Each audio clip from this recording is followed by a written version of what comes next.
Test. Okay, my mind's working. I'll just unselect my mic randomly for some reason, but yeah. Hey, Papa.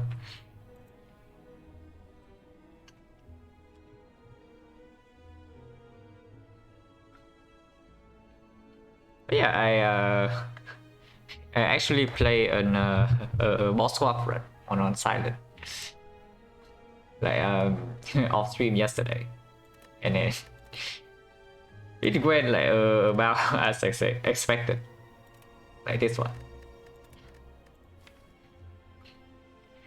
Yeah, like this run is like I was like incredibly over the curve after Act 1, like incredibly over the curve.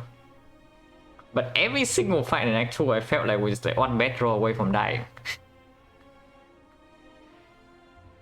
So it's about what I expect with the boss squad. But yeah, eventually I think the boss squad sample that I plan to do eventually like will be pretty interesting, because I think boss squads actually need to be played like very differently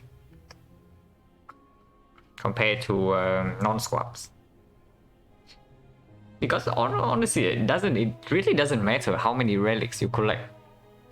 No, this is a run I played like off stream yesterday.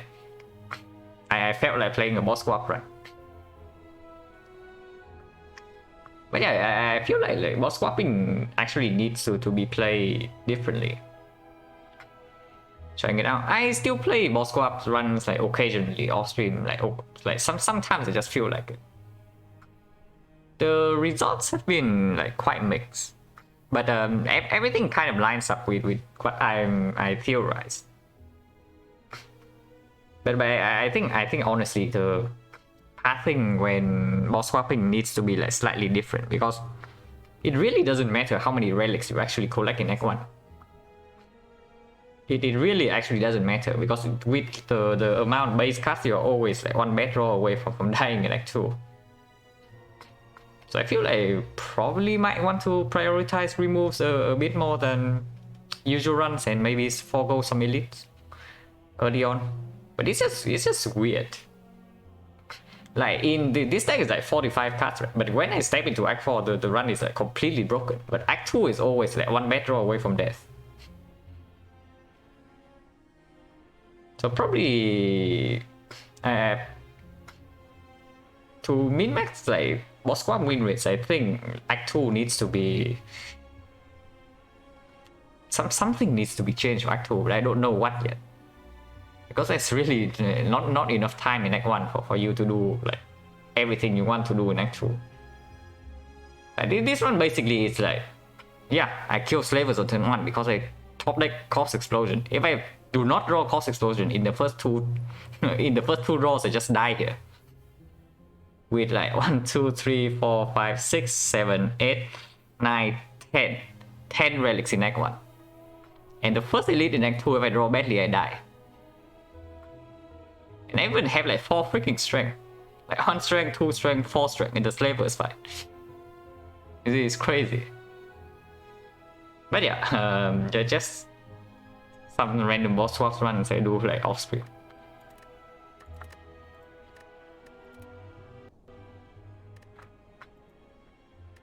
Yeah, swapping into P-Box and then Pyramid just kind of wins. So that's like 10%. But yeah, it was a run I did on stream yesterday, like just the common relic bar. Common relics are quite strong, it turns out. Like 4 common relics after Act 1, but one was quite strong in Act 2. And this is the real final boss of the run. After this fight, Act 4 was honestly really easy. But this fight is definitely something.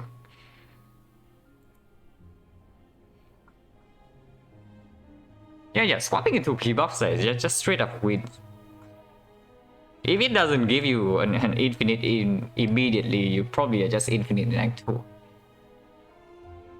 And even if you are not infinite, you just like front load everything to death, because Yeah, all your base cards are gone, then you draw 7 cards on on turn 1. Yeah, no, if not infinite, then like you are extremely strong already in Act 1.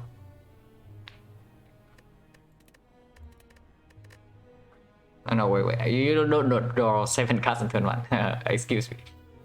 Because I'm just thinking into the key box after Act 1, but if you swap, you don't have the ring. But yeah, usually just get infinite, right? Because there are so many pieces. Key box usually just give you at least 1 piece, and then a bunch of exhaust, and then you just need to find like 1 more card and you're infinite.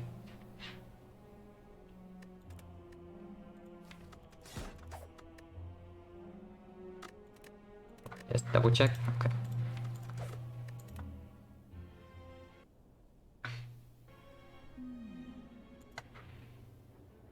Okay, so go to Rare Relic. Yeah, not having to take mediocre cards. It's true, it's just wins.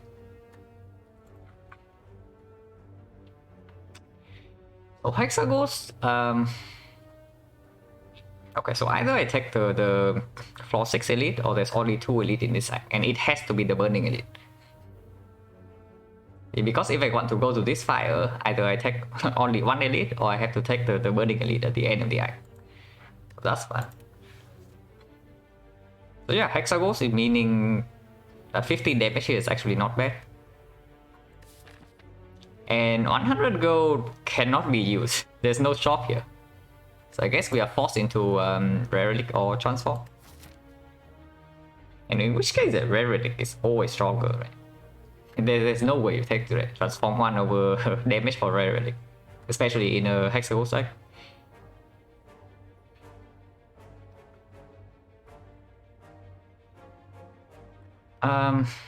Okay, Red Side Relics. I guess we can use, if we see a Red Side Relic like Shovel Giria, we can do 1 elite and go to 2 fires. And that's not too bad. It's already not too bad. Of course, you can also take 2 fires into 2 elites, but after stepping in here, you are like forced to go here. You cannot avoid this burning elite. So getting a Red Side Relic which doesn't give you power immediately might mean that this is quite fishy, but we already know that the alternate path is not that terrible. Of course, it's not good. Actually, no. If we get a Red Side Relic, I think the pathing is actually like this. So start somewhere here or here, and then you go here. And then 1 fire, 2 fire, 3 fires, and 1 edit. Now that seems stronger. If we are determined to not take this. Of course we want to take this if possible. Ooh. Now this relic is very bad later on, but in Act 1, it's actually good.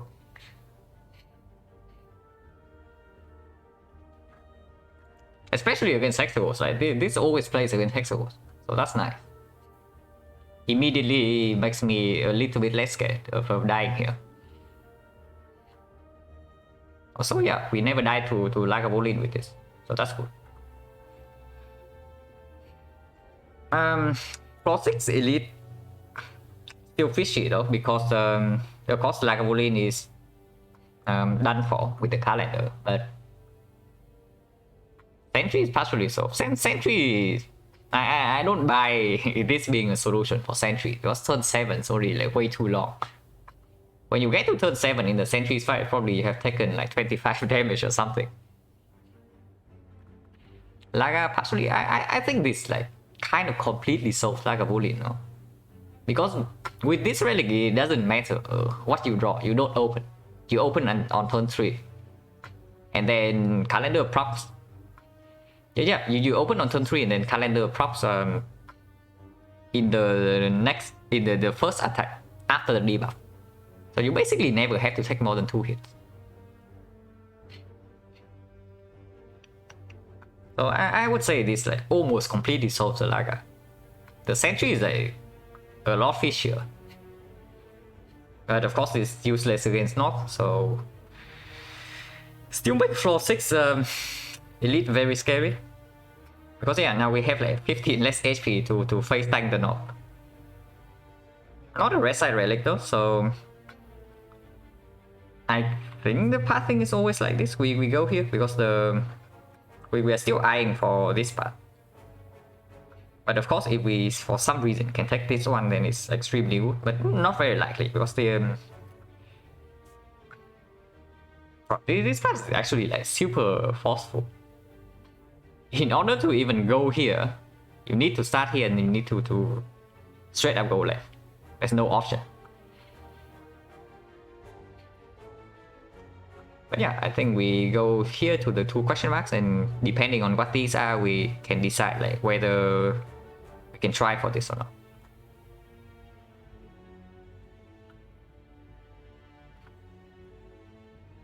Yeah, this is also not very good. Like for example, if we try for this part of 3 elites, I go here, here, here, and here. This elite into this elite. And it's also not good because there's a lot of early question marks. And then there's no fire between 2 very early elites. And we have already lost 15 HP. So that part is also not so good. This part is quite good though. So we go this elite to fire, fire, fire, elite. But honestly, the first half of this act is like so annoying because there are just so many question marks before the floor 6 elite, which really makes me think that we can actually we actually cannot take these. Like if we go here and we want to take this, and one of these need to be a fight. And we also need to get a good potion from these 2, otherwise like stepping here is like way too risky. How much gold do we get into the shop? 1, 2, 3, 4, 90. So 189 after the chest as well, so maybe there's some gold here. So we can spend gold in this shop, which is good. So I guess we go left.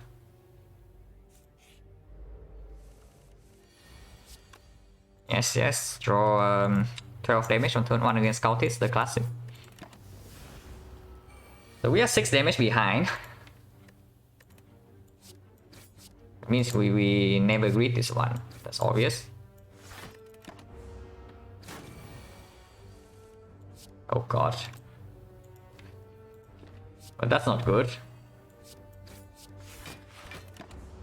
3 strike doesn't even kill. So we take 3.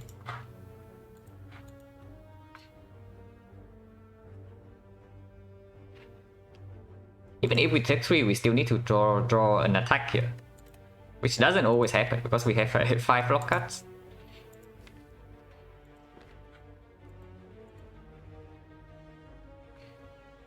But it's fine, it's fine. And there's like really no other line here.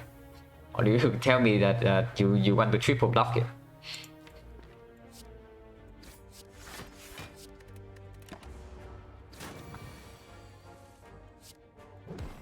A triple block would have killed. But yeah, of course not. And regen potion is quite good. And yeah, there's only 1 card here, so we pick the card.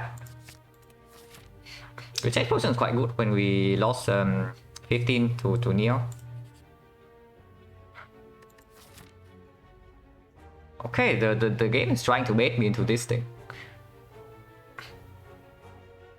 Definitely feels like I'm being baited here. Because we... Hey Mer, thank you very much for the raid.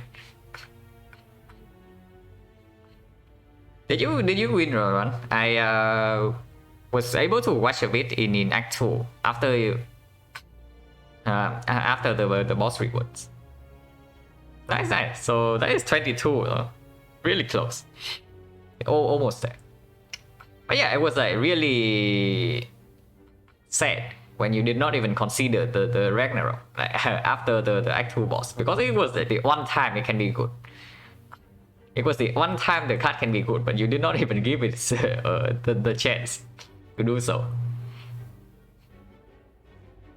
Like do Budo, do Budo for 2 strength and Necronomicon, no? So was it really bad? Because it deals like 96 damage even before Wrath. So it basically one-shots like every single fight, no? But yeah, I can definitely see that like in Apparition deck play, and to worship it's kind of a brick if it doesn't one-shot. Yeah, we was a bit sad because the Ragnarok is usually like kind of unpickable. But Necronomicon and 2 strength and it is still in a sad spot. Yeah, it was probably fine. I think it's okay, but not picking it, if not picking it wins, then obviously you should not pick it because then it just breaks your hand. Came to conclusion, fasting underrated. Fasting? Really? Fasting? Yeah, interesting. But yeah, we just started the run with like quite an awkward icon pathing as usual. Like a lot of question marks in the first half, and then yeah, late burning elite here, but the path is extremely forced.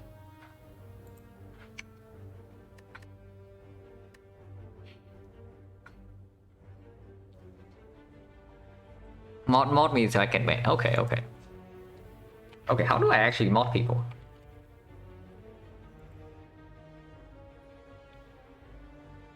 Aha, okay, there's a button. Okay, Papa, you are a mod now. You can start banning people, like maybe starting with Byron.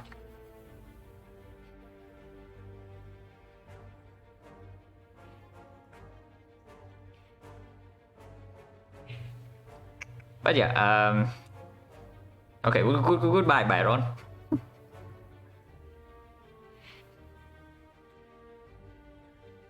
But yeah, now the cleric showing up here is like definitely baiting me into taking this. But I wonder if the heal is even good here. Like honestly, if I take the heal, do I still want to go here, or do I just want to commit to the awkward thing about the cleric here, and if I do not take this fight, right, is that the shop is here, and we say that we have like 188 gold going into this shop. But if we take anything here, then suddenly we do not have enough gold for this, unless we take the city. So this is like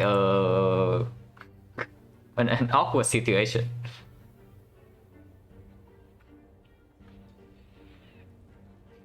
They're definitely an awkward situation.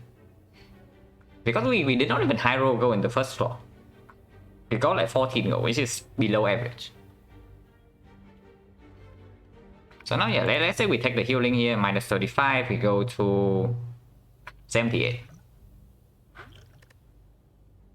Yeah, 78, so 108 plus 45, 153. That is not enough to spend in the shop. With the regen potion and the healing here, maybe you can brute force this fight. Maybe we can brute force this fight. But I think we never take the cut remove here. You're walking over Byron's right to speak, yeah.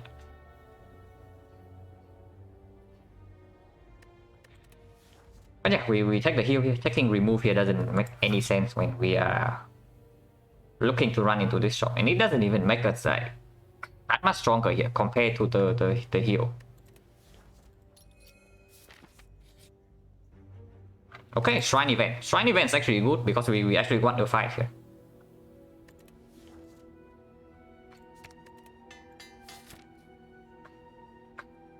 And yeah, then we go here. Then we take the floor 6 elite. If this fight goes wrong, we can still avoid this part and go to the right side instead. Still take 2 elites.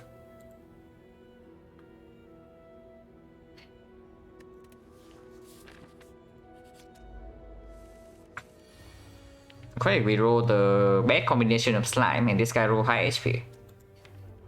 And we did not draw or attack. Now, obviously here we can do neutralize this guy and triple block. But if we do that and we fail to draw or attack next turn, we are going to be quite upset. Actually, maybe not that upset, because then 2 strikes still kill this and then we block in and at most we take like 7. 25 to the easy pools. Yeah. Sounds like the honestly that can easily happen to like Watcher if you just draw slightly badly in against like the cultists or even the Jogger. Watcher on floor 1 is actually not that strong. Got the eruption costing 2, it's just like so weird to play. But yeah, what do we do here? Either we triple attack and take 4, or we triple block and yeah, probably take less than 4. So let's do that.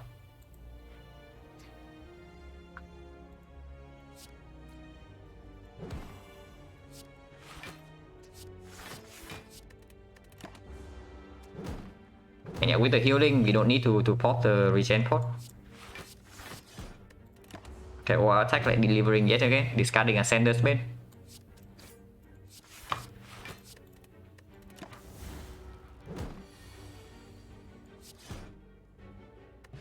No potion, but it's fine, and here's a card. Now, unfortunately, this card is not as good as usual. Because, yes, Lagavulin is already solved with the Stone Calendar. And this doesn't always help against the Nob. And against Sentries, it's kind of like actually quite bad. So this doesn't help us that much against the 4-6 elite. Of course it helps against Hexagons, but again, Hexagons we have Stone Calendar. But yeah, we still click it. But it's not like that good for this fight.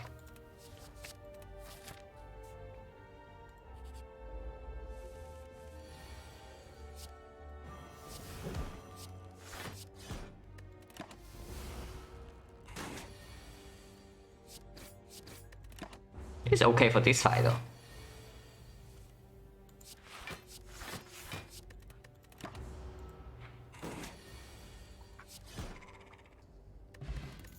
Good memory is good.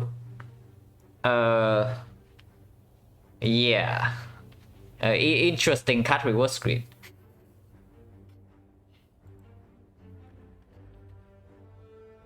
I mean, if we have an upgrade, then maybe I consider the Cloud, but again, right? Lagavulin is already dead. We have Stone Calendar and Terror. So Lagavulin is like super dead. We don't care about this. Hexagons is also kind of dead. And we have like one upgrade here, but the upgrade is super far away. So I don't even like the Screaming Cloud. Yeah, this looks like a big skip to me, but maybe the Cloud can still be okay. Because yes, it does still the Cloud still strips artifact from the sentries, and it blocks in a little bit. And honestly, blocking against sentries is not that bad. Because yes, on turn 7 they all die. So let's say we use like the regen pot and then we use Cloud to apply weakness on all 3 sentries. And then we just try to block it, and maybe even in the sentries fight we don't take that much damage. And in the novel, honestly, the card is not that terrible. Because at least it guarantees weakness on turn 3. We can get a slime again. No, not here. The only reason we were picking the slime into our deck the last time was that, yeah, we were kind of like desperate for an automaton solution, potential solution. And then it already comes upgraded. This card is not upgraded, and we are not like super scared of Hexagons at the moment. Honestly, we are very bad against the Nob at the moment. We are actually very bad against Nob. And this card is honestly not even like negative against the Nob. But yeah, the only big issue for the Cloud is that it doesn't get an upgrade like until this point. Which is after 2 elites, but of course. with 2 edits, this is like 33% to be Lagavulin, and then so 2 out of 3 it missed, and then 1 out of 3 it missed again. So 1 out of 3, so 66% of the time we see Lagavulin here or here, and then we probably don't even take damage. Okay, maybe we take like, maybe we still take like 10 or maybe 15. But we never take more than that because we can always spend our energy that just blocking in every turn.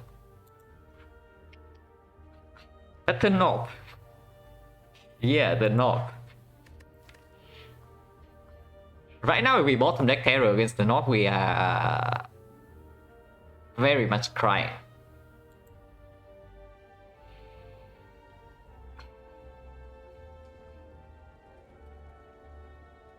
Okay, that is that's an interesting topic. Interesting is how I would put it politely. But yeah, how's our knob damage? Assuming best draw though. So we do Terror on turn 1, and then we play every single attack. On turn 3, we draw this whole deck plus 2. So 45, 66, 70 plus 2. So yes, if we top deck the Terror, we can kill the knob in 3 turns. And we can always kill the knob in 3 turns with the Liquid Memories, it's true. And yeah, against Sentries, we have kind of close Stone Calendar to store, and against Lagavulin, we already solve. So yes, we can actually use the Liquid Memories if it's the knob.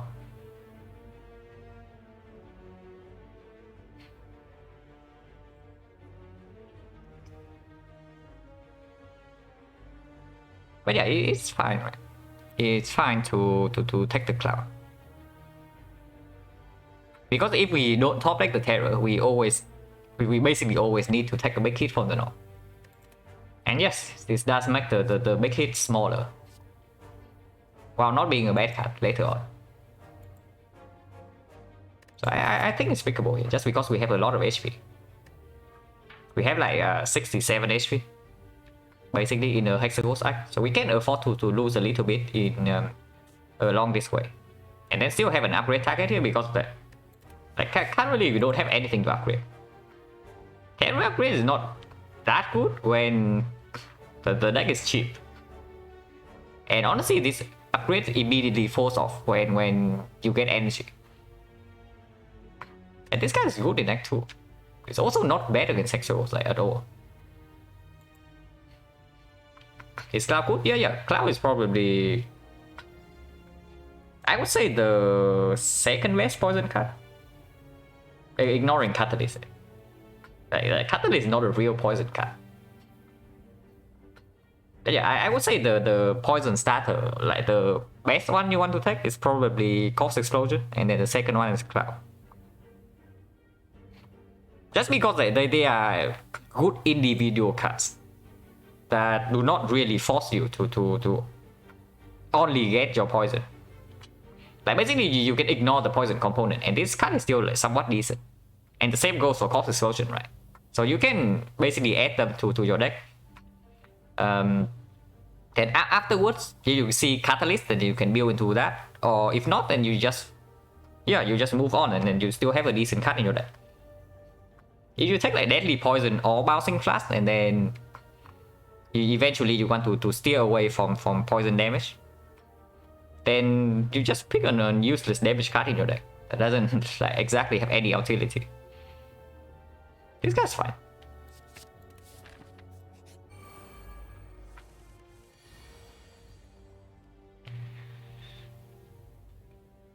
Okay, so how much do we actually want to play into Stone Calendar here? Because now we are offered a choice.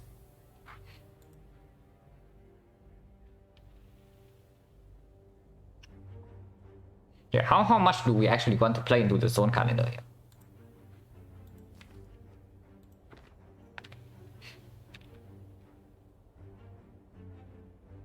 I mean, Regen Potion always gets full value here, so we probably pop it. And like, this is not Laga or the knob, so we still need Liquid Memories for the potential knob here. So most likely I do not want to liquid memories on wild attack in this fight, even though like the value is quite insane.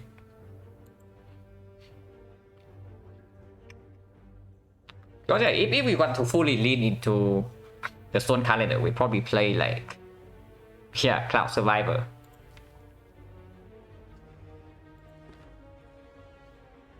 And that sounds pretty stupid.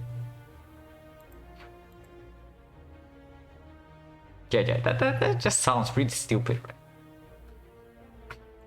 Because yeah, we block on turn 2 and then what? What happens on turn 4? Because we can never kill a sentry on turn 4 and then we face 20.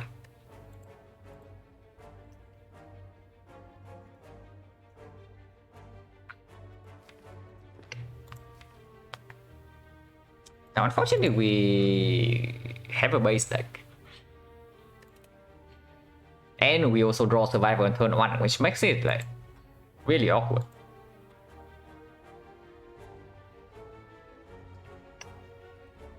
If we do not draw Survivor on turn 1, then this turn's easy. I probably just play double strike all out on this guy. But we draw Survivor on turn 1, which is basically our best block card. So if we do not play the Survivor here, then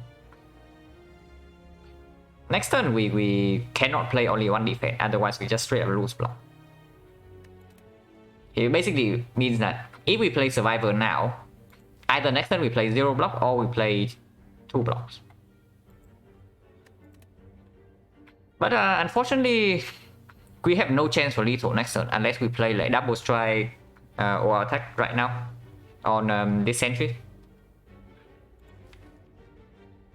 And even then it's not like super high. But yeah, when we are leaning into Stone Calendar, we just need to we absolutely need to kill one of the sentries like in time. Is Cloud AoE possible? If our deck, the rest of our deck doesn't suck, then that's also my line. Unfortunately, the rest of our deck sucks. Like we have the base deck incoming here. So if we do Cloud like AoE, we don't take that much damage. On turn 1 we take 7, and on turn 2 these are both weakened, so we only need to block in for 14. But after that, what happens? Can we kill this thing on by turn 4? Because honestly, I don't think so.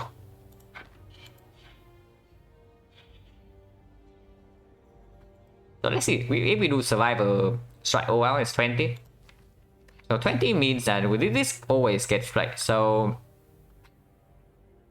and assume that we play every single strike we draw into, we can kill this before the first deck cycle.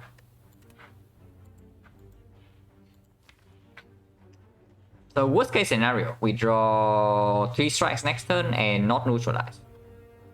And then we just take 20. Because we need to play all 3 strikes regardless, ignoring defense.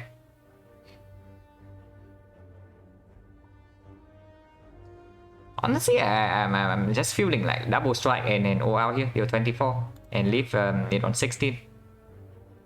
Man, 16 is also such a bad number though. Honestly, 16 is awful because like 2 strikes and neutralize is not even a kill. But yeah, we use if we use the liquid memories here and this is not, we get wrecked. That's a short like version of it.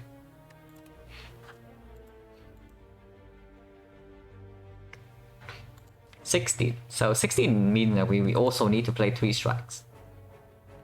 Actually, if that's the case, then we play Survivor. Yeah, let's do Survivor strike all out. And yeah, we report this before we forget.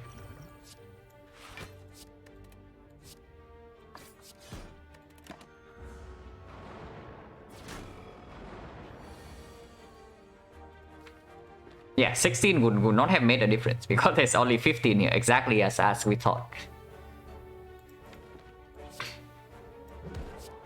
And yeah, we take 15 here, it's fine.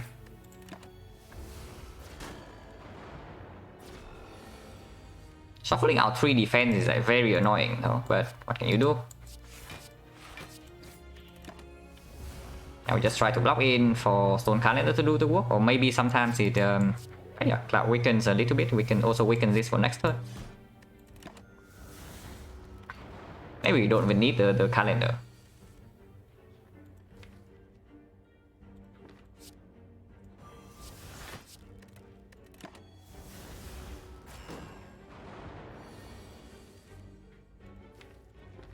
But yeah, we actually don't need the calendar.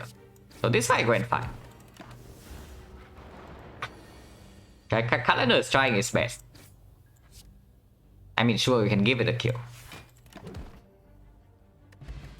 Okay, amazing first relic, as expected.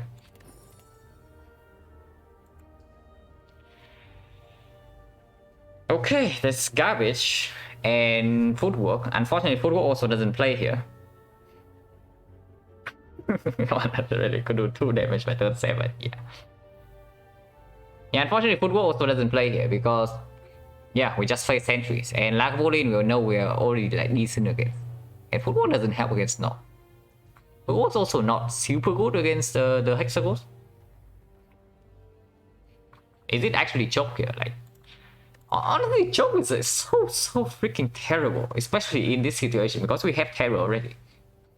Like with vulnerable, this card gets even worse because other cards get better. And then our deck is like, we have an expensive Creeping Cloud, so the choke doesn't even play with that. We have no zero cost, no Blade Dance, no nothing. Yeah, Elite rewards are pretty good. We got a Darkstone period.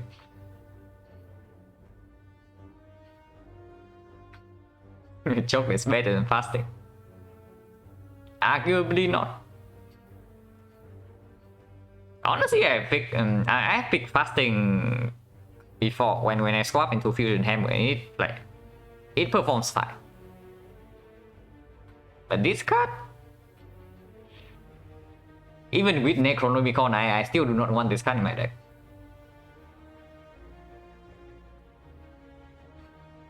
But yeah, honestly, choke doesn't even help against the Knock. It just bricks our draw into terror, and then after we deploy terror, this is worse than a strike.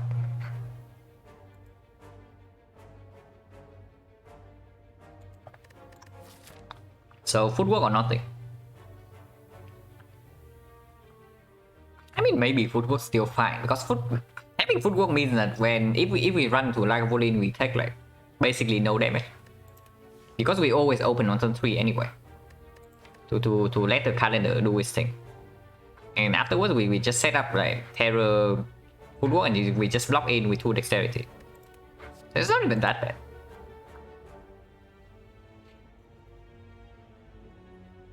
Man, honestly, even with terror and calendar, the Hexagons fight is like looking scarier by the minute. If we do not get something somewhere here. Also, the chance of us actually doing this fight without any potion use is quite low. So we only need to waste like 1 decent potion for this fight, and then we have like nothing for Hexagons.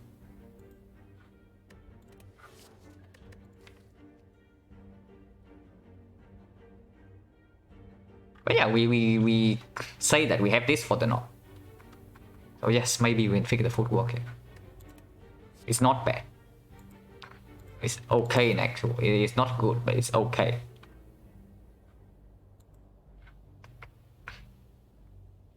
Hello, Matthew.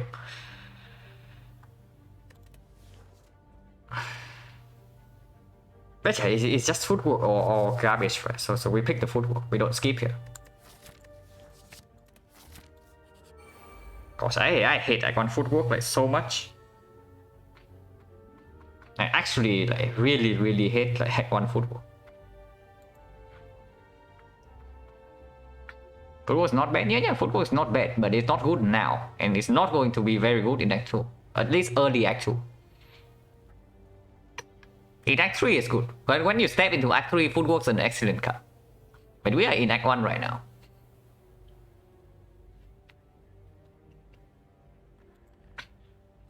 Off its turn, right? We don't need to deploy terror because we have our attack already, and poison takes them down.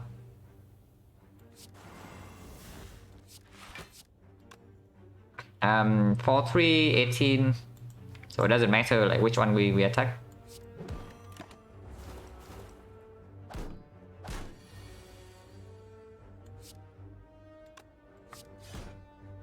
Yeah, good job War Attack. Expected no less. This guy dies to poison next turn and we just try to kill this. Oh, we strike kill both. 10 gold, amazing. No potion. 10 gold, no potion, the classic. Now the knee plays a little bit. We do have expensive card. But of course, if the D plays, then the slice also plays.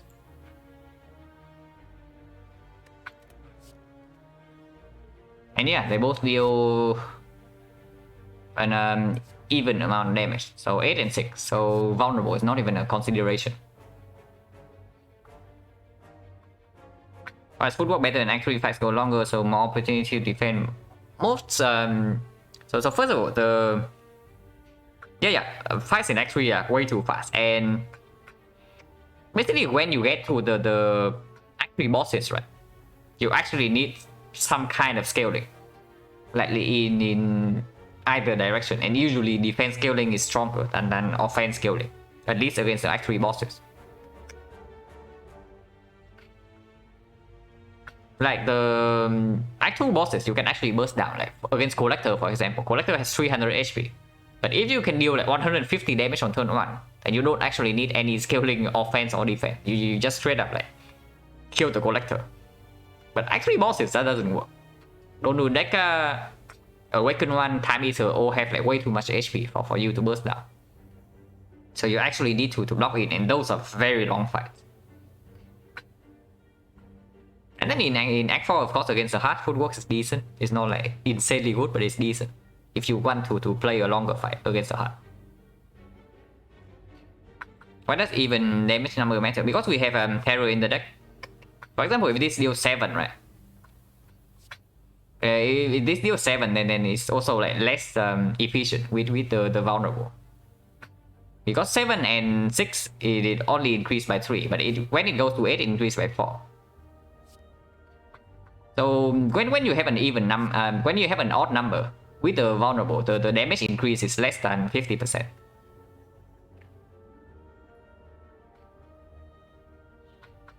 Of course, in actually your deck is faster, so having scaling with powers also is easier to get in play. Because right now you see, we have footwork in the deck, but if we see footwork against the North and we can spend our energy on something else, we are not even playing this footwork. But yeah, do I want to have a knee or do I want to have a slice? Now, Lagavulin doesn't matter. So we are only picking for the North here. And if that's the case, I think slice is slightly better. Just because these cards are like upfront expensive and are the cards that we actually want to play when we draw them. So if we draw knee together with terror and the cloud, and maybe sometimes we don't even get energy to play, then the energy next turn also doesn't matter.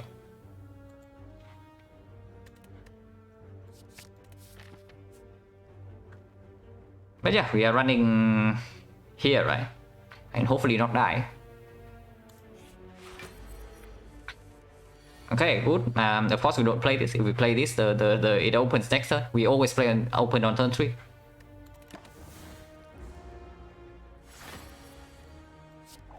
And yeah, it doesn't matter if we open with no damage.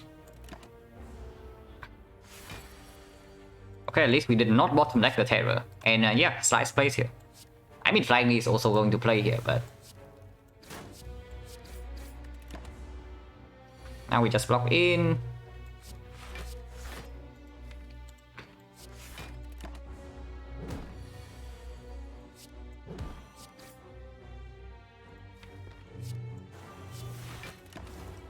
And yeah, 5 damage Lagavulin.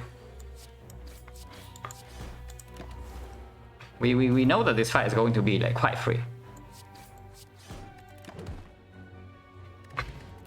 Okay, good relic. And yeah, now the cloud's looking quite good, right?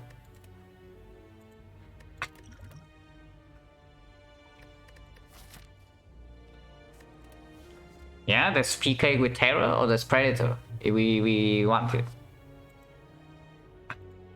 Yeah, the divinity for our slice.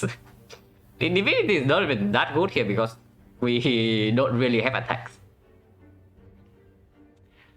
The problem with Predator is that, yeah, we talked about it before. Our deck is like not cheap at the moment. And now that we get Crane, honestly, we probably want to play Cloud on side. And if that's the case, then upgrading this is like quite powerful.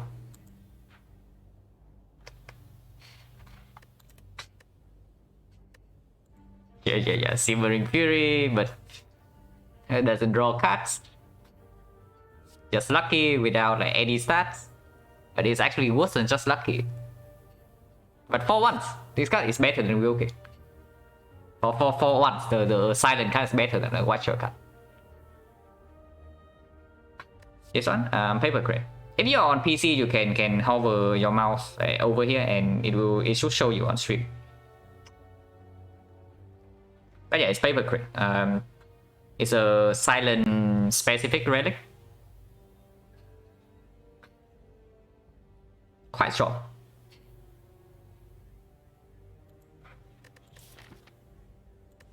But yeah, Predator is like just weird here. Expensive card, expensive card. It's not that weird because they do exhaust. So after we exhaust these down, then our deck is actually quite cheap. So Predator can play.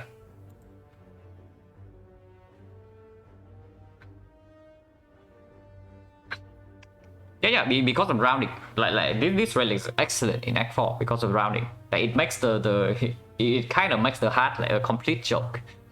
At least the multi attack.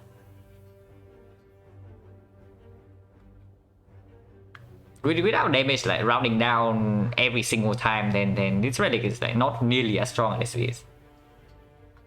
But when the hard multi attack rounds down from like 1.8 times 15 to 1 times 15, yeah, it is actually like ridiculous.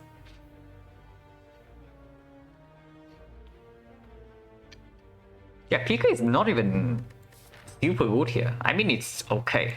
Of course, picking PK here opens up like a lot more potential afterwards. Because with the Paper Crane, this is not exactly a poison card. It's a card that applies AoE quick. So we don't even care that this card is poison. And picking this basically means that our damage direction is like fairly clear. We have Terror PK, so we go physical damage.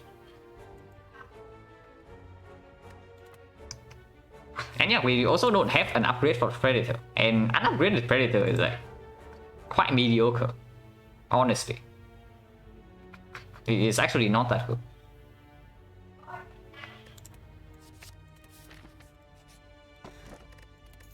Yeah, Act 4 Relic coming in hot. We don't key this, but it's not good right now. Okay, there goes Kunai for our physical damage plan. Yeah, there goes Kunai.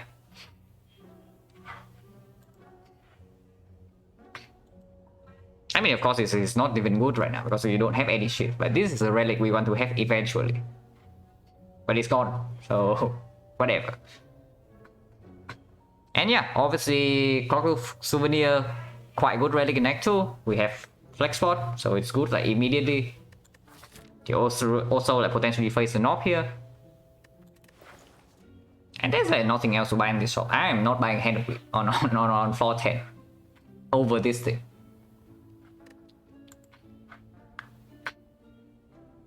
Gremlin Horn for AoE. Yeah, honestly, Gremlin Horn is also a relic that we would like to have at some point. It's like really good. Yeah, we can also take card remove, but if we take remove, like what else do we take? Honestly, for once, an early value plan is not that bad here because yes, we have PK. But then we can just do like Clockwork Souvenir value plan. We don't need to buy potions. yeah, console in 50 gold. That will do it. But honestly, even if I have like 300 gold here, I probably do not click on this kunai because it doesn't do anything worse right now. And it's not like this is bad later.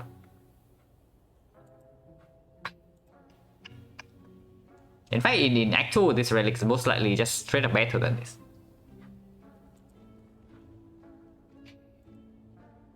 But yeah, we probably do...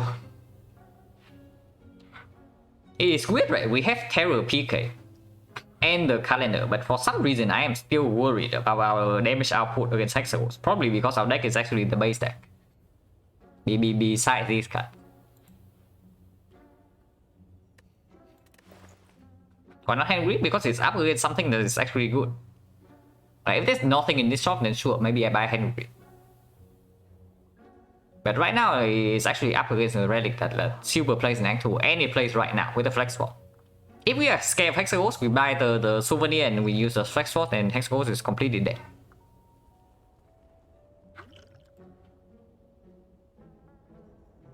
could have had a job, yeah, sure thing. Probably makes our deck worse. Yeah, I think souvenir is clear. The card remove honestly is not wrong.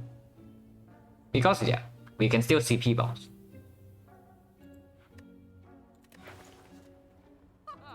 The only question after this thing is like, do I actually buy a Well Defense Deck 1? Like, I really hate even picking this up for free in Deck 1, but unfortunately it also plays now because of the PK. And yes, there's nothing else to buy in the shop.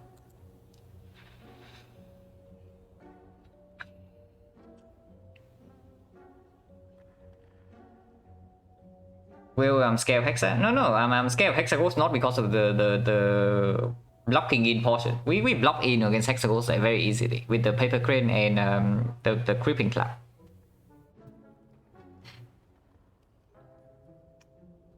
Probably end up being dead draw early half Act 2. Yeah, exactly why I don't even pick this card up for free. Usually in Act 1.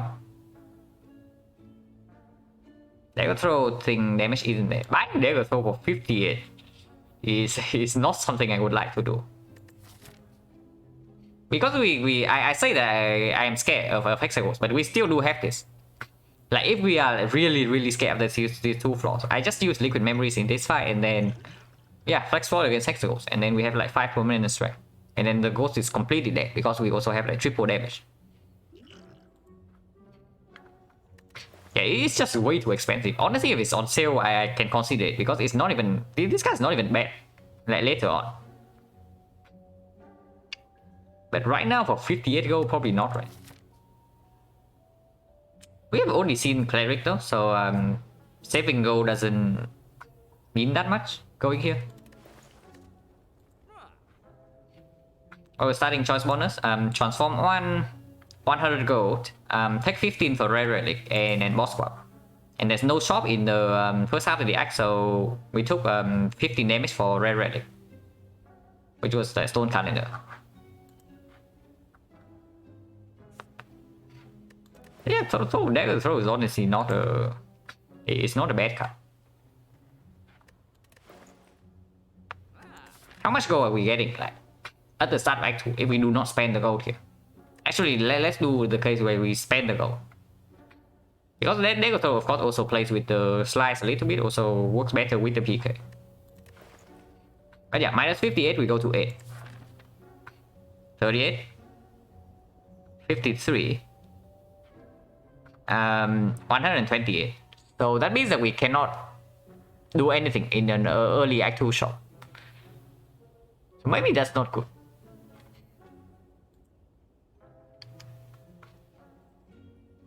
Yeah, maybe that's not good.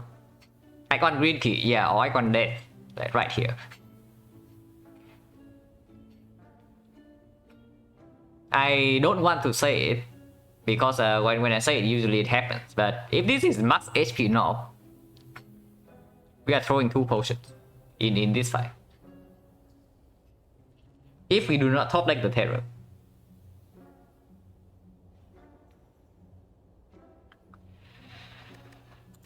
But yeah, the problem with buying a card here is just we simply cannot go to an early Act 2 shop. So if we brick on the boss relic, if we brick on the boss rewards after Act 1, then we are in serious trouble. because then we no longer have a comeback mechanic. Like no gold, no shop in Act 2 means that we are just running into our death.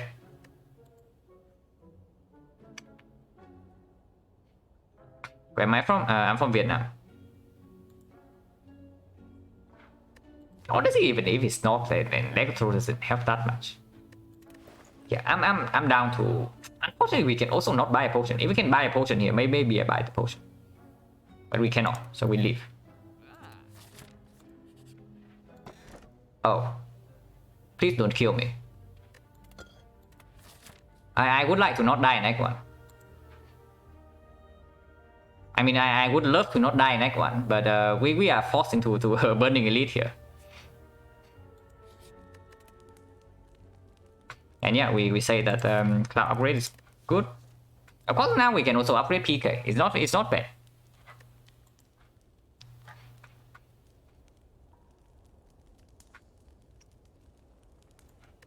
But I think Cloud upgrade is like slightly stronger playing into both of these fights, because now with the paper crane we probably just play the Cloud when we draw it.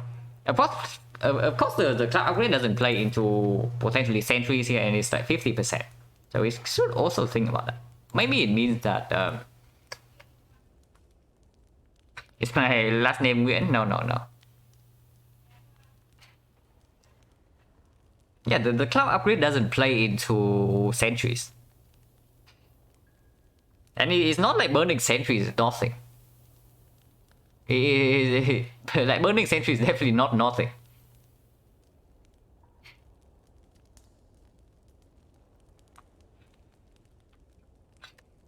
So maybe we don't upgrade the Cloud yet. Maybe we get here and we do not need to rest before Hexa. Of course, I would like to not rest before Hexa because it's Hexagons, but sometimes we are forced to.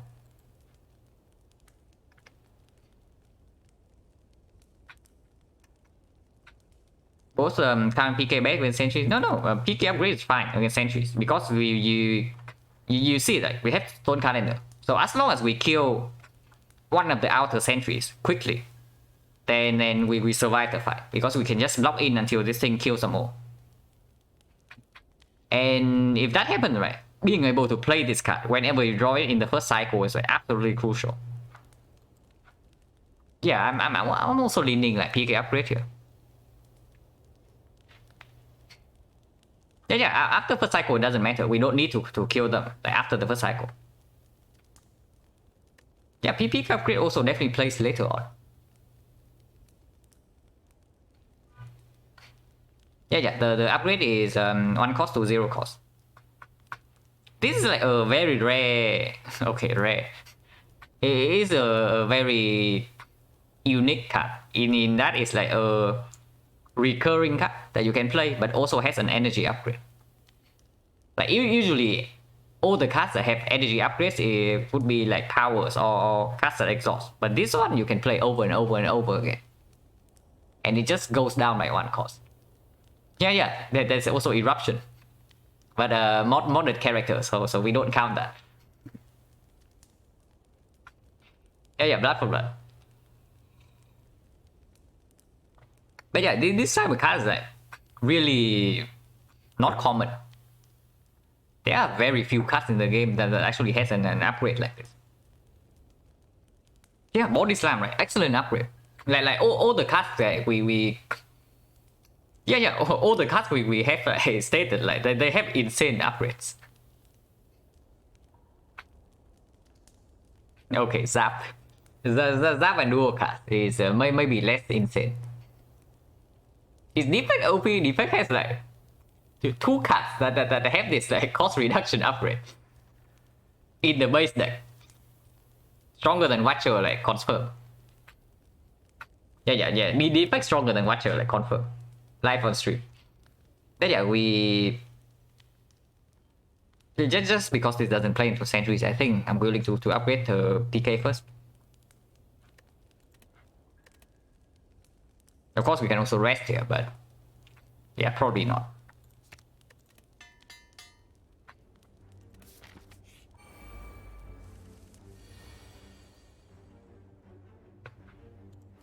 Yeah, let's go to 6. So we play Cloud Defense.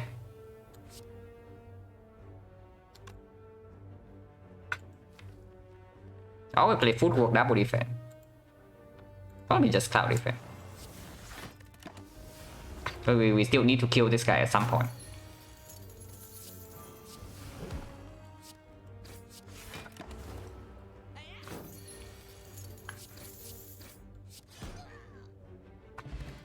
Potion.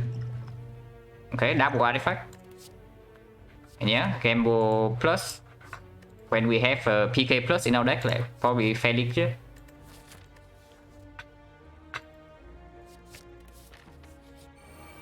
Regen sentries. Okay, good thing regen doesn't. Good thing regen doesn't really matter into our mighty calendar.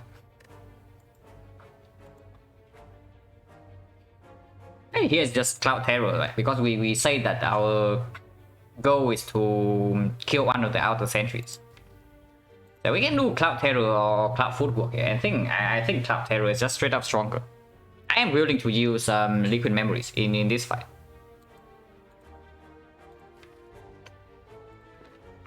Honestly, if we draw well on the PK or attack, like maybe we don't even need to wait for the calendar. But I mean, this is clear. And the 4 poison cannot be better than the vulnerable. So we always play the Cloud first.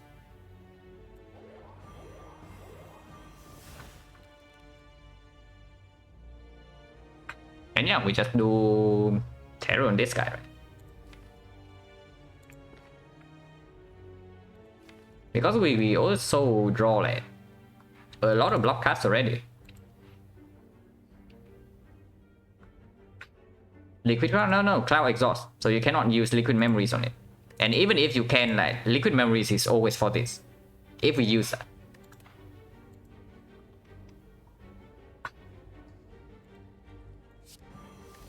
Yeah, we take 6. Like, whatever.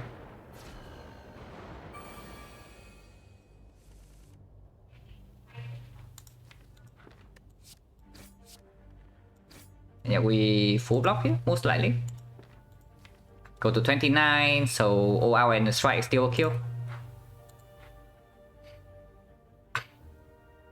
Oh, right. Don't play down liquid next turn. Probably not, right? Because yeah, if we liquid anything, it's just on the OR attack, and we did say that vulnerable is more important than the poison.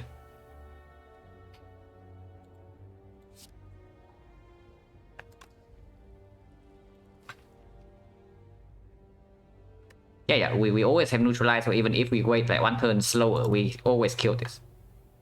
So we can double block here.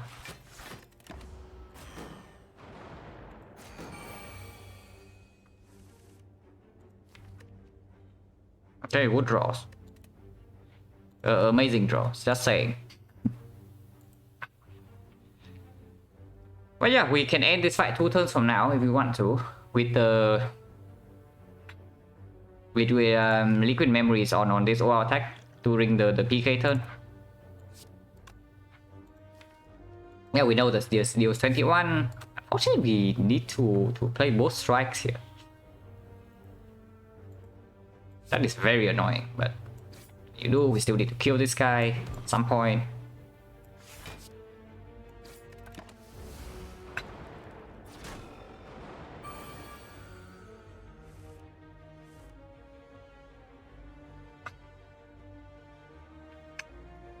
Now, this turn, this is when we basically decide how we actually want to win this fight.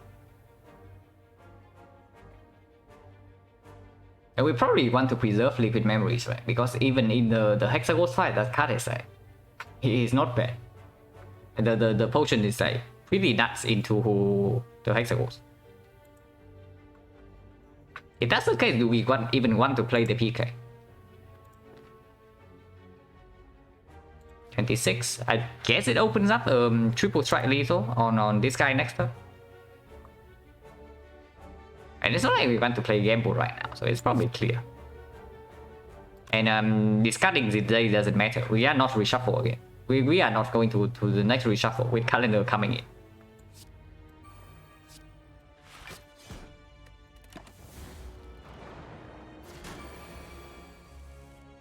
Okay, good PK turn.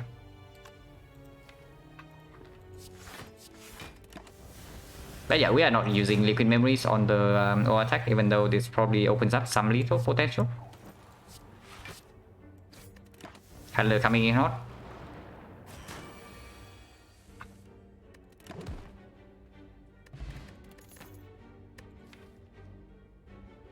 Snacko Skull.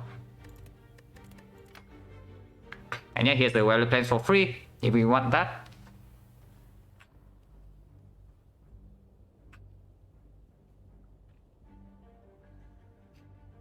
Oh, of course, reflect. Upgraded. Yes, setup plus. Deflect plus with the footwork we have already picked up. Deflect plus with the paper crane. Like, oh, quite good.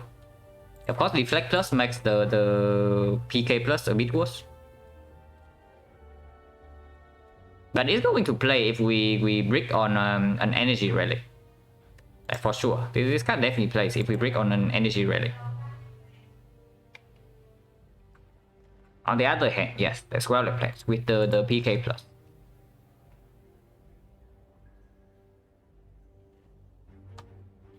It's probably deflect. It's probably still deflect. And if our third one draw against Hexagons is bad, I'm willing to use this immediately.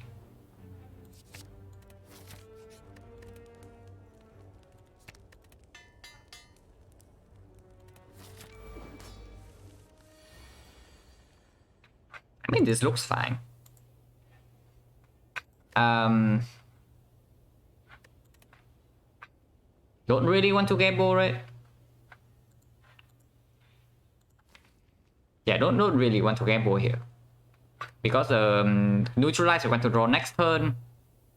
Terror we want to draw this turn. Creeping Cloud we want to also draw this turn. Actually, maybe we just gamble then. Because if we do not gamble, we are spending an energy on a strike. Otherwise, we just gamble 2 cards. Yeah, we can probably gamble. We play footwork, play PK, play slice, we gamble 3. Yeah, 8 poison turn 1, guarantee weakness on turn 2, but PK is not going to play that much. I mean, it's okay here. Is this good enough though? Because the 8 poison on turn 1, what happens on turn 9? So we don't have any other source of poison, so this is just going to tick 1 to 8. So it's 35 damage. And we are bottom decking the terror here. With a deck with slightly low attack density. Yeah, we are not even guaranteed to draw terror next turn. So 35 damage plus 52 from this 87, and then after 87 it goes down to 100 and around 180. So we still need to deal 120 with physical damage with the terror down. With minus 24 right now, it goes down to 150 something. So we need to deal 100 with physical damage in 7 turns. Yeah.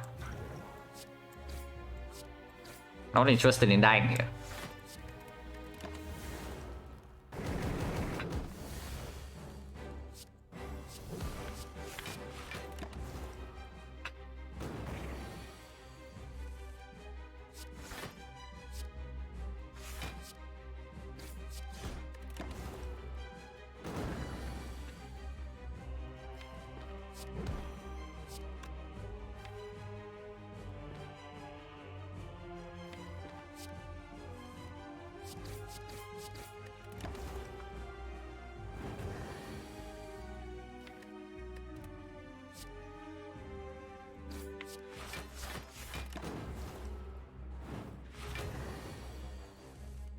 Okay, we did not draw all block cards at least, and calendar is finishing the job.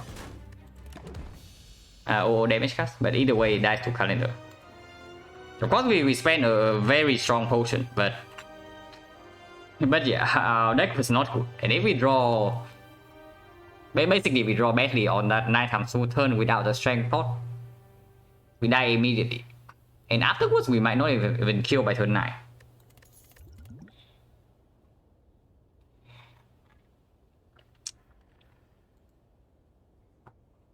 Corpse Explosion plus. Apply 10 poison. Solves AoE problems. Against garbage.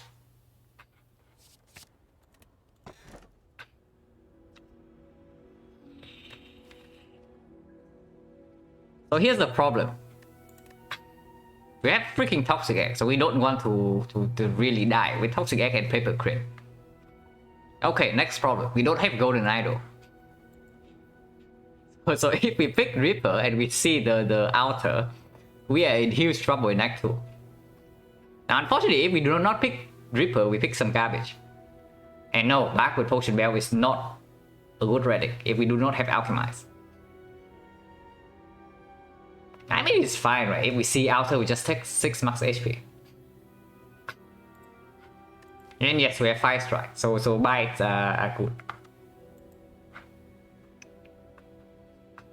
Does anyone ever take back? I take back. If I have Alchemize, I take back, like, fairly often. I mean, this is just Reaper. This is like complete trash. Before I pick this, I pick Reaper like every single time.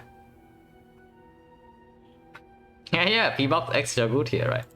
P-Box extra good with like 10 base cut and then Toxic Egg.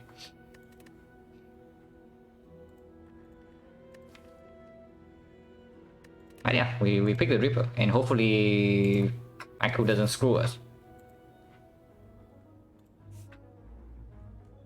Okay, 183 and we are forced into an edit. We are being like stonewalled here.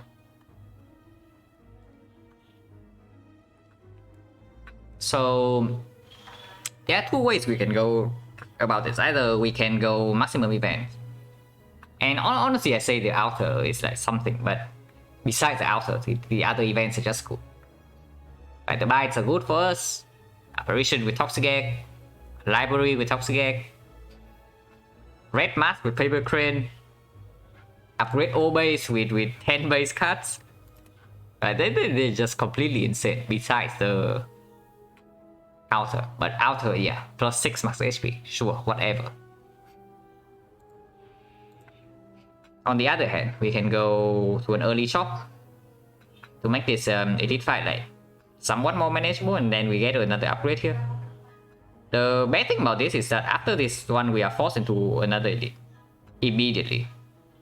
Whereas if we go, of course, if we can safely take both of these, and then we take like 3 elites, then the Act 2 is like very strong because it also gives us late question marks for Colosseum.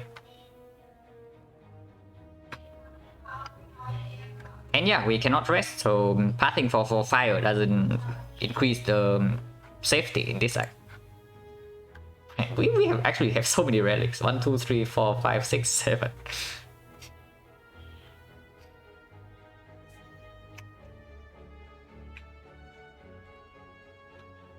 Oh, the actual events avoids neck plan. Yeah, I guess neck plan is pretty bad. Definitely less better with the crane, because with weakness it weakens down to 4 times 8. So it's actually 50% instead of 40 because of rounding.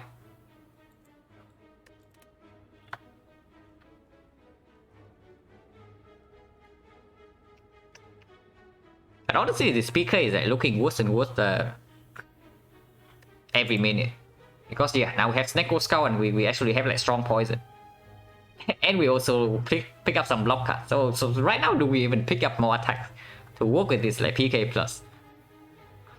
Or do we just ditch this card now and then say that it was like for Act 1, but then we wasted an upgrade on it?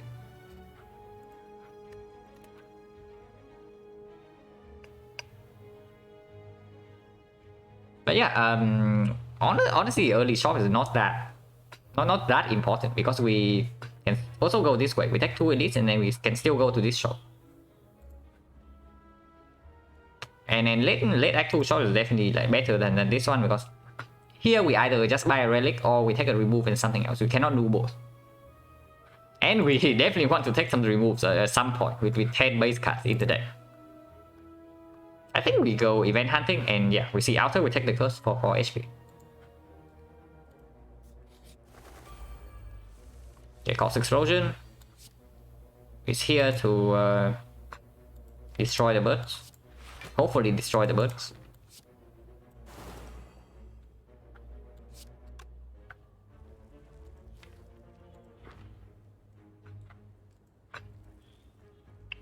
I don't even know if this was correct. Maybe it was not, but maybe it is because we also want to target this guy next turn.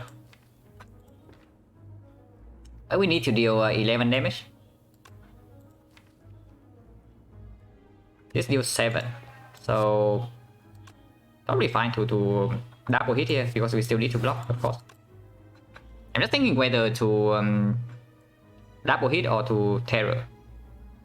With terror it goes to 4. So we still need to deal 7 more damage. It means that we still need to draw 2 strikes all the while attack. So we just do this then. We don't need terror.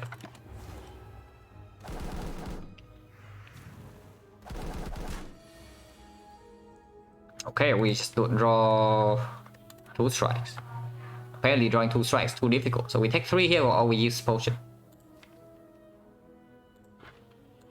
Yeah, neutralize also works. Survivor fully blocks in. Everything else here kills. And we break. So good. Amazing. Yeah, we just take 3. Potion definitely worth more than 3 considering we can see apparition and we pick apparition. So losing some HP here doesn't matter that much. If we can preserve potions. It doesn't matter what we do here, they all die next turn.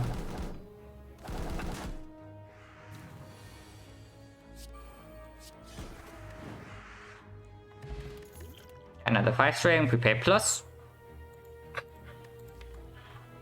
Yeah, excellent card. Also, of course, allows for reflex addition and aggro. We pick up reflex addition with aggro with the toxic air. If that is upgraded, then maybe it's actually a consideration, but it's not. 10 upgrades, you say? Yeah, we have an upgraded deck at the moment with Toxic Egg and Ancient Writing. So now the bites so now I don't even know like what happens in the bites event. Are we trading away our upgraded strikes or what? But we have 4 potions, so I also don't want to go here because going here also means that this is an advanced hallway.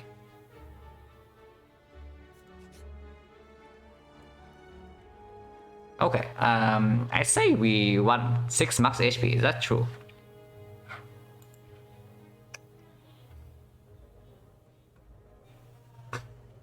Now, of course, picking up the curse here is less bad than usual because, yes, our strikes are upgraded. So, picking the decay here instantly give us a remove target.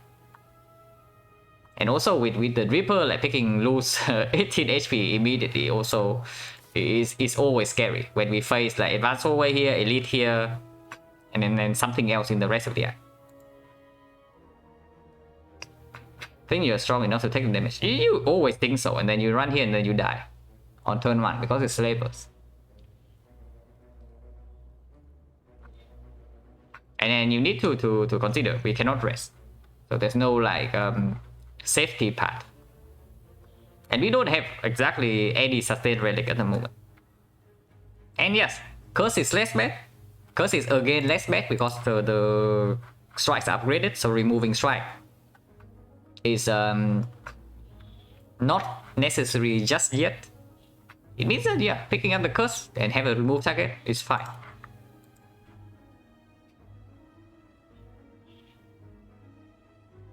And yeah, we probably take the curse here.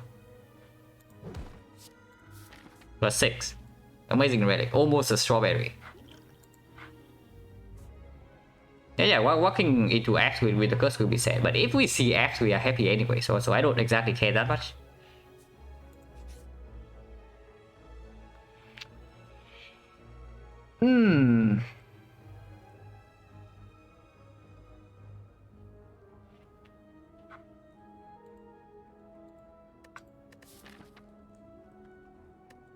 Is this still good? honestly, it's not been bad. Because we only lose 7 current HP, and it easily gives us some amount of sustain to avoid disaster. Of course, it loses some value because of strike plus, but how bad is it really? Basically, we are trading 2 damage on these cards for 2 HP heal. Like that is definitely a good trade. So bites are still better than strike plus. So the only question is like the max HP.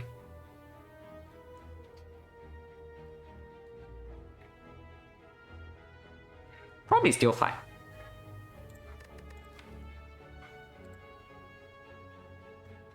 Even with terror, yeah.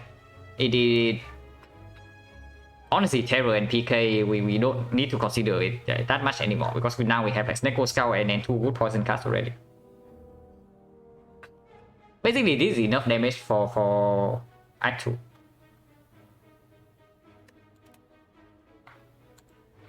Yeah, losing strike plus is pretty sad. It is definitely a pretty sad story, but I mean, you can look at it like this way. We can just pretend that we see vampires here, and then we go here, and then we see upgrade 5 defense. Then we are a little bit less sad, because this is effectively the same thing. And yeah, I think I take this.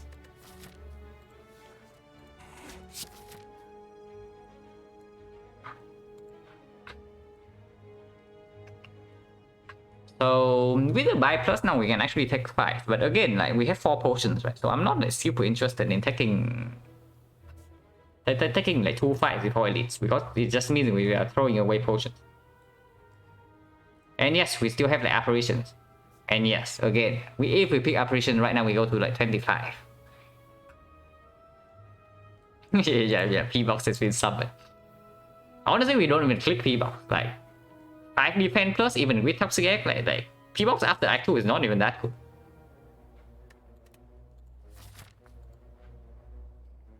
Man, apparitions right now would be like super awkward, because it's not even about the 25 HP. It's like I don't really mind playing with 25 max, but the fact is that we are behind on removes at the moment. Just make apparitions worse. And with the bite now, we don't even need the apparition that much. And with Toxic Egg, we probably also don't even worry about like defense scaling later on, especially since we already have a foothold. So why do we even want apparition if we see them?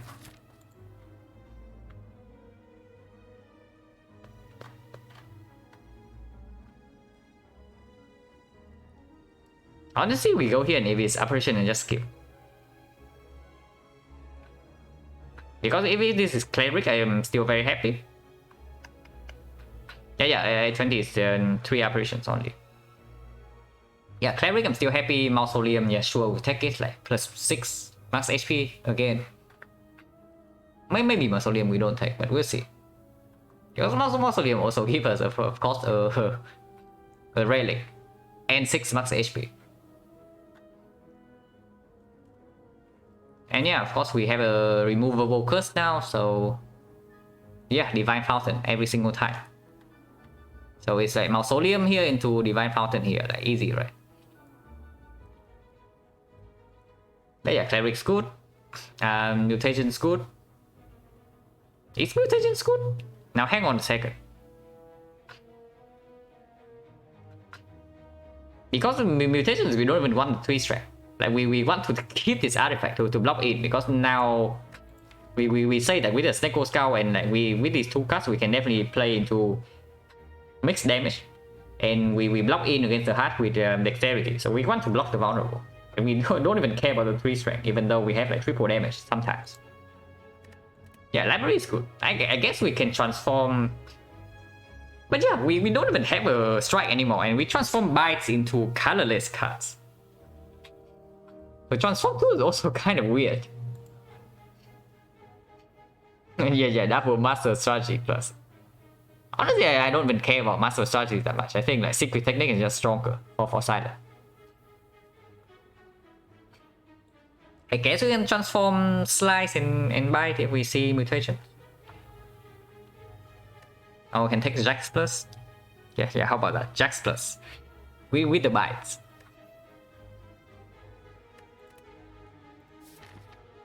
But yeah, I say that we don't want to take fights because of 4 potions, but we have Toxic Egg, so we still want to see cut rewards at some point. And we know that we don't even want to take Operation, so probably maybe we just take fights instead. Like we take this fight and then we run straight into this elite. Yeah, how about that? That's probably good, right?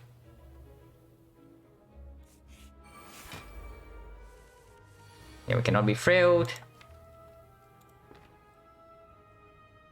Probably do a Artifact Sweep and then gamble. Okay, no corpse. Okay, here's the corpse. Okay, no block.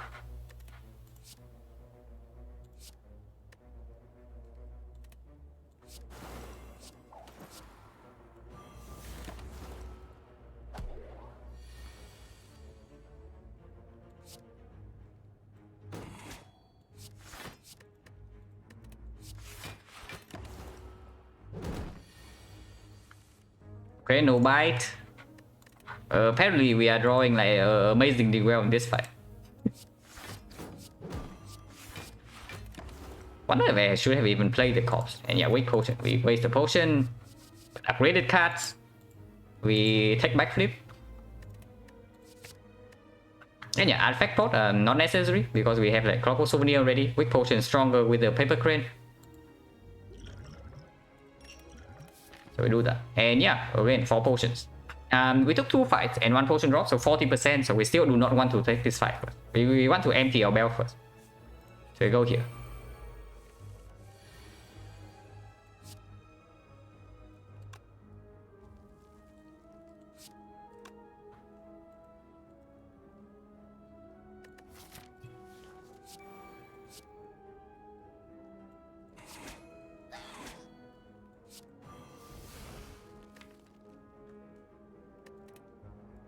Really thinking about porting the shield gremlin.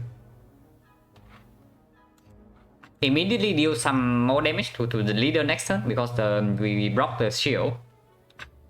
And we also decrease the chance that she actually attacks. Probably would.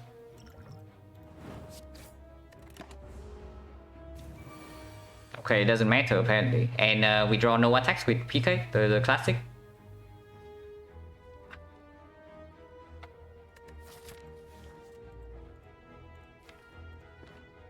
$11 weakens to 6 only, so we can do cloud double defense and we take like not a lot of damage. Take 4 and then we bite back up. Hopefully we bite back up.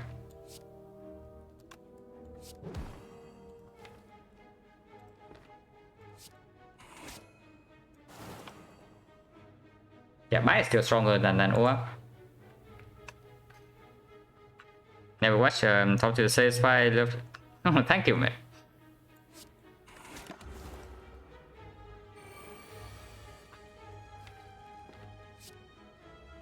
I think it's not good. Not drawing into backflip immediately to gamble everything away is actually not good here because we need to kill some this turn. And if we reshuffle immediately, then the liquid memories also doesn't play.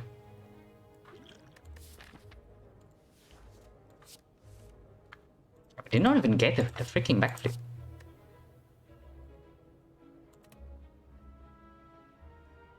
So now what?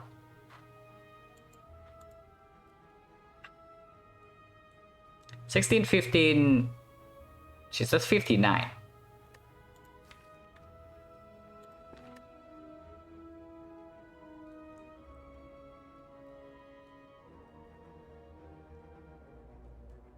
And liquid memory is like way too strong to use here now.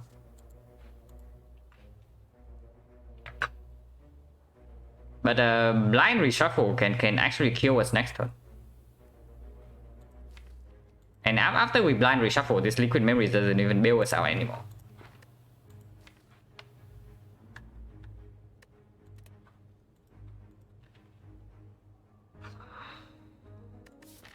One, two,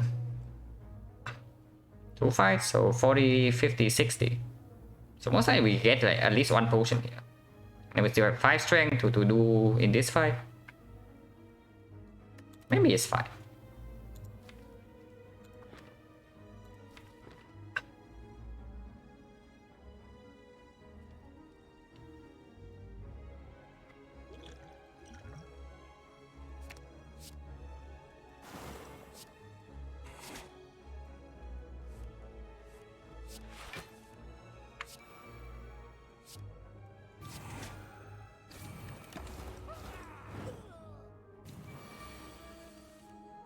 And yeah, good peek. At least it actually works.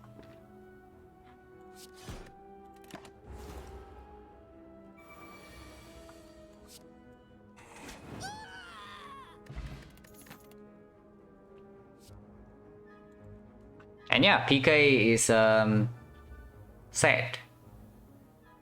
We pick this. Expertise though, expertise plus is actually not bad at all, because apparently like, looking at how the last fight went, we actually kind of like card draw. And of course we have Gamble plus. This is like -1 card in our hand, so it's not good with the Gamble plus, but expertise fills our hand. But of course next to is a Catalyst plus. Right, this Terror PK actually is not like working at all. Now that we apparently we have like Toxic Egg and we just like give it to poison. But it's fine, it's fine.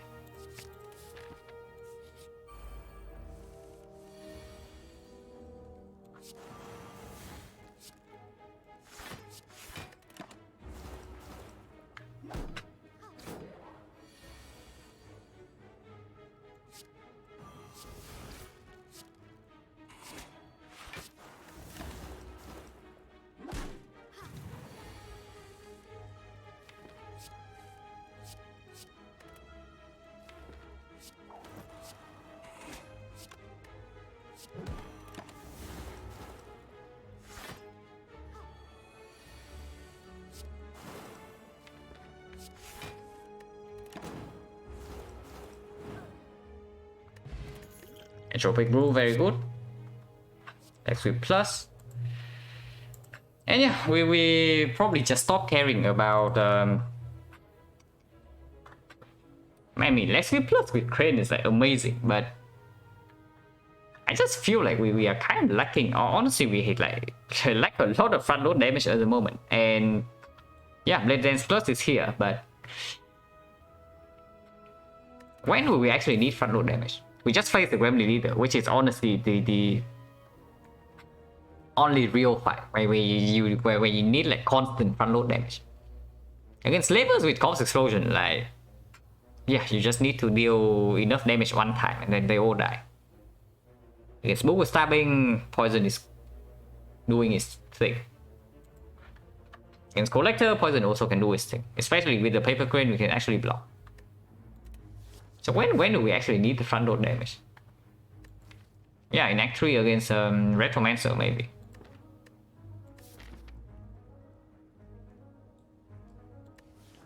It's probably fine. It's probably fine to just click the script here. Because this card is not even like... First of all, it's common with the question card. And then secondly, it's not even that good. We don't have any relic that actually plays with it. It's just 1 energy, deal 60. And we are not... Like we don't even pick up... We don't pick up Glass Knife. So why would we pick up Blood Dance Plus right now when it doesn't play with any of our relics? Yeah, makes no sense, right? Here's a plant. We don't even need Terror. Drawing into weakness is like very important, so let's do this.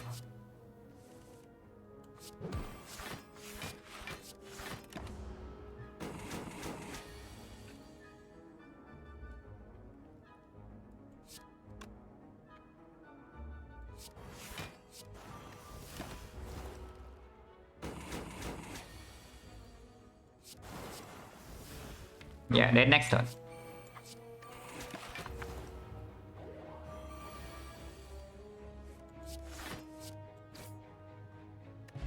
Weak potion. Okay, so we can use one weak potion here for sure. Yeah, we don't need the second next week. Definitely not. We have the cloud already on upgraded leg sweep, and we are picking up like more card draw with the question card tops here. Hopefully we get more card draw because we have not seen a lot yet. But if not leg sweep, then nothing else here.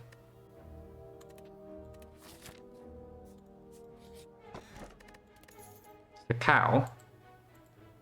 Yeah, we want front load. This is the front load relic. At the moment, we only have like war attack that is really something with it. Otherwise, it's like we don't have anything to use with the cow. It's probably still good enough. Just because right now our deck is not in a premium shape yet, so I still want immediate power. Okay, this one we definitely do not take. So this one we can keep. There's a book. And yeah, there's no this weakens to 4 times 2, so backflip is only sufficient. yeah, good we find bites.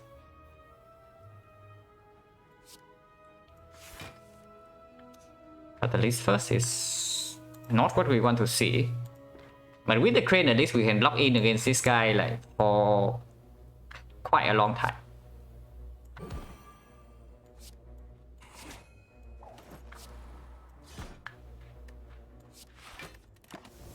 Yeah, definitely willing to use this potion if needed.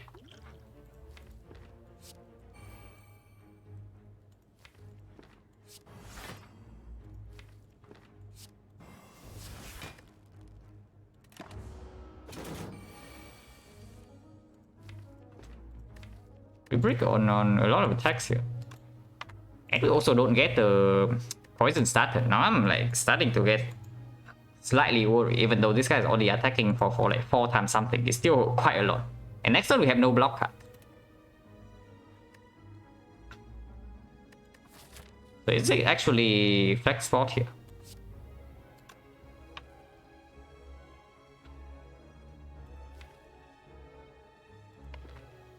If we flex now, can we kill next turn?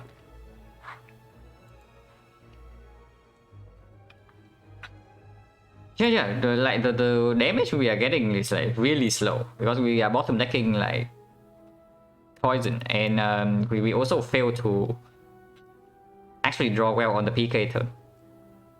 Now we do this goes to 22, goes to 24, so 36 and 33, 69. So this guy is at 68. 18 times 3 is not enough. But we can kill in 2 turns. Your calendar would give this fight. Hopefully not, because if we have to block until calendar, like maybe we have taken like some damage. Honestly, I'm down to use this. It's not even that strong.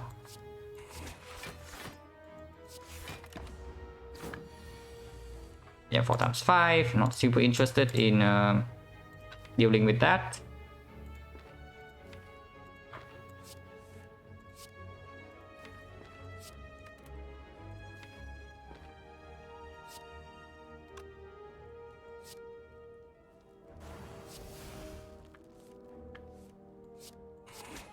I lose some HP. I just want to guarantee a kill this turn.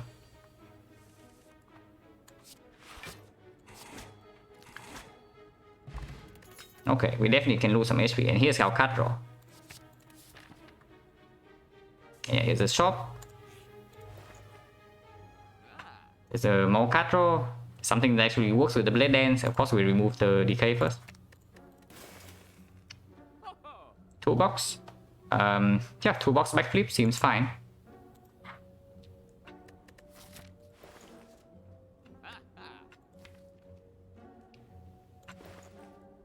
toolbox blacksmith seems fine. We of course can also buy memories potion, but I think blacksmith is like quite strong. Of course, if we are really scared of collector, we take this so that we can actually line up catalyst in the first cycle. But with paper crane, we can also block it.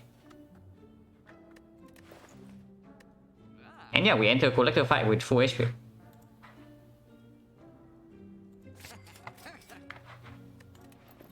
And nunchuck, definitely not when we don't pick up blade axes.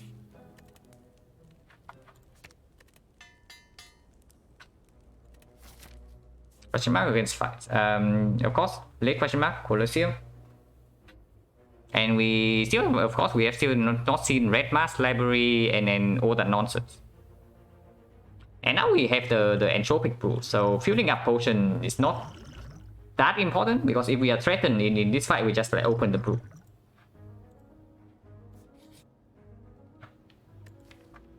Duplicate. Duplicate my card. Duplicate a card, you say?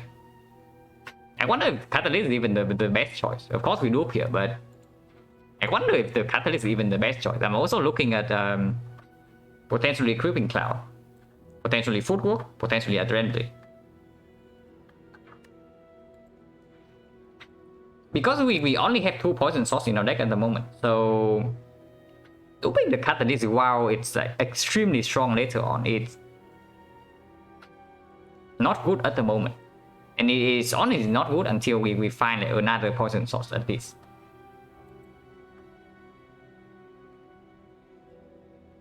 It might actually be just it might actually just be Adrenaline.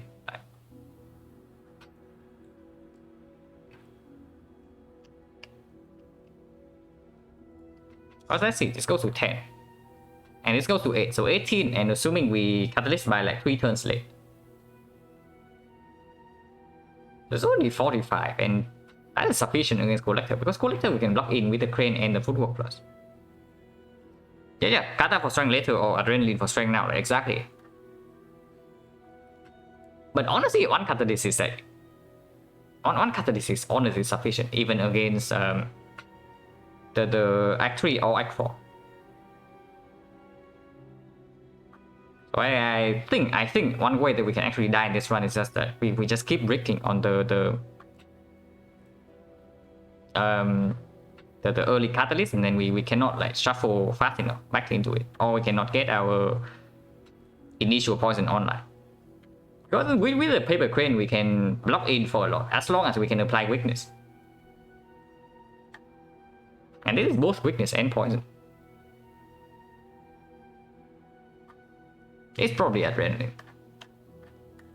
We don't have enough card draw to justify cow gamble yet. And yeah, here we can recall or we can upgrade one of these two.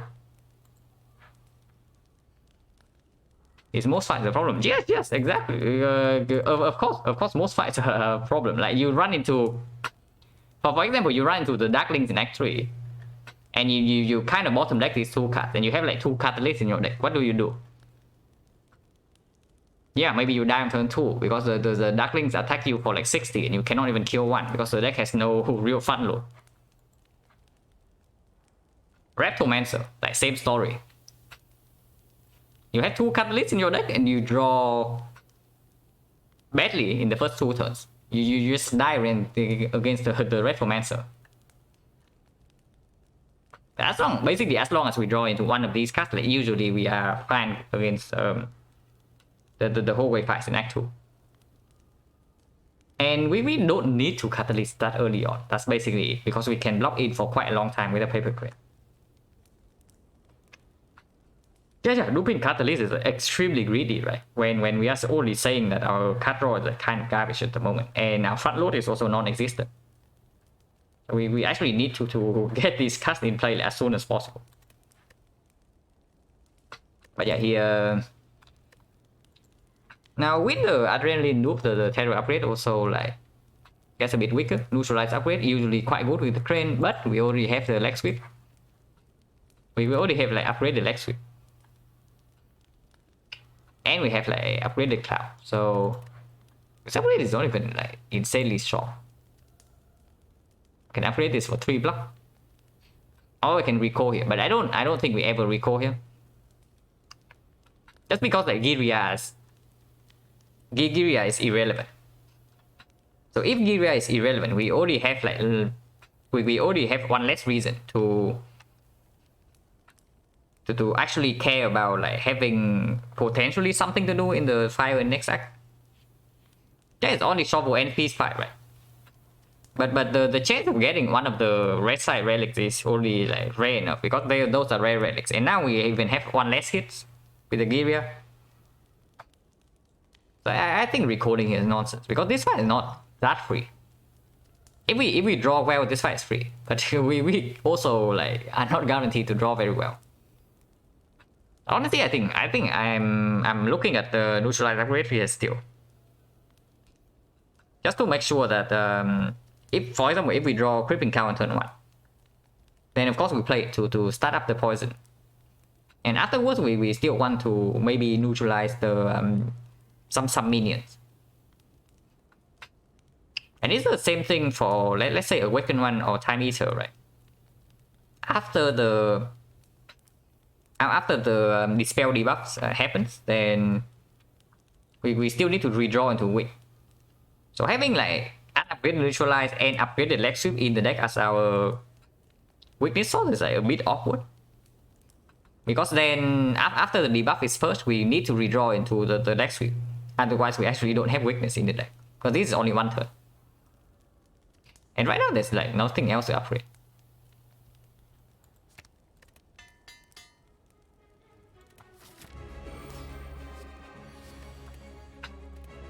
Shackles, Violence, Finesse. Finesse fine with the footwork. Shackle is Shackles.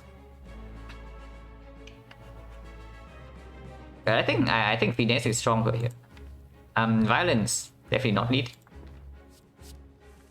Not even what we want anyway. Yeah, Terror. Can deploy Terror.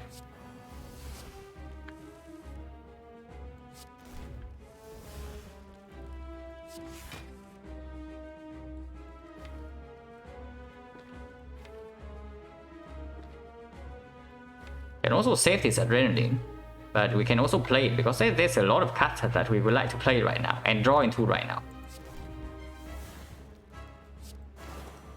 Poison started. We can still save Akabeko for this or attack next turn.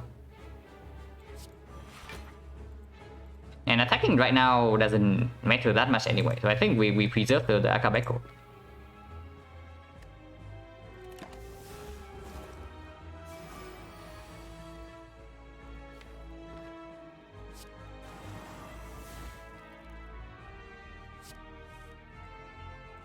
Okay, we can still preserve the Akabeko. But that means that we just take this damage without blocking at all.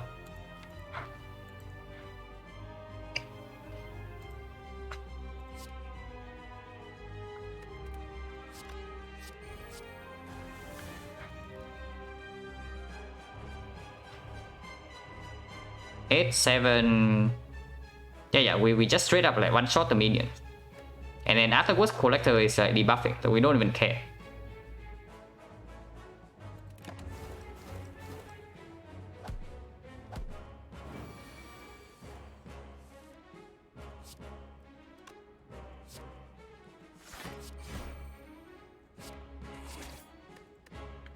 And yeah, she's dead in 2 turns. Here we just try to heal up with the bites.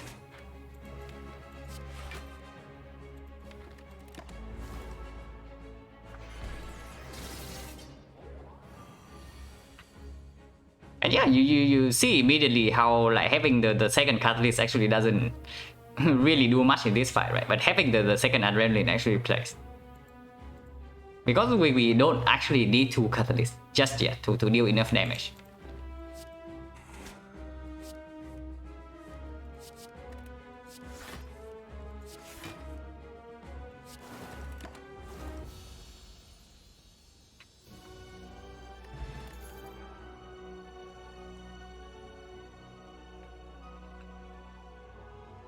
Okay. Interesting cards. And unfortunately, these two are probably the weaker ones. Even with the Snecko Skull and Venom doesn't really matter. And yes, even against the hard AI doesn't matter. I'm definitely looking at potentially second corpse or the Alchemist here with Potion Belt. Yeah, hard to say no with Alchemist, but you see our problems at the moment that we only have 2 poison openers, 2 poison starters at the moment. So whenever we draw into Catalyst before any of those, and then suddenly the Catalyst doesn't play, and then we need to cycle back like once more. Yeah, Alchemist looks amazing. Poison is extremely crucial. Exactly. Like this card would definitely perform. It's like 2 energy, deal 10 poison, strip 2 artifact. And against AoE fights, we definitely want to draw like into one of the Cosmic Explosion as soon as possible.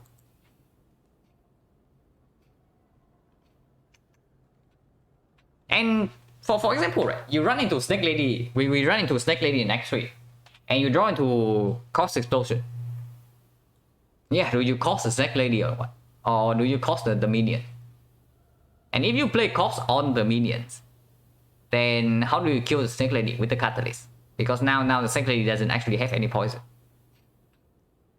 But if we have 2 Cosmic Explosion, then that's a different story. I think I'm picking Cost over Alchemist here, even with Potion Belt. Like it sounds crazy, but I think I'm doing it.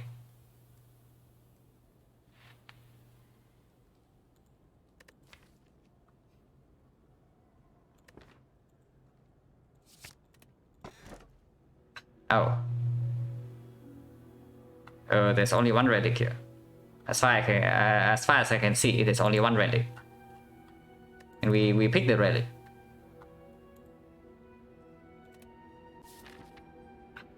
I mean, Final Stone is not like Final Stone's terrible, because we do have Paper Crate, and any Piercing Wheel, any Malaise we come across will be upgraded. But yeah, we say that if we draw Catalyst before our poison, it's like worthless. But now, yeah, now it's a different story.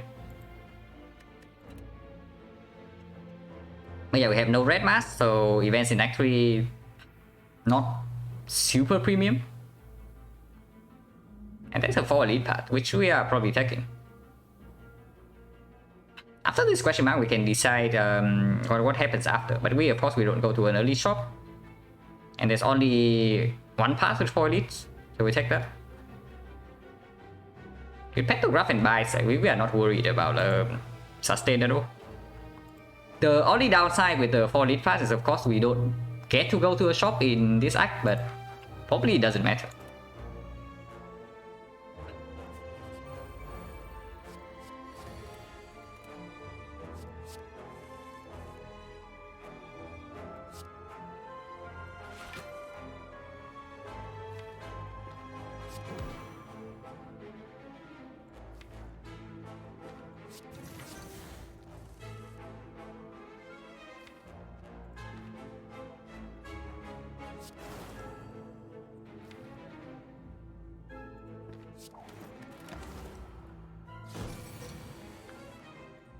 Yeah, 1 more bite in the deck, which we would like to draw into at some point. Some point mean now.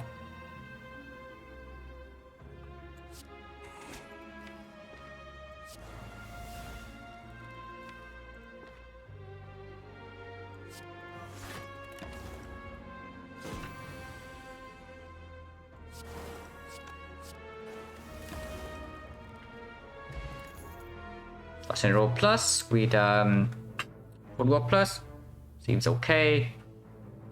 Slightly unnecessary though, because our block density is already like kind of decent with backflips, back sweep, and deflect, and we have pyramid, so block density is also like not having block in our hand is also like not really a big thing, but it's cool. It's cool. It's a good card. I mean, it's pickable for sure. It's going to play this fight, it's going to play the hard fight. And now that we have like 2 adrenalines, breaking in the opening turns is like less likely. Of course, we have freaking pyramid. Pickable. I don't pick the second one though. I think one is enough. And yeah, triple buff. Like we better draw into Corpse Explosion at some point. Patience not the best with the pyramid. Blind is excellent with the crane. Trip maybe can help kill one first with the Archipelago. It's probably Trip.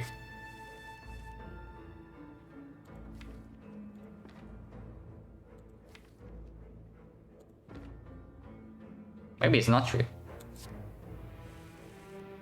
Yeah, Corpse Explosion. Like quite good, right?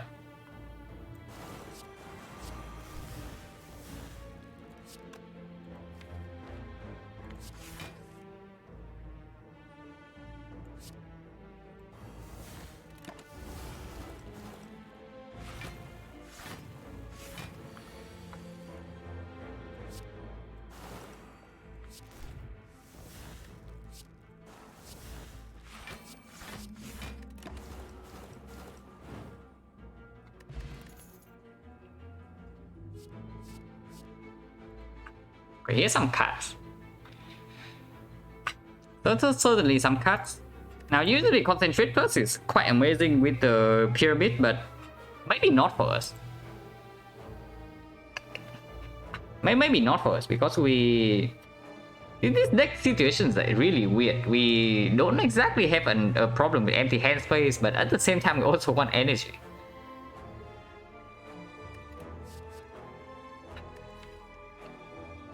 We don't cycle that fast for Amadou Plus to be amazing. And of course Doppel Plus, the draw is wasted because of the pyramid. Okay, which card would we be happy to draw draw into in a like kind of a hand that we cannot play our real cards? It's definitely not Concentrate. But the other two roughly equal, right? Yeah, the other two are like roughly equal. If that's the case, I think I want to pick up Doppel because with Catalyst Plus, the fights are not going to last very like. Yeah, the fights are not going to last for very long with the Catalyst. And this reaches further into the deck, and we don't need the recurring energy from this one. If that's the case, yeah, it's probably just Doppel. Also opens up Chemex. We have not seen Chemex. This guy. We cannot hand read this guy, unfortunately.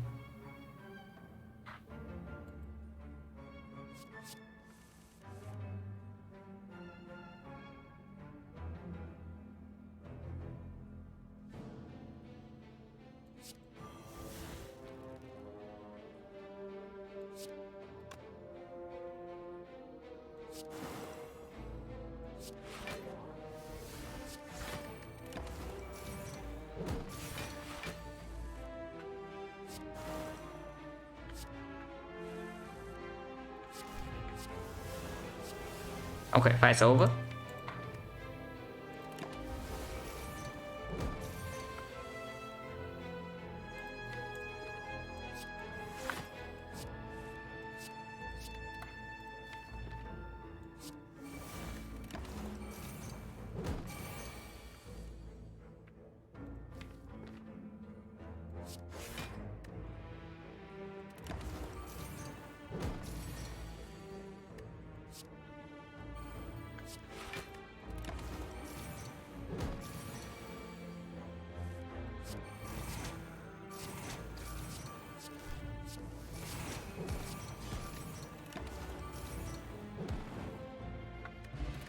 Yeah, Fairy. Acro Plus is still good. Yeah, it is still very good. At least one copy. And this being a fight doesn't mean anything. I mean, but it doesn't mean anything. I mean, it doesn't give us any information. So we still probably want to step into one question mark. So let's do that first to get more information before going into this. Okay, garbage. And we don't pick that even with the crate. Yeah, this being a garbage event, it's only secret weapon here. Like Mayhem against Spiker, of course not. Magnetism, not exactly what we want. Oh, we can just kill them all like right here.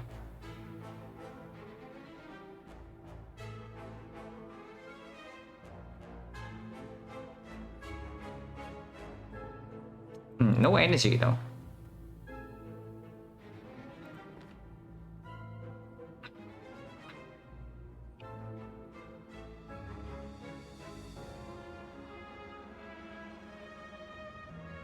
So currently we are taking one.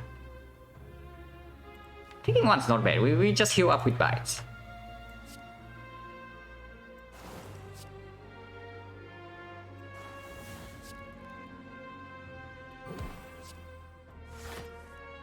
So we don't even take one.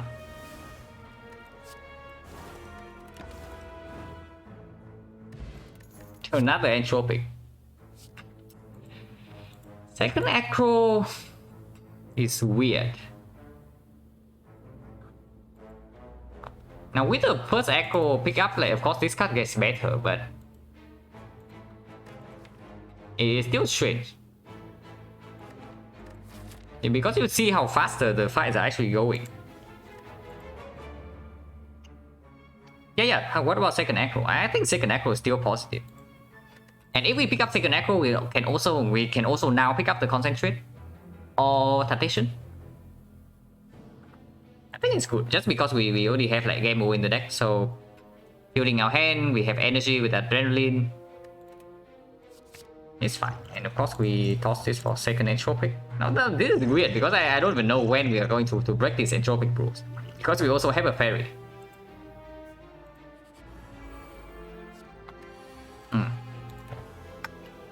This fight is not that easy.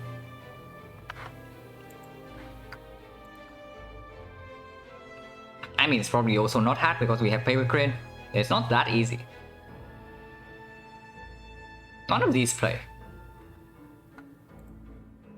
Yeah, none of these play.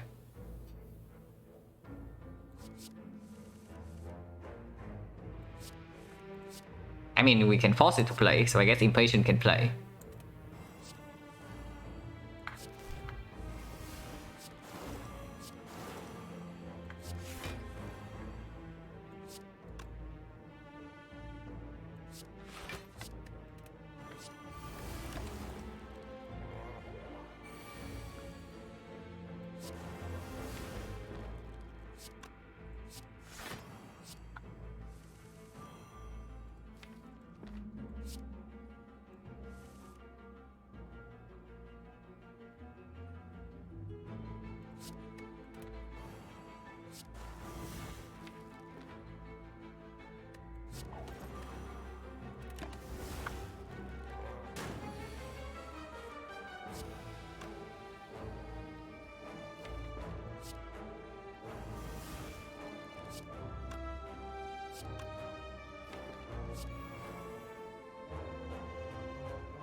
Yeah, we got an adrenaline to block in from next turn onwards, right? So let's just empty our hand first. And we don't really care about the PK, we don't play the raw attack.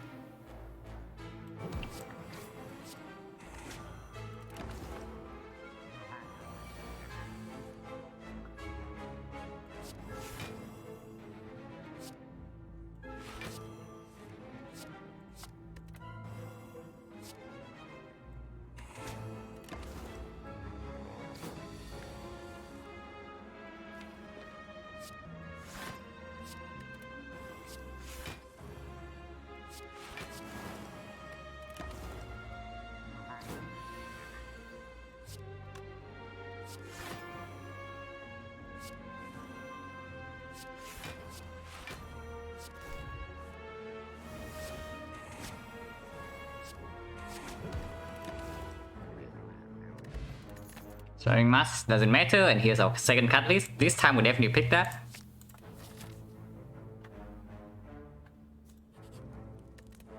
And yeah, there's still no upgrades.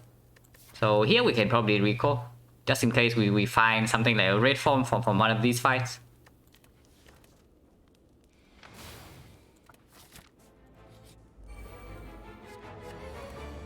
Yeah, secret technique.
Yeah, this Nemesis never attacks us for big, but even if it's like the big hit is only 27, and we block in like very easily.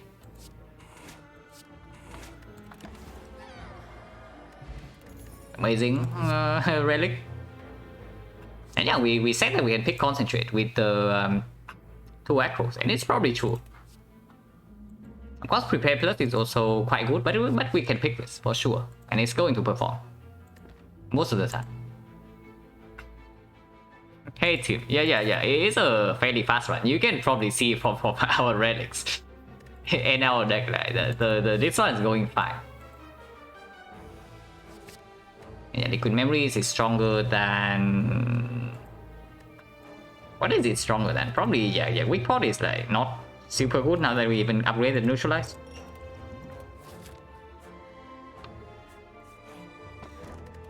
Amazing relic.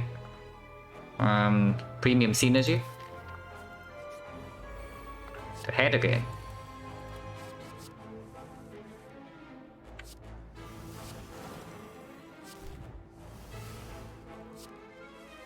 And yeah, concentrate is like playing here.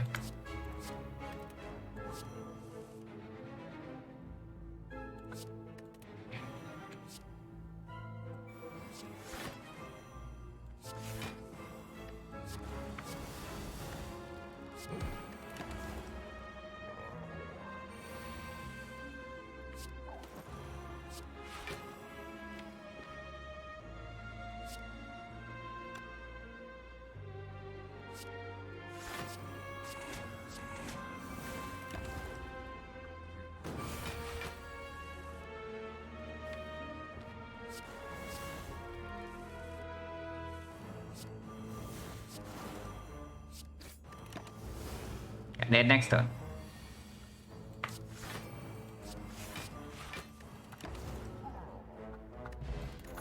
White piece.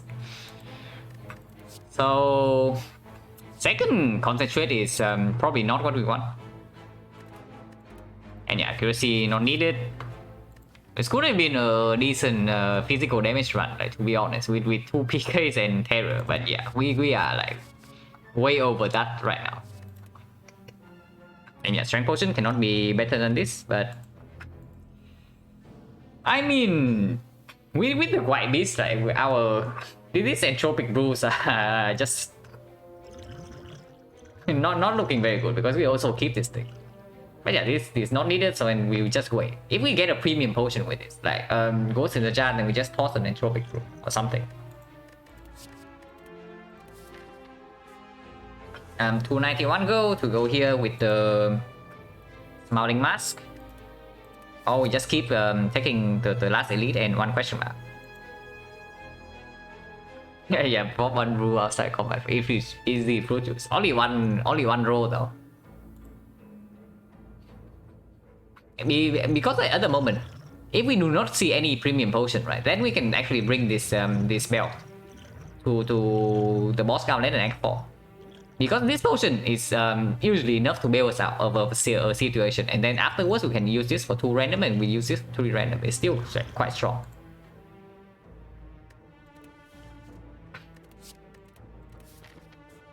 Yeah, we just take the ETH.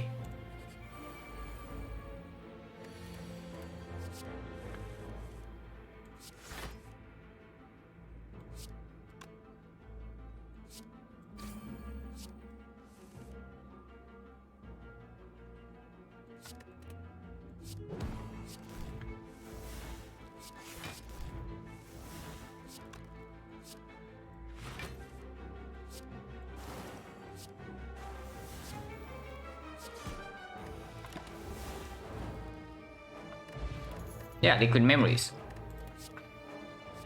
Is liquid memories better than 2 random potions? Yeah, probably, right? Just because of the catalyst. So I open this right now to see if it's better than liquid memories. If not, then we just toss whatever is in here for the liquid. Okay, this is out of combat, so we actually got a fruit juice. That's actually amazing. But yeah, we rigged that. 3 HP.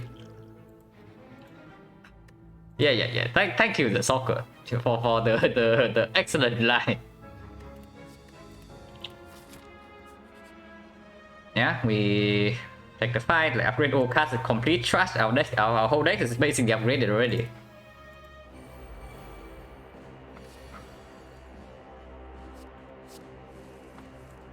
Potion bar. No. We still need like Ghost in the Jar and duplication potion or something. Honestly, the fairy is like quite quick. The fairy is honestly quite quick.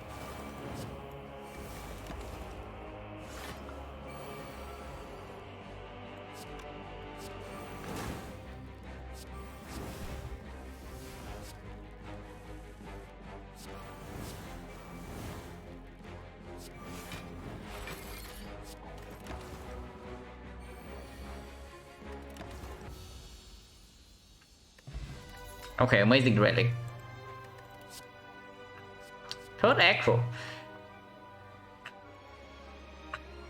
Third acro.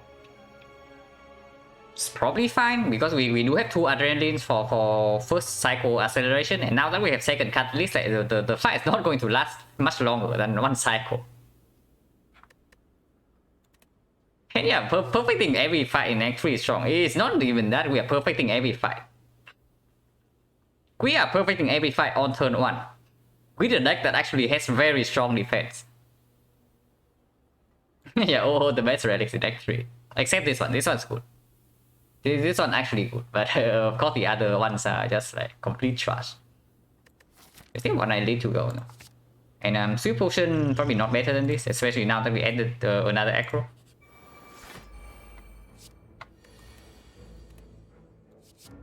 Oh, misplay. Should have done Jack of all trades, and maybe sometimes we can roll Hand of Greed. But yeah, misplay. Unfortunate. What can we do?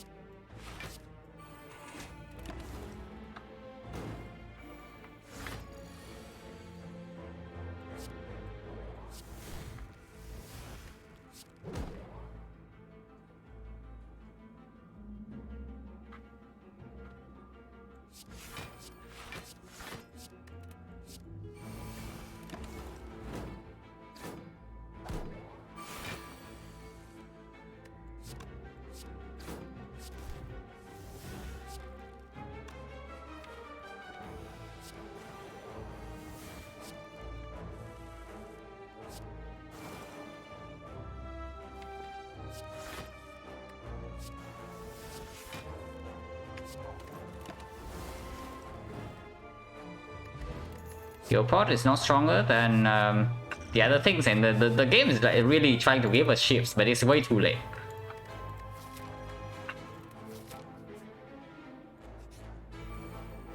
Misses again, and here's a goal, here's a goal. Hopefully we can get this. It is quite hard though, because we need the poison to somehow not overkill. But maybe we can do it.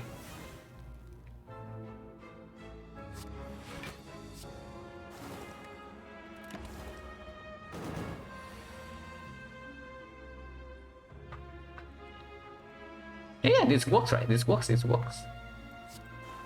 Something like this definitely works.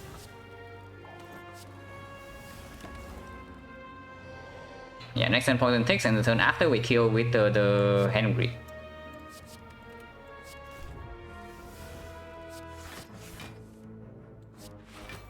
Like 2 turns from now.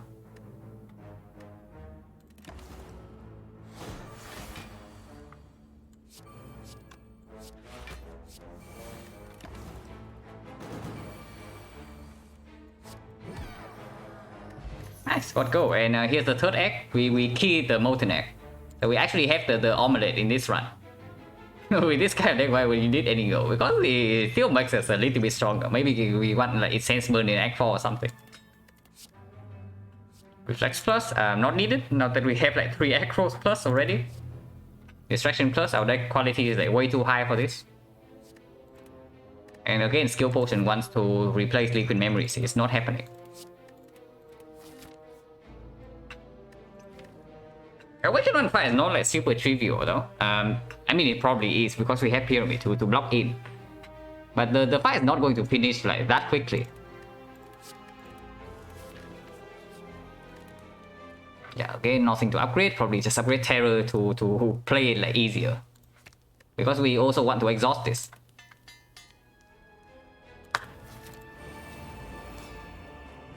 Yeah, Apotheosis is like completely redundant. It's actually just a slime that costs 2. We do thinking ahead.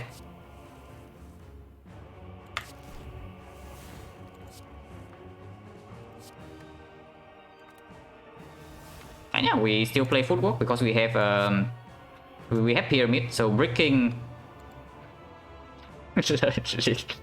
right. Landing costs soldier and minions the Warcry. And unfortunately, it's dumb. Like leaving these guys alone, we actually die to them eventually. So we need to kill them, unfortunately.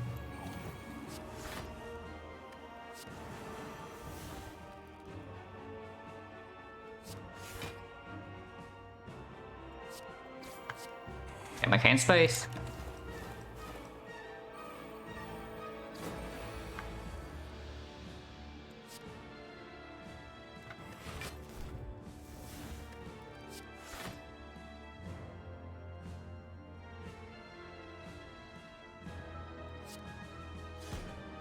Okay, 1 catalyst is gone. It's not like we need that. Did not land Cost Explosion. Did not land Cost Explosion yet.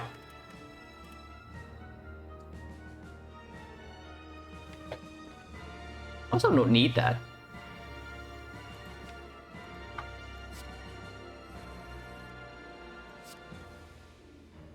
Okay, it's time to commit some war crime.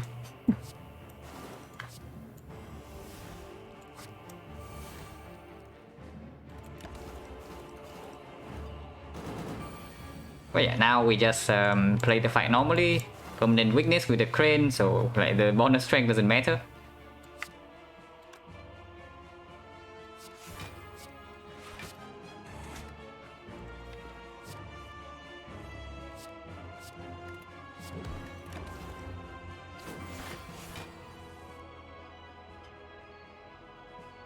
We want to keep this around for the transform.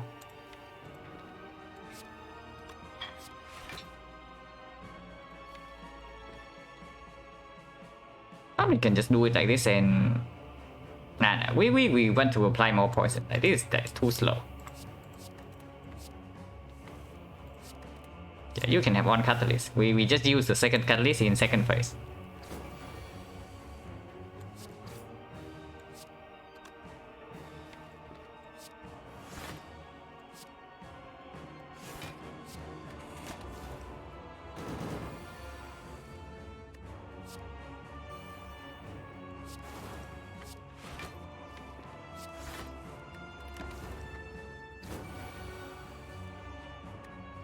No piercing wheel. Yeah, we actually have not seen a single piercing wheel. We Toxic Egg and then question card. We have not seen a single piercing wheel in this run. So the common card being like elusive as usual. We probably want concentrate in our hand just to have a guaranteed strong turn against the split.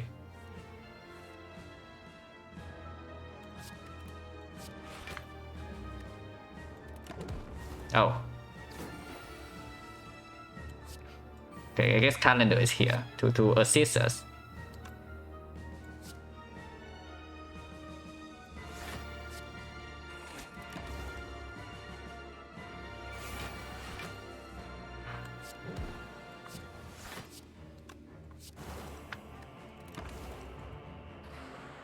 Oh yeah, we saw piercing wheel, but I say that after Toxic Egg and the question card, right?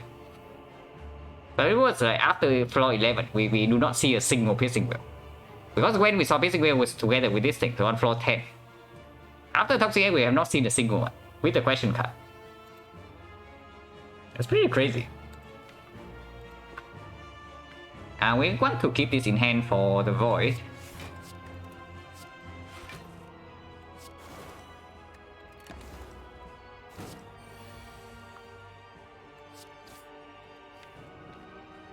Is enough.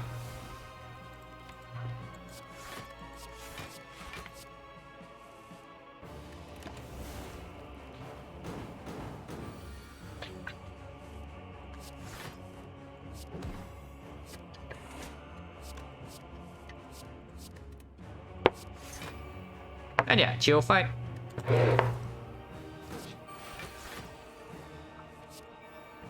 Not much to do here. We just wait for this guy to die, to poison. I mean, there are 2 voids in our draw pile, so we need to be like slightly concerned. Not too concerned, but slightly.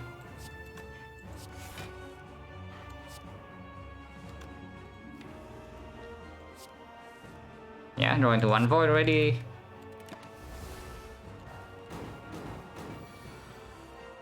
Going to the second void, but it doesn't matter. Weakness runs out, but we rejoin to leg sweep next turn.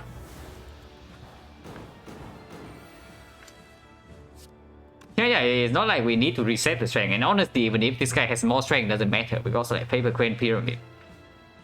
We have Paper Crane Pyramid and all block cards are upgraded, so we don't even care if this guy has like 8 strength. We block that very easily. Yeah, he's dead.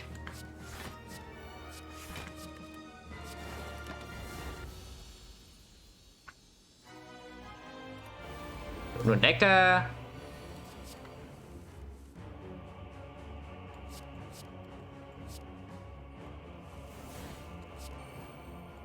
This side is probably slightly more troublesome than Time Eater. Just because we don't really have like a lot of like upfront artifact script and Paper Crane is not that effective. I mean, that's probably just completely free. But these guys, we need to be slightly careful. Not too careful, slightly.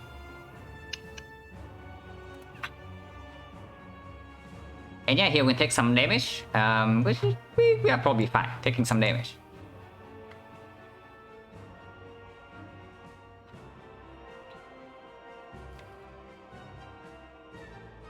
It's actually something like this, right? We do Corpse here and then Cloud here, because the explosion effect doesn't need to be applied yet, because we have a second one. And if that's the case, we get weakness down on this guy immediately, which puts him down to like 7 times 2, so we take 14. And artifact strip needs to happen. We don't block in here, because the longer we wait with this fight, the worse it takes.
Yeah, fight's over like quite soon.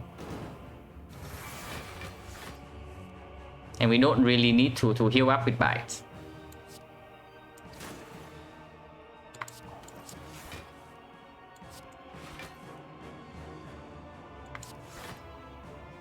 I mean, we can,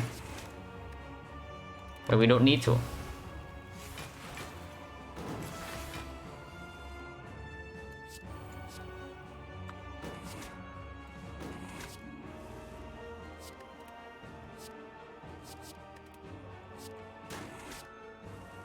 But yeah, again, we can, so we are full HP.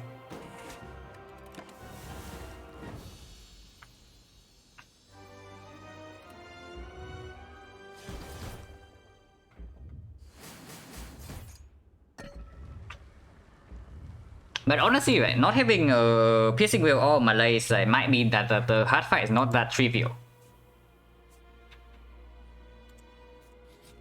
Because depending on draw orders, we actually don't get to 200 poison that quickly. So we need to be slightly careful here. And yeah, this is just a survivor upgrade. Bites upgrade doesn't make a lot of sense. Yeah, here it is, survivor upgrade. Spoon, you say? This we don't want back, but it's only one card. Otherwise, there's like Catalyst, Adrenaline, Doppelganger, Crippling Cloud. Oh, fine. And there's no like Courier here or anything. Of course, there's also Horncleave. Now, this relic is excellent. And we cannot buy both Horncleave and Spoon. We have to choose one of them. And it's all honestly, it's just the Horncleave. And yeah, we remove war attack. Card is complete trust. We don't we cannot even play this to empty our hand. And yeah, Horncleave is just like amazing. Honestly, with 2 liquid memories, the Spoon is quite strong. It is not wrong.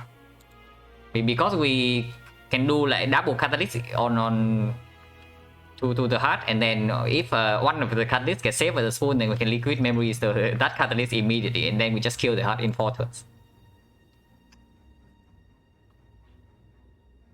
And yes, we do block vulnerable. So how much do we actually need this Horncleave? Maybe quite a lot still, because we don't have with the cloud it's like 1 times 15 the multi hits the first time, but afterwards we don't have the strength down. But it's still quite troublesome if we lose a lot of HP in the first cycle.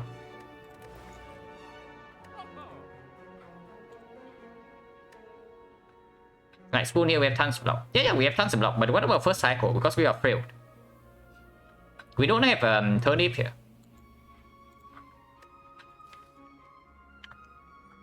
And we don't have the piercing wheel, the dark cycles or malaise to guarantee that we block in against the multi-hit in the later cycles.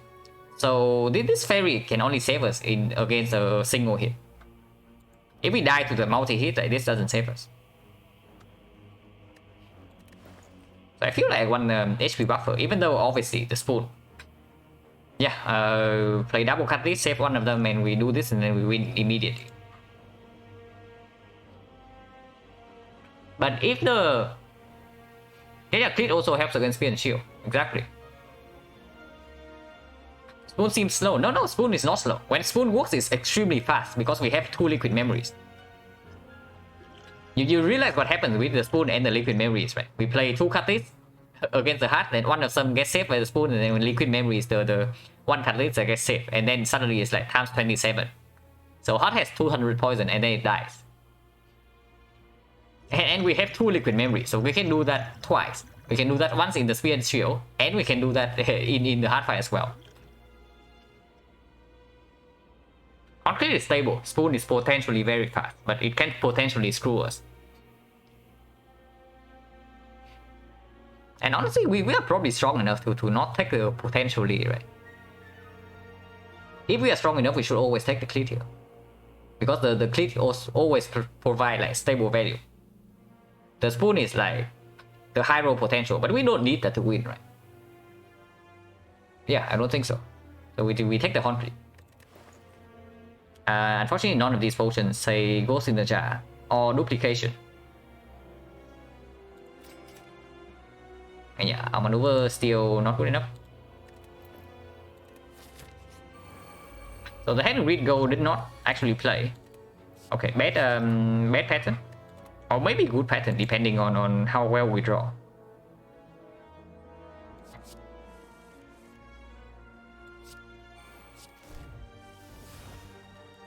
Okay, maybe it's a good pattern, because we are not drawing very well here.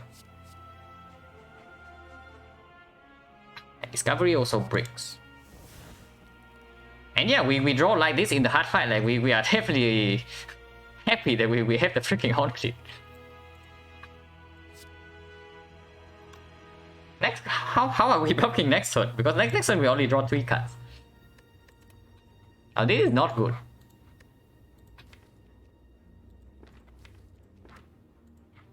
This is definitely not what we want to see. But yes, we do have Pantograph. And we have Bites. The only problem with stalling this fight with Bites is that we actually cannot kill this guy with Corpse Explosion if we want to stall with Bites. And aside from Corpse Explosion, we don't actually have other poison sources.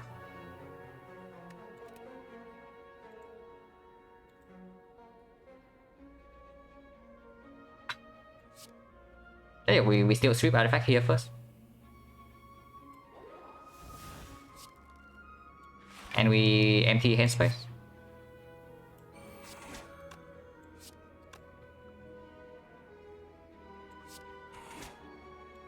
Yeah, don't really care about the PK damage for next turn. Yeah, next turn this guy is like shielding anyway, so we can just like empty our hand space immediately. Because we can draw into like some aggro plus things, and then we need hand space.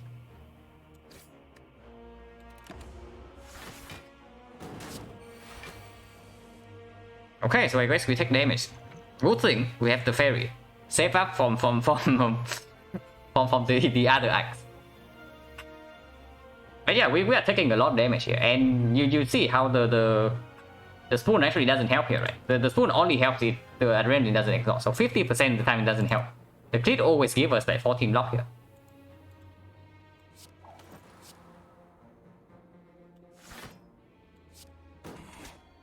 Now we don't die yet, and next turn even if we completely break on block, the fairy is still safer, so it's fine. We can heal up with the bias like slowly. And yeah, we were actually bottom decking like all of our card draws. Like Double would do it, Gamble would do it, Backflips could do it, Prepare would do it, 3 aggro plus. Any weakness could also do, but we did not draw anything. So this is what I mean when I would say that Act 4 can always go wrong. Like, they do not believe that you already win the run unless you have like permanent intangible on turn 1. Here we are probably still in a fine position, but it's not good. Like you are seeing, we were taking like 40 damage immediately.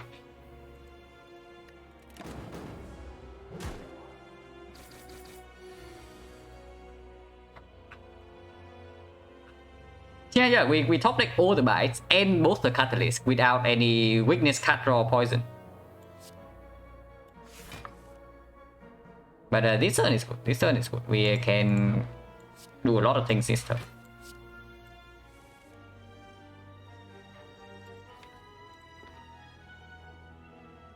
Hopefully. Don't need to kill that quickly. So we can discard a catalyst here. Actually, we have a lot of blocks, so we probably don't even need this. Okay, no card draw, so the game was not even that strong.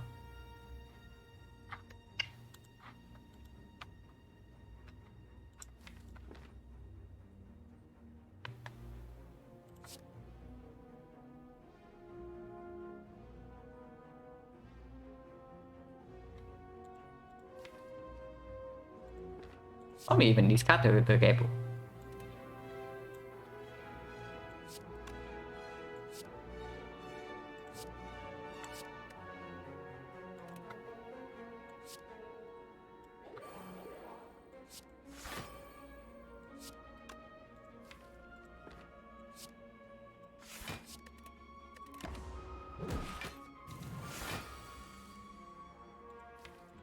Yeah, artifact strip's good.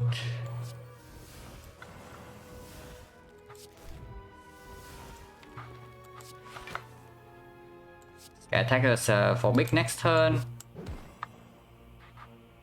Need to block for 2 more.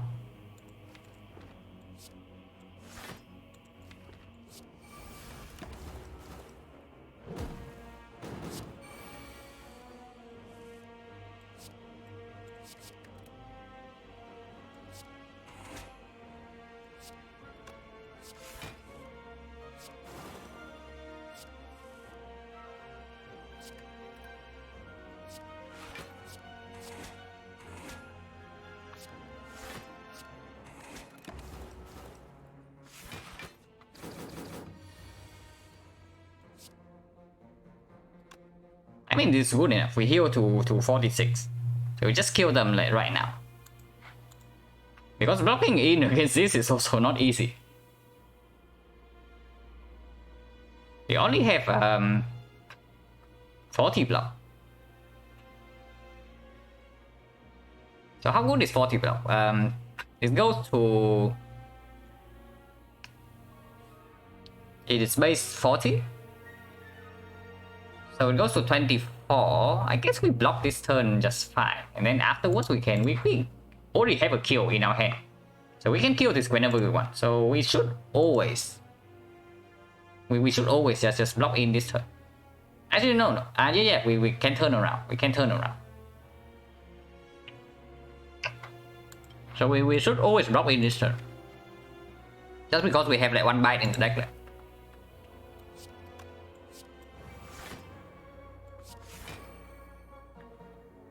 Yeah, we don't need the PK.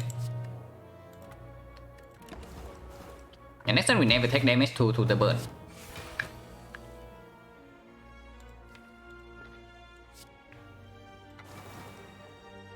Yeah, any catalyst is already a kill, so we don't need to do anything here. Yeah, for the bites.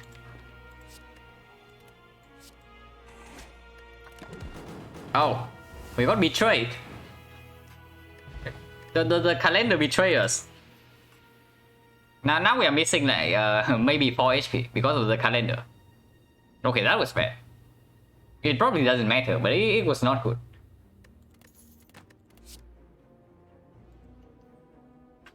Second concentrate. Yeah, probably not needed. The blur is again another potential brick.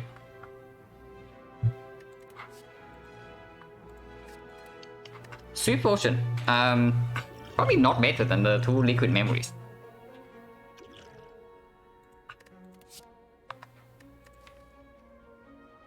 So we probably just yeah, we probably just skip here. I mean, blur is fine, but not exactly what we want, because after we deploy poison, the fight is not going to last very long. And blur just blocks our poison draw in the first place. And in first cycle, we are not over blocking. In the first cycle, we are not over blocking because we do not fully block the multi hit. And we are frail, and the big hit, even without vulnerable and with the weakness, is still like base 45 weakens to 27. So it's not like it's nothing. Over blocking 27 with frail is like no easy task. Oh.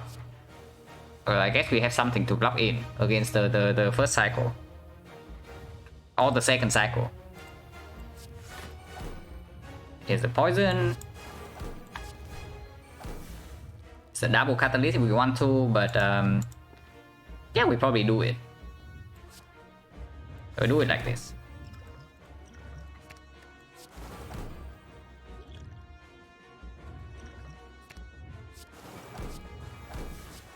And yeah, to add another poison on turn 1, we can also do this if we don't want to take damage. If we want to don't care about like perfecting this fight, if we don't care about perfecting this fight, then we use this right now. We can open this to see what it is. Okay, second fairy and a block potion and the strength pot. We can use that. Yeah, we probably enter. We can probably like, perfect this fight if the RNG is good enough.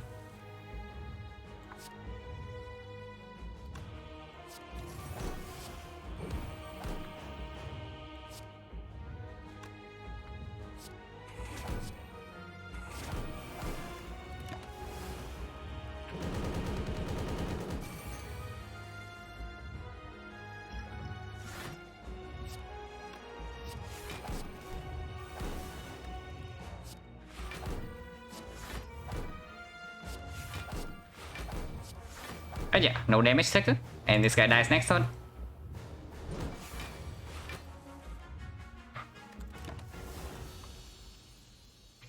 Wow, that was fast.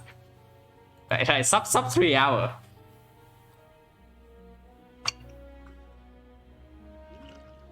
But yeah, quite a free run. Only the Sphere and Shield fight was like slightly troublesome, but that was only because we draw like, extremely badly. But even then, we were never in any danger of actually dying.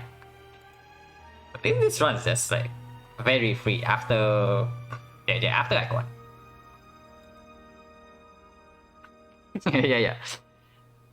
We basically applied like 200 poison on turn 1, and then we take like 0 damage in the fight with the 2 liquid memories. But yeah, that's how a good poison deck goes, right? You apply 200 poison on turn 1, and then the hurt dies on its own. And we can even release the 2 fairies.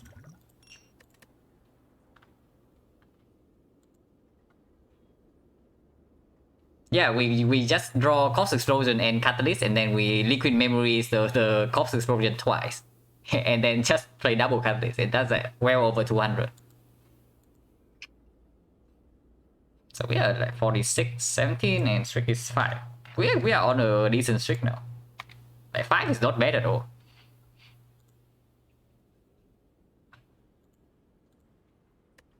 Score is surprisingly low for such a strong run, but I guess we did not. I guess we do not have like Beyond Perfect, and we don't actually kill elites with 0 damage taken until Act 3.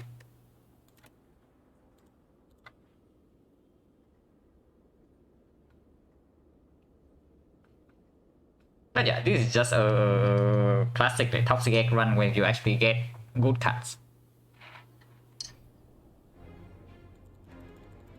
And that is even with us like picking up a curse in Act 2 from the altar.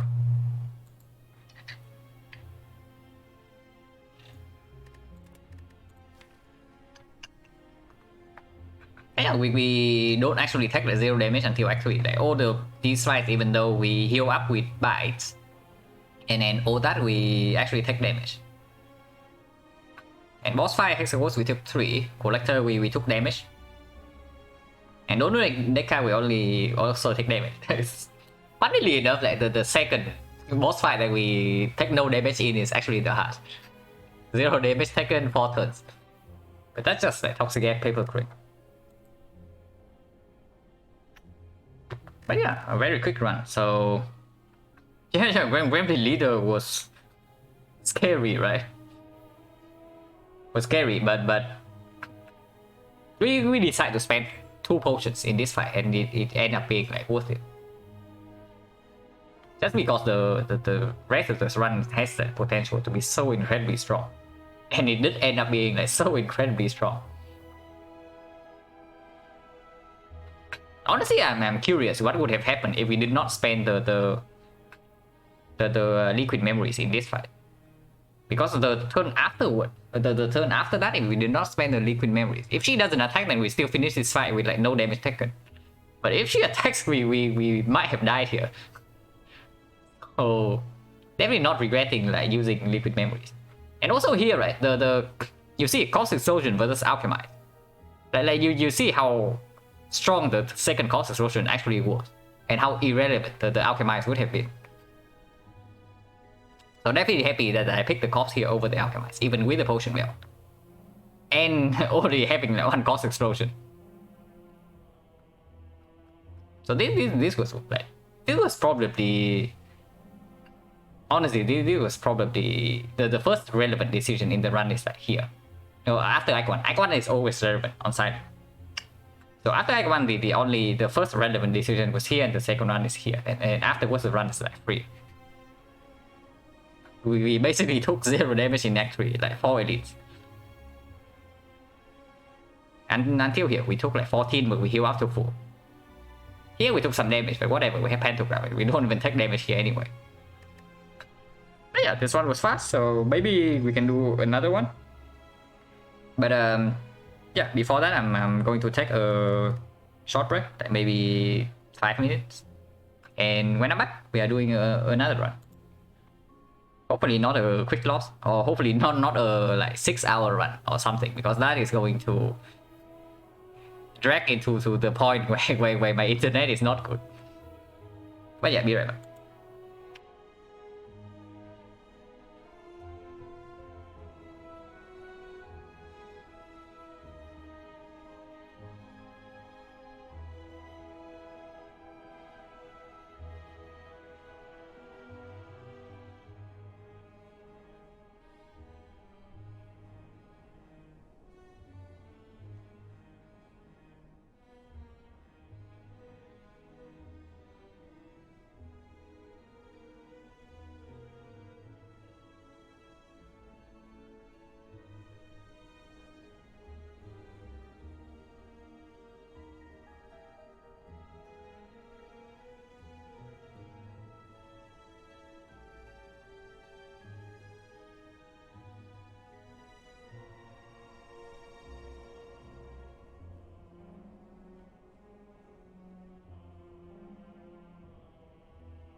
What's the win rate percentage? We are at 46-17, so it's 46 divided by 63. 73%. 73 for the games we have played so far. Hopefully it goes up after this after this run. But yeah, we do another run.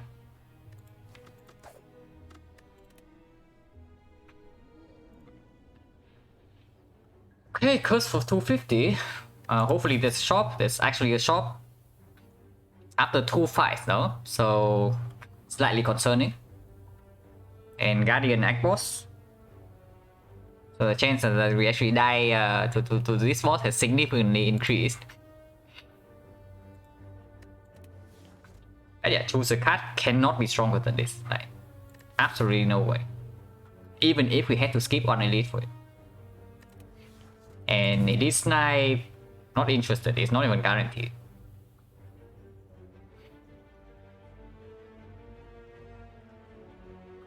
Yeah, so it's just cursed for 250 and we are forced to go here. So 2 fights after this. Depending on what happens by this point, we can choose to take this elite or we avoid the first elite entirely. Which is also fine. The slightly bad thing about this is that we want to go into this 2 elite portion. And that also means that we are forced to go into another shop. And this 250 is like a lot of gold. So sometimes we also cannot spend like all of our gold in here and then we can still do something in this shop. What is the path looking like actually? For example, assuming we are weak by this one. Because if we are strong by this point, then the rest of the act is like not super relevant. But if we are weak by this point and we cannot take this elite. Now it's actually quite annoying because the second half on the right side there's no fire. There's no fire in the second half of the act if we stick on the right side with the elites. It means that if we are weak by this point then things are troublesome. But hopefully with 250 gold we are not weak. And hopefully we also don't lose that much life in these 2 fights because we can lose a lot depending on what the curse is and what these fights are. But yeah, nothing else makes sense except this. Shame. Shame is acceptable, probably not the worst possible curse. It's definitely not one of the best curse. Shame is probably worse than so it's objectively worse than injury and clumsy. But it's also probably worse than normality on floor 0. But it's better than pain, regret, and doubt. Maybe it's roughly the same as regret. It's definitely worse than pain, and it's definitely worse it's definitely better than pain, and better than doubt. But regret, I don't know. So this is probably on the slight low roll side, as far as the curse goes. But yeah, we go here. And maybe this is a remove event. Okay, not draw one. Amazing draws on turn 1. At least the shame doesn't matter next turn. I mean, this is clear. And we need to be able to kill one of them next turn. If they both attack again next turn, we have no block. Because we have like, even have shame on this. They'll probably just accept the 2 damage here. Unfortunate, because if we draw like one of these, then we take 0 in this fight, which is very good with the curse stat. But here we just take the 2.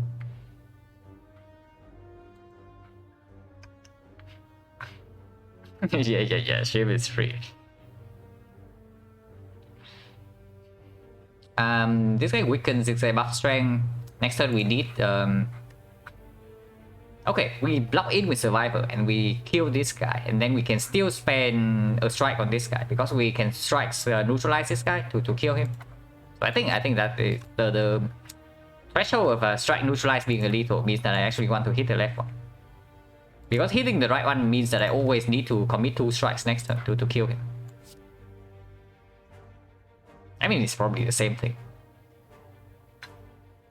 this guy buff strength, this guy weakens, and weakens probably slightly worse, slightly better than buffing strength, of course. Okay, they did not even attack again.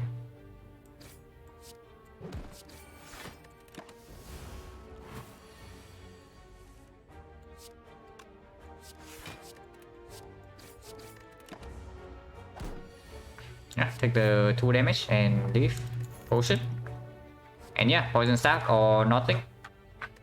And poison staff is a decent early game attack. It's also somewhat okay against Guardian. So we pick poison staff. Oh, shrine event. So this is a fight, which honestly is a good thing. Okay, maybe not as good because we have full potions here. We have to go to spend, but we are also going to 2 shops, so this decision is not easy at all because any gold we spend here is going to be relevant in this shop. And we already have 1 potion. Now, unfortunately, the Gambler's Rule is honestly not a very strong potion in the early game. So if we do not pass for the second shop here, I always buy 3. But unfortunately, we have the second shop. So let's theorize like how much gold are we spending here? We remove the shame and maybe let's say we buy a common or shop relic. So that's 75 plus 165 on average, but let's say we slightly low roll and it's 170. So 245. We get. This cannot be a shop. Even this is a shrine, but this cannot be a shop because it's directly after a shop. So most likely it's a fight or a chest. But we can assume it's a fight because it's only 4% chance to be a chest. So plus 30 minus 145. Minus 245. 30, 45, 75, 90, 120. So plus 120 minus 245. So it's minus 125. It means that we are at 236.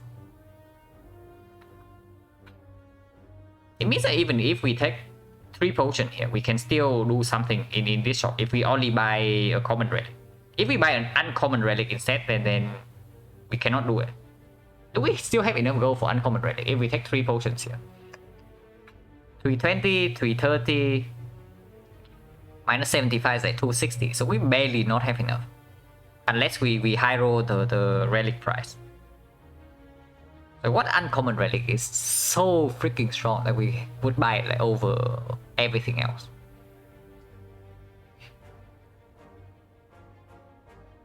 Maybe toxic air? Because Shuriken Kunai not exactly worth the gold like this early.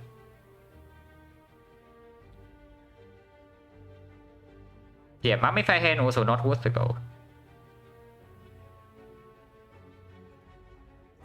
Not a whole lot, right? Not a whole lot. It is only Toxic Egg that we would buy for like 280.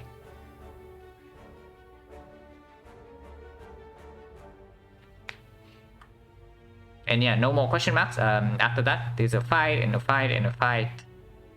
So we don't even get question mark for potential goal or goal spending event like Cleric.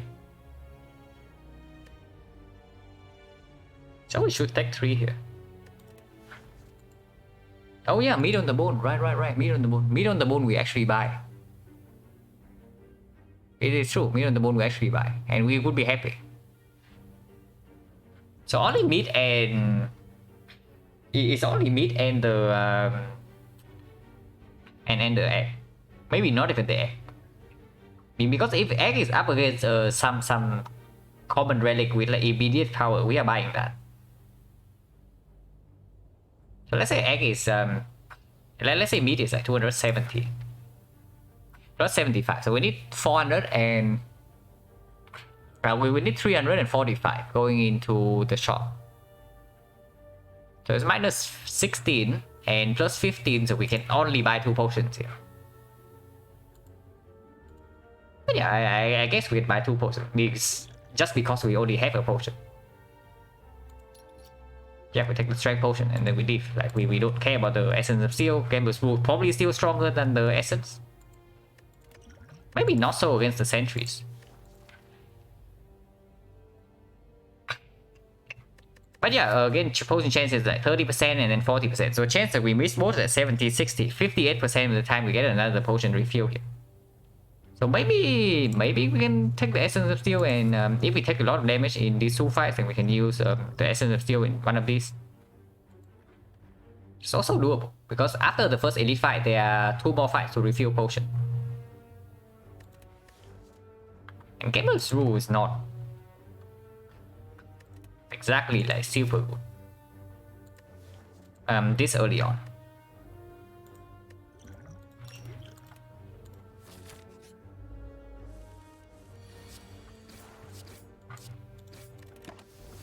Yeah, poison stab on turn 1 with like 18 damage is with 3 energy would have attacked is excellent.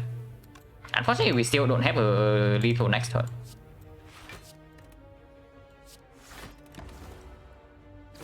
Unless we draw into poison stab. Okay, we don't. Answer is clear. And it's 15, it means that poison stab plus strike or double strike neutralized would be a kill.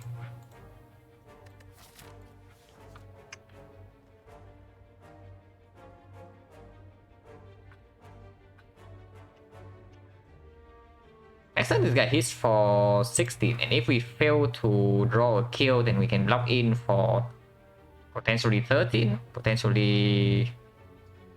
It's weakened to 12, so this blocks for 4. So 14, 13, in which case this thing is going to play next turn.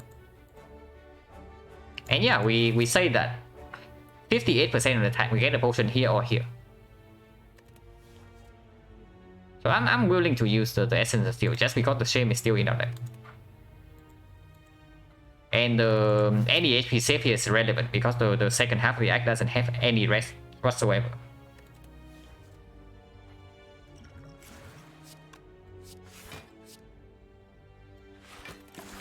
Yeah, if we use potion, then we always block twice here. And yeah, we block for some more. And we kill. No potion, here's a bait. This is definitely a bait because we do not have an upgrade for it until the end of the act. And before we upgrade Catalyst, we always upgrade like the Poison Stab. And then it also doesn't play. Dagger Spray works better with the Strength Potion. Dagger Throw is a better card. Especially if we do not have an upgrade for it, and we really don't.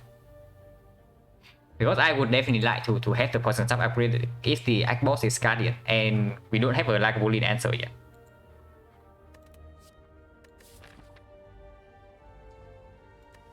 Yeah, it's Dagger Throw.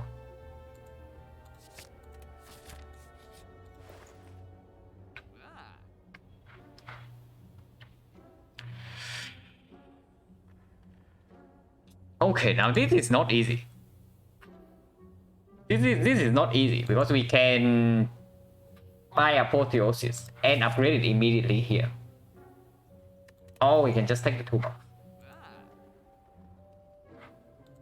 And yes, like we do have an upgrade for Apotheosis, and Poison Stab upgrade is not even that strong. When is Poison Stab upgrade strong? Yeah, against Lagavulin. You know what? If you have Apotheosis, Lagavulin is at free. So the biggest purpose of the Poison Stab is already gone if we buy this card. And we get an upgrade for it right here. And yes, again, it lines up with the fact that we have like no more upgrades in this side. No fire. And the problem, yeah, no fire. So sometimes we just get here with a very low HP and then we have to rest again. And afterwards we are just like super behind on upgrades, but being behind on upgrades doesn't matter if we have this card. It is competing with the toolbox. But Apotheosis has to be stronger here, right? Yeah, Apotheosis is also fantastic for Guardian. It's not wrong, it's true. I mean, removing the chambers. So 217, 57, 60, 45. So we are slightly short for a short relic here, unless the chest give us gold, or we high roll some gold like during these fights. But yeah, 50% of the time this chest gives some gold. And anytime this chest has some gold, then we always have enough gold to buy a shop relic here. If not, we can just buy a potion. We can also just buy a potion here and then we run straight into this burning elite. And then our Act 1 is like quite fantastic. We get 3 elites, Apotheosis plus, and we get burning elite out of the way. So that's definitely possible. A toolbox definitely means that we can spend gold here to honor relic. But yeah, on average, it's just like it's not strong at this, basically, because this kind of shows 2 out of 3 elites. It's not that strong against the knock, but against the knock we have this. And yeah, we don't buy a potion because there's still a fight here.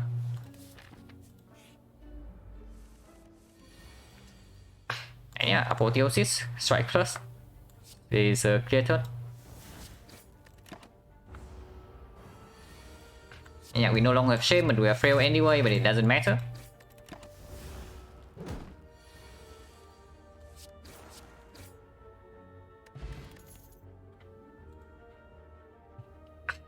Quick Slash, Dagger Throw, Backflip. It's probably the second Dagger Throw. Having the second Dagger Throw also means that we can actually start picking up maybe Reflex, maybe Tactician, but of course, Sneaky Strike. And yeah, Dagger Throw is just straight better than Quick Slash. There's no debating that. So we pick the Dagger Throw here, or nothing. Backflip, not interested. Now that we have Apotheosis, we probably can stop caring about the Guardian after proccing him on turn 1. The only thing we need to be worried about the Guardian is how to not take the 36 on turn 2. Afterwards, we are fine with Apotheosis.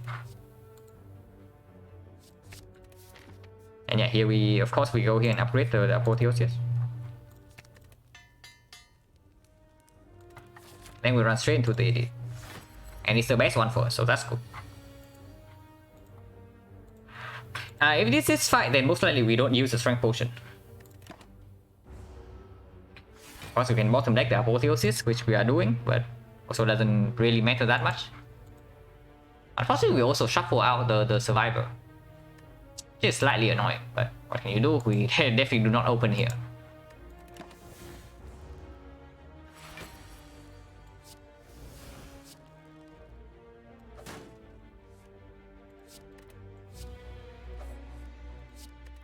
Running into 2 blocks is not super good, but hopefully we draw Neutralize this turn. We did not. Well, that still needs to be deployed, and apparently next turn we have no block. Okay, this draw is like kind of okay, at least we draw some block. This draw is kind of below average, to put it mildly.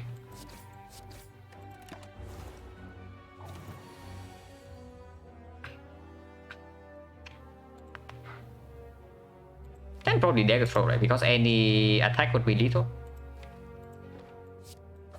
And we have like 2 tries for an attack. We have 1 more try, and 7 hits out of 9. Okay, I guess we don't hit. Actually amazing how badly we draw in this fight. It's absolutely insane how badly we are drawing in this fight, but yeah, we are still okay because like, this is our best fight. But that is quite annoying, I have to say. How badly we are drawing here.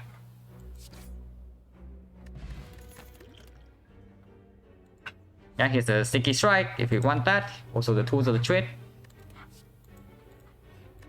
The problem is that like we kind of lose. How much HP did we lose in that fight? We lost 4. We lost 11 on the debuff turn, and we lost 8 damage before that. So we took 19 in a fight that supposedly we probably only take like 10 or less. Well, that is bad because the rest of this act is dangerous, as we have said before. A total trade is definitely quite good, but we just face like a bullet. And against the North, it's not a good card. Against Sentry, is like mediocre. Then again, the Sneaky Strike with 2 dagger throws. Total trade is like way better later on. It is definitely true. Because having tools and 2 dagger throws, they absolutely mean that we pick up any discuss synergy.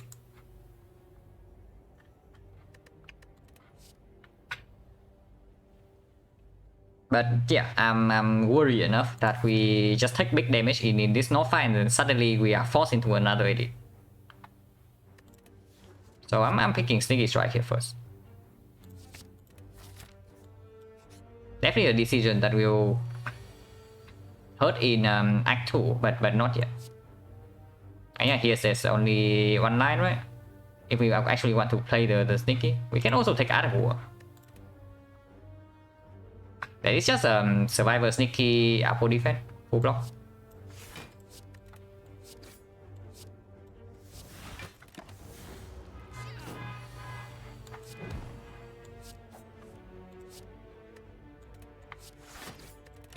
Have lethal next turn.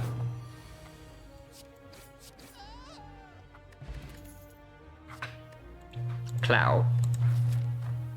Not exactly a good card against North or Sentries, and we are facing one of them right here.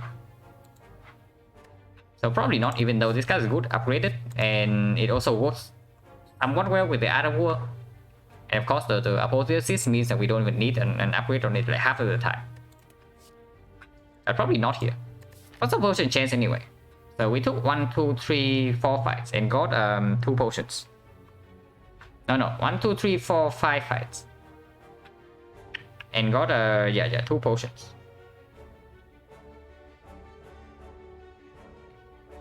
So 50%. Unfortunately, we still need to take another fight before the elite. And I definitely want to have these 2 potions for the 2 back-to-back elite fights. So we cannot even use the potion even if this fight is bad, unless it's really bad. Yeah, this cannot be super good. I mean, Slice has some synergy with the 2 dagger throws, but probably not. Because we still need to draw into Apotheosis before we actually are strong. The Dreamcatcher, amazing. Do we key this? Technically, we can take this because with the Apotheosis, the upgrades matter slightly less. So we can rest for a lot. And yeah, potentially we even rest here. Because we are not going to get out of these fights like taking no damage, because you saw our best fight just now with the like a bully. If we low roll, anything can happen. And yeah, there's no need to be like so greedy that we would key this right now, even though it's bad. It's probably only plays like once or twice in this run even if we get all the way to the end, but it can play once or twice, so we pick it.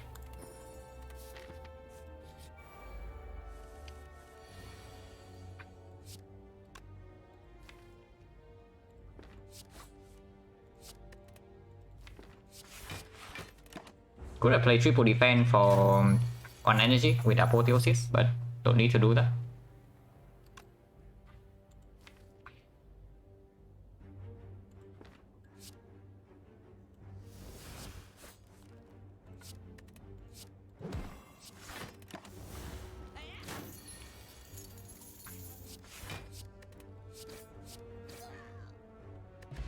%, so we lost a potion.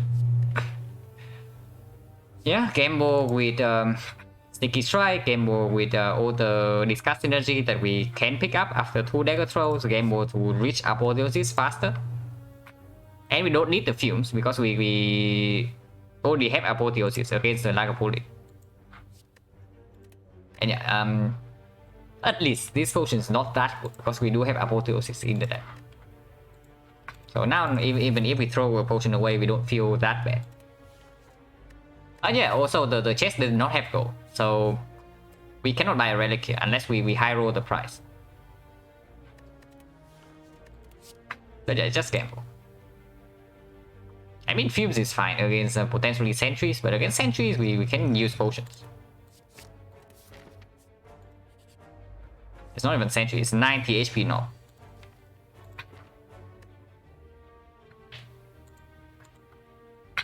It's a 90 HP now, so we need to seriously consider this Strength Potion immediately. How's our damage looking? Because we guarantee to have this combo in hand already, so at least 27 damage this turn, and afterwards we can gamble.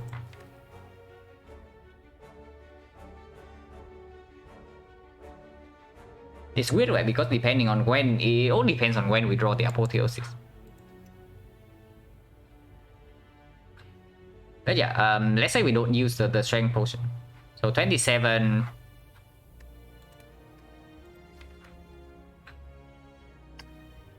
33... Yeah, it's not enough, it's not enough.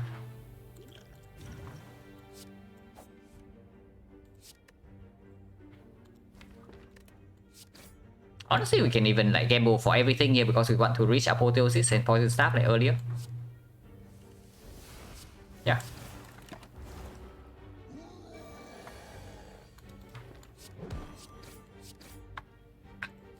Three, two. So Dagger Throw plus 1 attack could be lethal, so we need to draw 1 attack in 4 cards.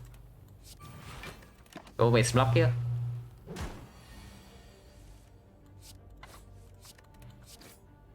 And yeah, 0 damage knock. And Paper Crane is back. So now I kind of want the Creeping Cloud. Unfortunately, it's already gone. And again, like PK is back. Are we playing a rerun or what? Now, this PK is not... This PK is like probably better than the last one. Because yes, currently we only have physical damage. And it's not super likely that we pick up poison. Because we already have like a bunch of discard synergy, so anytime we see like eviscerate or something, we can lean into physical damage completely. So wait, give me a sec, I need to turn on the lights. It's getting dark.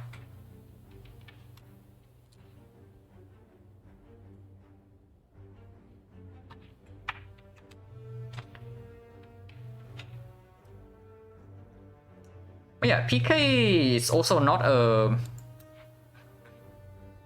Hey Dragon, thank you for the good luck. Yeah, we are doing a second run because the first run was like very fast. We won it under 3 hours.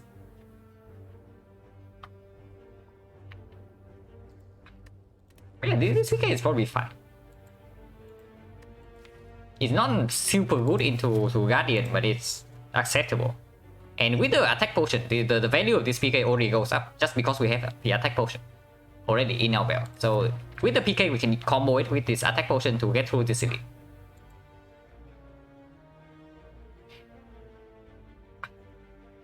Yeah, upgrade the Apple first. Like we bought it here.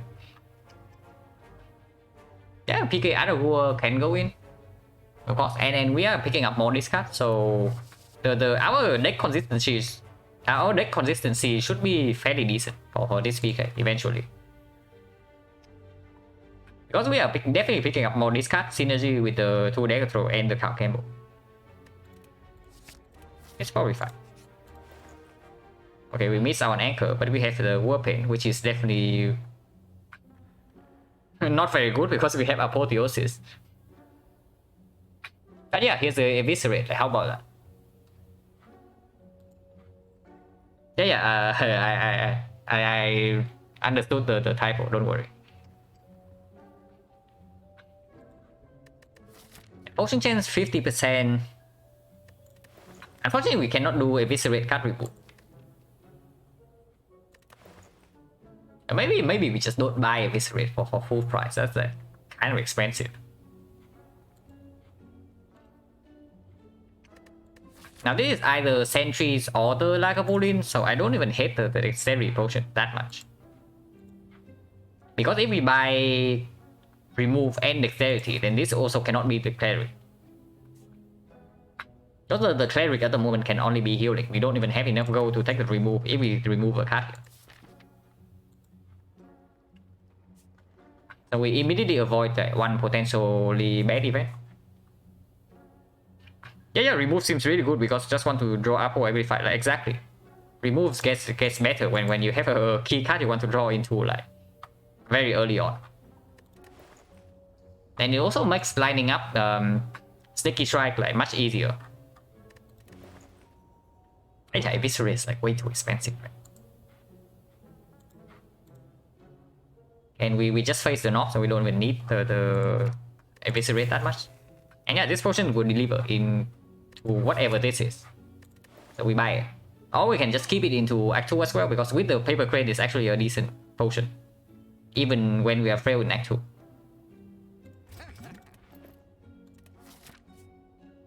And yeah, we take the Burning Lead. Golden Idol was excellent. Now we have like Event Protection in Act 2. Yeah, we don't take 23 here. Technically we can, but that's just insane.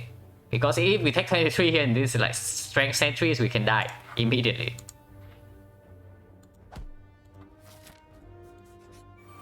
Okay, it's not lag. And yeah, we draw Apotheosis on turn 1, so that's excellent. If we need to attack potion, we can do it right now. Actually, we just do it later. But if we do it right now, we haven't upgraded the attack in our deck. But I think this attack potion should be safe for Guardian to proc him guarantee on turn 2. Because as long as we proc the Guardian, like on turn 2, the fight is over from there. Because afterwards we get Apotheosis and we stack up poison. And we have like Paper Crane with neutralized weakness upgraded. So the only threat in the Guardian fight is that we fail to proc the Guardian by turn 2. And then we take like 36 to our face. That is the threat. And that is no threat. But yeah, Apotheosis is clear. And we also know that we save this potion, so we don't play that. And Dexterity potion we bought for this fight, and this fight is going to be long if we do not use the attack potion, so let's use that. Hey, good day, Terexin. And yeah, thanks for the good luck.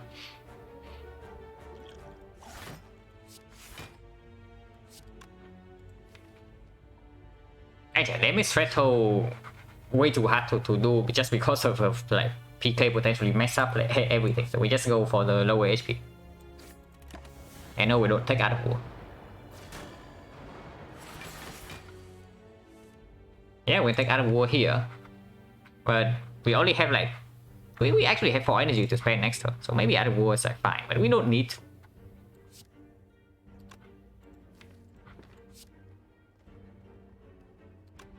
Do we want to draw or what? Drawing these 2 would be good. Game Board we don't play.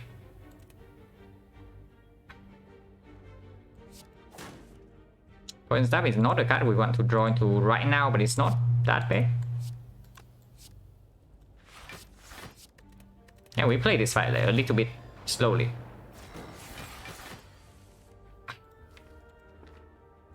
Okay, guarantee double damage dagger throw next turn, and we don't need to keep the other war because next turn we start drawing into daisies already. Dagger throw kills this next turn because it's 24 and it has 23, so we can start stripping artifact on one of these 2. Most likely this one. No, we usually don't kill this in 2 turns, so we should artifact strip this one.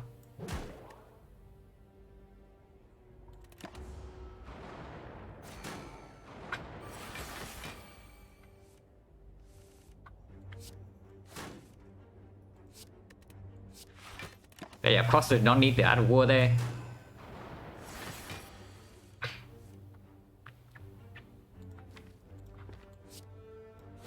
So first, in case it's Sneaky Strike, it was not.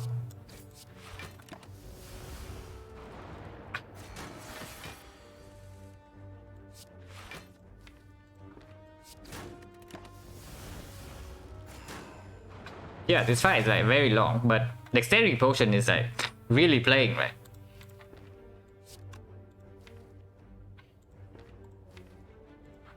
Can probably do this because when we draw Poison Stab, I want to put the poison here. And either next turn we draw full block or we draw lethal on this, so like leaving this alive doesn't really matter.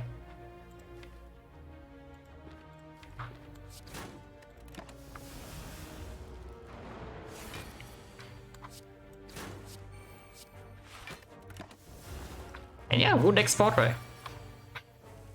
The export definitely like coming in quite hot in this fight. Amazing relic. Acro. Yeah, Acro, good against Guardian. Good with whatever we are trying to do here. But we still have not, we still don't have a real like discuss synergy thing yet. We need a tactician here or something. But we pick the Acro because it's pickable against Guardian. And it's good with Apotheosis in the deck. And yeah, here, if we want to be absolutely safe, we rest. And I think we rest. I think we rest because the upgrade was slightly less, and I'm not 100% confident that we can deal like 49 damage on turn 2 by turn 2. Yeah, Red also plays with the Dreamcatcher, exactly. If Red doesn't give the Dreamcatcher, then maybe I just upgrade here. But Red definitely plays with the Dreamcatcher. Yeah, Creeping Cloud with the Paper Crate, we picked that.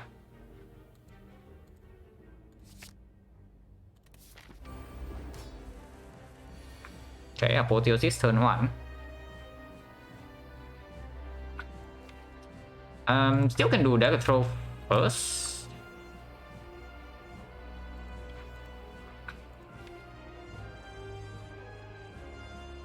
I just think it's right. Like 1 out of 14, probably not worth. 3 damage.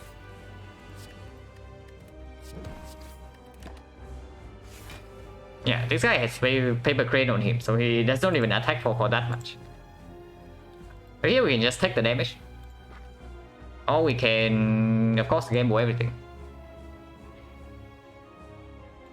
Yeah, I'm down to gamble everything.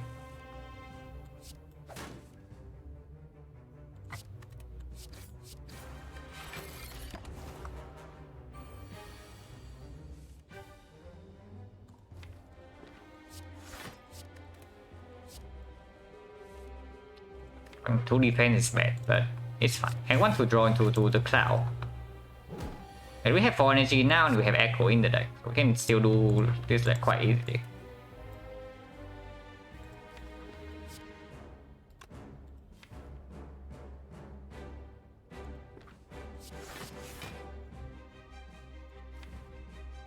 We still have Other War.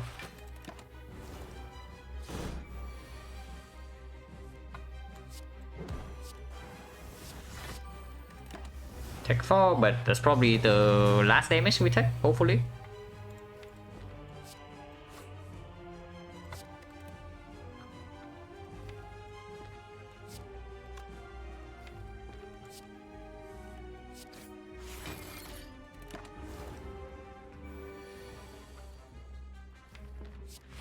I want to play the Poison Star, but we brick on this defense. It's probably fine to take 2 here to just to guarantee that this fight goes smoothly afterwards.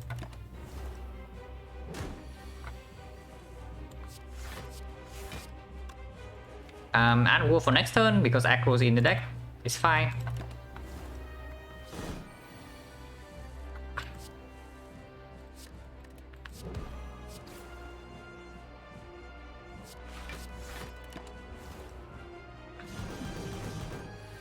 And yeah, we did not need to rest, but we already know that.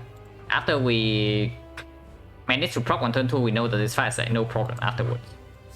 But yeah, I'm not unhappy with this Creeping Cloud in our deck right now.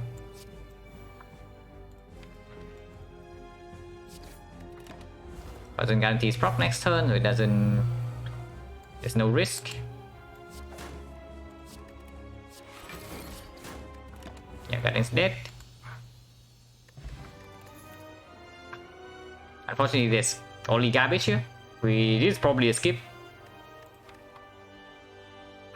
We don't need the Glass Knife front load, and we don't even upgrade the Glass Knife anyway. Not before the Cloud, not before the Gamble.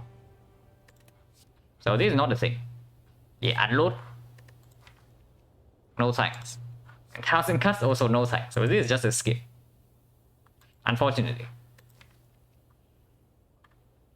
And a lot of rare cards would have been like quite strong here. yeah, now if the tools of trade appear again, I would definitely pick that. Tools of trade is good. After image could be good. Red form of course amazing. Adrenaline of course it's adrenaline. Cause explosion is good. Alchemizers is like quite nice. Second PK is also pickable. Isn't Glass Knight really good? It's really good in Act 1. And it's really good if you can get an upgrade on it. Which we can. We have Apotheosis, but we don't need the front load damage offer from this card. With the way that our deck is like shaping up. And we are not upgrading Glass Knife before these cards. So picking up the Glass Knife, and if we draw it before the Apotheosis, it's just a like very mediocre damage card in our deck. We don't need it. Thousand Gun even isn't the worst, can afford to invest upgrade. Yeah. Upgrade 1000 Gun is fine, but we are not. We will probably do not have a damage problem in this deck. Like when our deck gets chopped. You see, this deck is actually only one acrobatics and one transition away from like being able to play PK almost every single turn, and then afterwards like damage is no problem. And 1000 Gun also needs an upgrade before it actually do anything. And we can still brick on energy. If we brick on an energy relic after this, then this is completely useless. So we skip. Okay, I guess we are not bricking on energy relic. But a Dreamcatcher is set. At least it gave us a Creeping Cloud. So it has performed. And now it can be put to rest. But yeah, Reaper with event protection in Act 2 probably fairly clear. If not Reaper, then it's the Bell. And the Bell is like fine. We actually have Blue Candle, but Reaper is just stronger. Of course, normally Reaper with Apotheosis is like slightly weird because upgrades better less, but upgrades is still strong. We still want to upgrade the Cloud, we still want to upgrade the Game Mode, we still want to upgrade the Echo eventually. So 3 upgrades already. We are not unhappy to make these upgrades. And yeah, energy plays like really well with the Echoes that we actually want to pick up. So we pick up the Reaper here. And of course if we see Bloody Idol, then Reaper kind of free. But yeah, we are going event hunting for sure. So definitely not the left path. I don't even want to see what the rest of the act has, but definitely not the left path.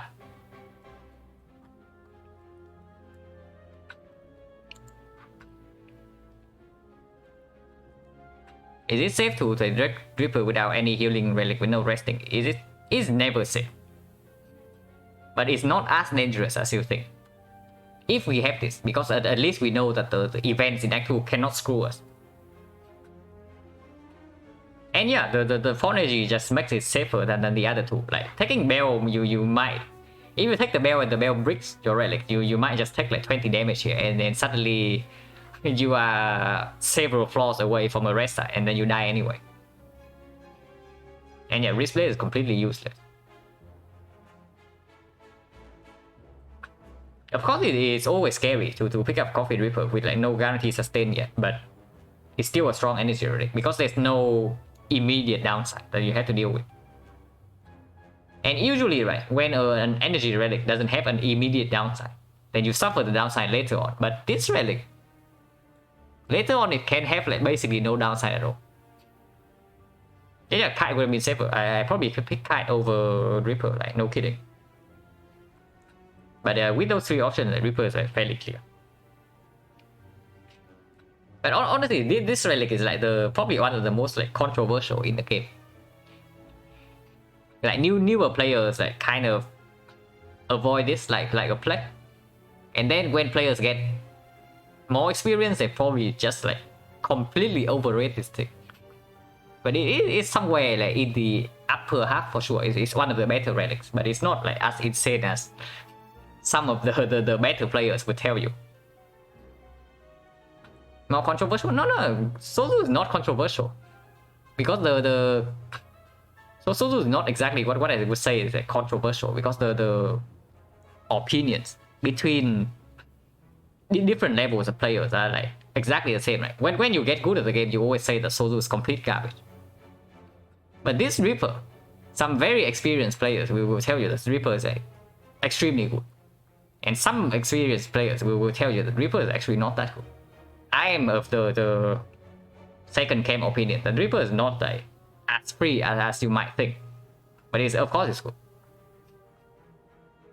But yeah, Sozu is just a relic that when you get good enough at the game, like everyone says it's bad. No good player will say that Sozu is actually a good relic. But this one, the assessment is not like agreed on, or even amongst like the good players. But yeah, here of course we pick it, and we do not have enough gold into the shop, so we go event hunting. Of course the problem with this is we run straight into a fairly early edit, into another edit, and there's no real shop. I guess we can do something like this. We do this elite, and then afterwards we go here, and if it's bad, we can avoid this elite for a shop instead. And I guess that's fine. Yeah, this relic sometimes can definitely kill us. Like it's like right in this act. Hopefully it doesn't.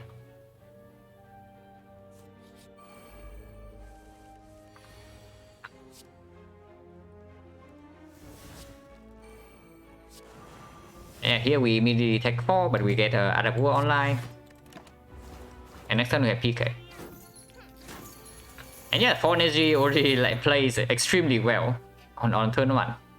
If you don't have 4 energy on turn 1 right there, you take 12 damage. So 1 energy has only saved us 8 HP in this fight, even though we cannot rest. And playing to kill the heart changes the evaluation of current relics. Yeah, that is also true. Yeah, that is probably most accurate for a card like Blur. Like you know how much I hate the Blur, the Blur card. But if you only play for the end of Act 3, then Blur is actually quite strong. But I absolutely hate it because it usually doesn't play in Act 4. Dome is the best relic. No, Dome is pretty garbage on silent. I would say that.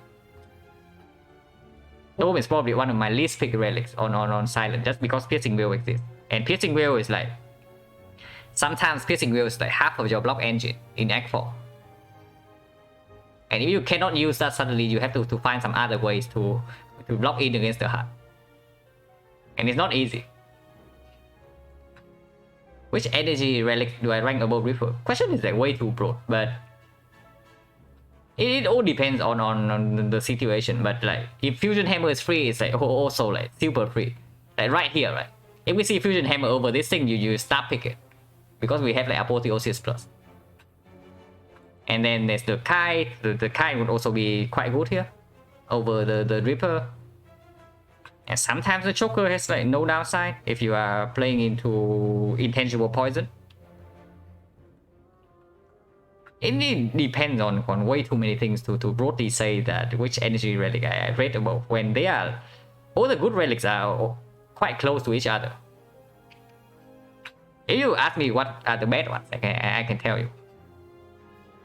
Of course I hate the Sozu, I hate the Dome, I hate the Choker if I'm running like any ship or any discard. I hate Kurski after Act 1. What else? And yeah, of course, the Ectoplasm, complete garbage. Other than that, they are quite close.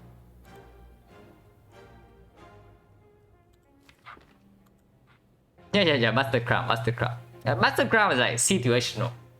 Sometimes Master Crown is okay. Dome on Reaper on Ironclad.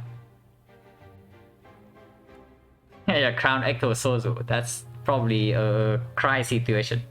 You probably still don't skip, but you pick one of them and then you cry for the rest of the run.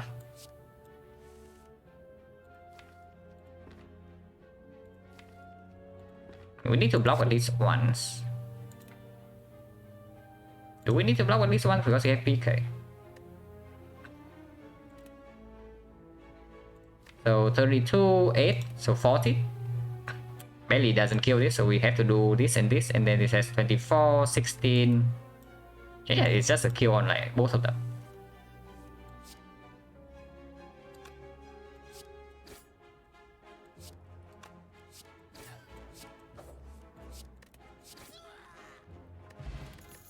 Our potion, backstab. Our backstab is definitely slightly worse than it usually is, just because we have 4 energy now, and we would like to draw into apotheosis. It's still probably fine, running into whatever this elite is. I pick 1 backstab, I don't pick 2.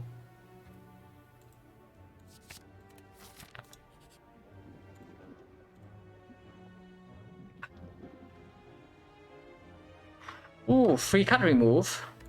But this is the fight now. So we know that we are facing 2 advanced hallways before they did. So is this 9 HP going to be relevant? If we toss an uncommon card, what do we toss? Yeah, probably the backstab.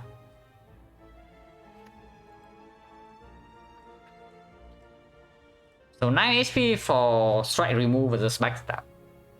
Yeah, I guess we toss a strike then. But yeah, this being a shrine event is actually quite bad for us because events are very good. We are very happy to see Bloody Idol, we are very happy to see Apparition. But now we know that we face like 3 brutal fights before this question mark, and then we run into another elite, potentially. This comes too early. If this event is like somewhere here, then it could be perfect. But it's too early, and now this fight also doesn't make sense. Because if we go this path, then this is a fight. And we cannot even rest here, and like 3 advanced hallway is not even... Two advanced hallways here, then it's not even easier than this part. Yeah, it is probably still just strike remove.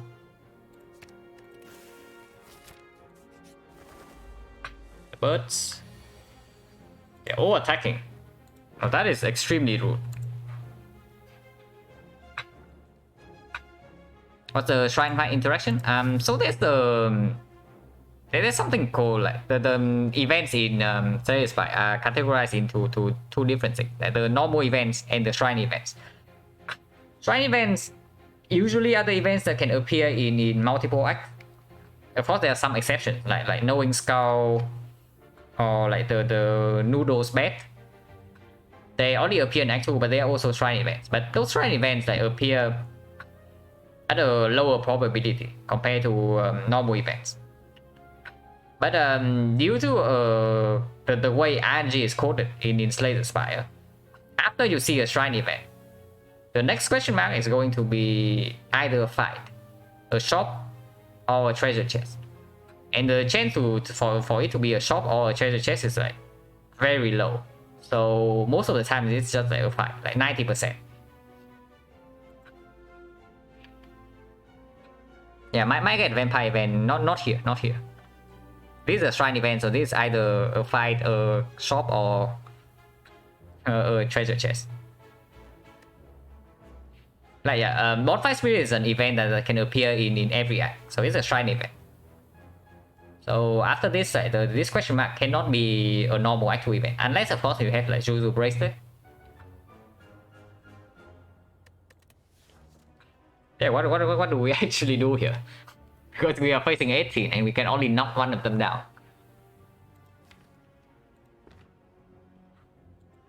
Power Potion doesn't make sense. Like, Red Form doesn't do anything right now. And other potions and other powers like After Image blocks a little bit, Footwork blocks a little bit. But nothing else can help. And Attack Potion we need to get through this fight, whatever it is. So I guess if we need to use a potion, we can use it in one of these fights, the Power Potion, because it's probably going to be better there. They don't need to add all attack on turn 1, you know, but they choose to. So that's quite rude. Of course, we can also draw into Creeping Cloud or maybe Cow Gamble, and then we can have something going on. But here we just knock one of them down. Which one? Probably the low HP one, because after that it dies randomly to this poison damage. Oh, we actually draw into gamble. So I guess we are gambling.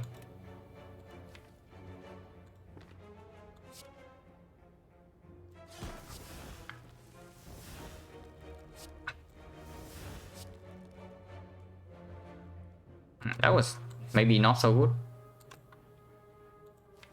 Because now we don't even like knock this down. I guess we take 7 then.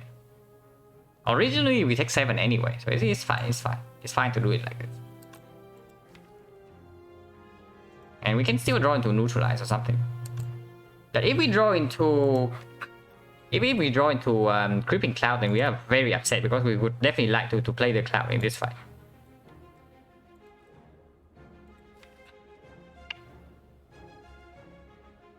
Yeah, maybe we just do this and take 7, and we don't play the attack.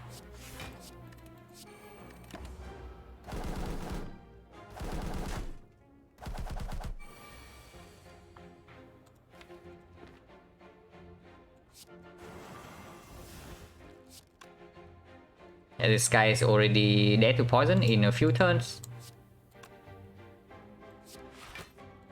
Could play aggro, but that doesn't really gain us a lot. Yeah, 7, 6, 5. This guy is dead in 3, so we should do this on someone else. 11, 10, 9. So this guy is also dead. So we do it on this guy.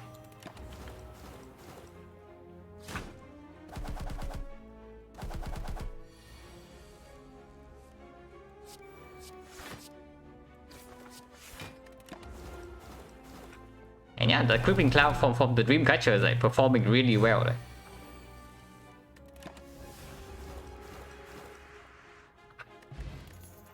No potion, which is not a bad thing. And these cards are not what we want. Attack commons. 44 HP. Yeah, hopefully the advanced hallways play nice to us, because we are facing like 2 advanced hallways here no matter what we do. I mean, this being a chest is a best case scenario, but it's only 4%. At least we draw Apotheosis on turn 1 in this fight, which is fine. Potion chance right now is at 40. With Apotheosis on turn 1 and the Paper Crane in this fight, I don't think we need. Yeah, I don't think that we need to potion. You can probably get out of this fight with like 0 damage taken.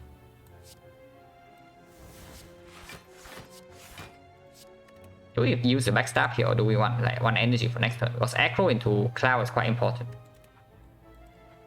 Maybe we don't even backstab here, just to get out.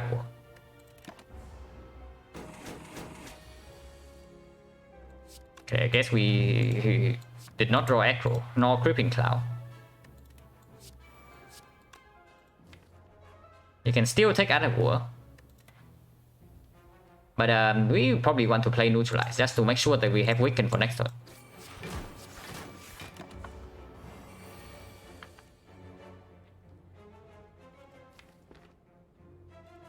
Did not draw the second defense, so now we have to choose between the cloud or take 6. Whew, that's annoying.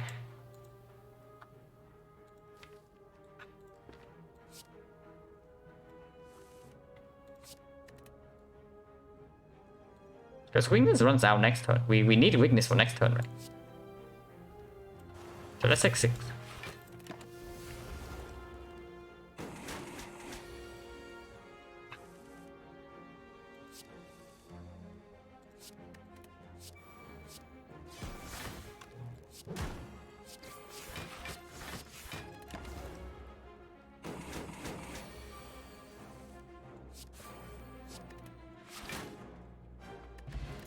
A potion, which is good, and yeah, we can pick Black Trip with the energy.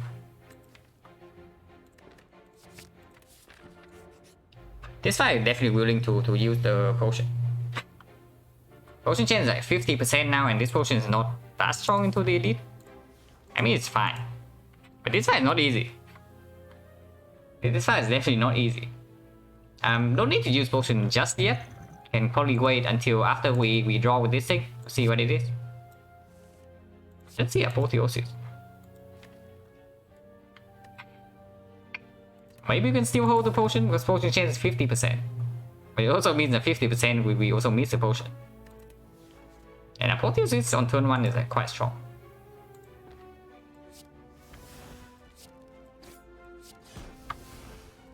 Don't exactly want to draw right now into the cloud.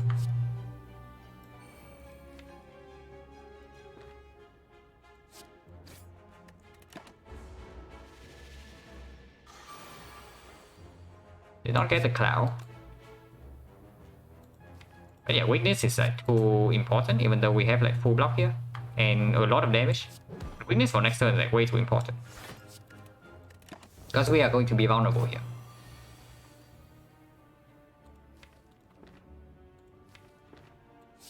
And yeah, we cannot play... If we take the block here, then we cannot play the cloud yet again. There we can do that. 27. This guy is like super rude. But we draw into weakness. And some block. Not that much block, so we still take 8. Yeah, exactly operation HP for this operation here.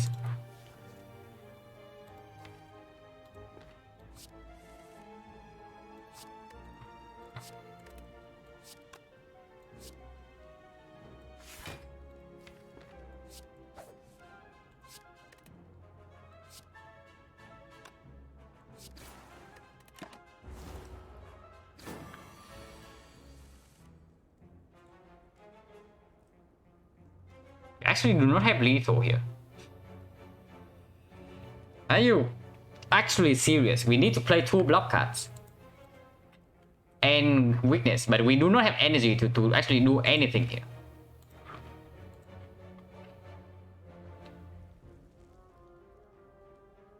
Are you actually serious? So now we either take another 8 or maybe we have to waste this potion. Should have popped power potion, I guess. Like, severely underestimating this fight. Yeah, cow gamble. But if we miss the gamble, you know what happens. You have 1 energy and now you're facing 27. So you're forced to use the attack potion no matter what if the gamble misses. And like, it's not like gambling always draws you lethal, you know, because you see this hand.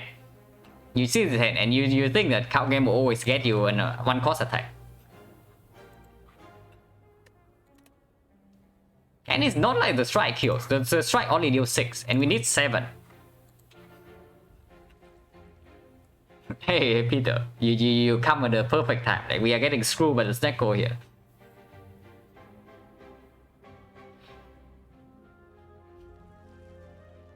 Yeah, we need to hit an attack that costs 0 or 1 and it has to be better than the strike. Because the strike doesn't kill.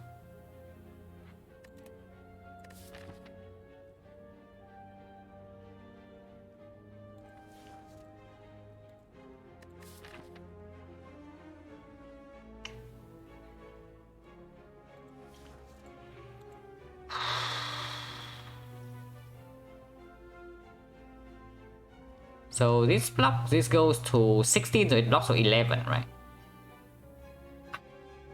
So I guess we can do neutralize survivor and take 5. Yeah, let's do that.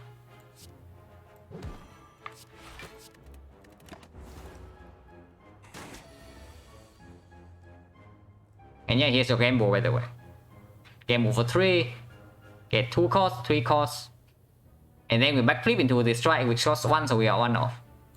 And then we take and then we use the attack potion because we don't want to take 19 to our face. But yeah, we are no potion. So terror plus probably good. Who's the boss? Yeah, the champ, so terror is definitely positive.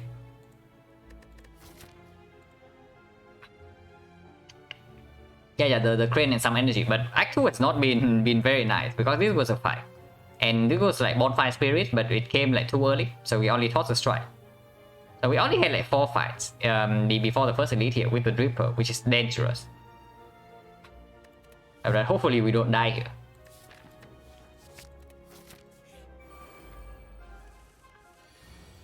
Again, apotheosis on turn 1 is very nice. Backstab is like delivering a little bit. Should have considered that was probably a mistake. Like, I play apotheosis instantly. That was stupid. Because we always potion in this fight. Like, what am I even doing? Yeah, that was bad. Hopefully that doesn't go like punish, because we are still using the power potion right here. Okay, so to rectify my mistake, we can pick the after image, which doesn't need an upgrade. So let's do that, even though like 1000 cuts would have been quite nice. 1000 cut plus would have been quite nice, but we can rectify our mistake by picking this card. Like some cost. But yeah, honestly, after image is not even bad. So we can do that. There's only one cut here. No, 1000 cuts could have been upgraded because we just monkey play the apotheosis before power potion. But yeah, we do this.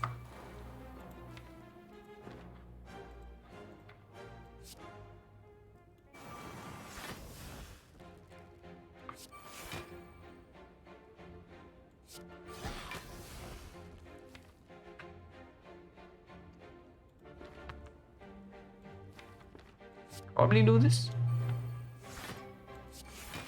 2 blocks not very good. Hopefully she plays nice. She does not play nice. But again, we block for a lot. Yeah, we block this just like easily.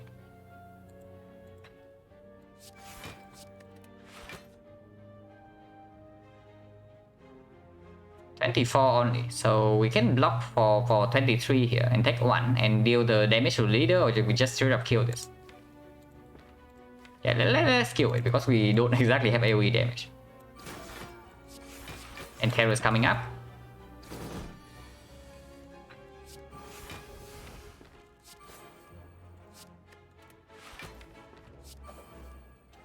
We just bottom decking neutralize here. Yeah, of course we play back 3 for the neutralize immediately and also get the curse out of deck. 2 fat gremlins. Really now? 42. So it's lethal. It's lethal if we do this. Hopefully it's lethal. We only need to draw 1 attack. And we... 8/7, so we need 3 damage. And neutralize also deals... Yeah, we terror neutralize, even neutralize is a hit. So we need to hit... There's no misses. We literally cannot miss on damage next. Like no matter what we draw. So yeah, we can just block in here. Of course we can also kill right now. Like what am I even talking about?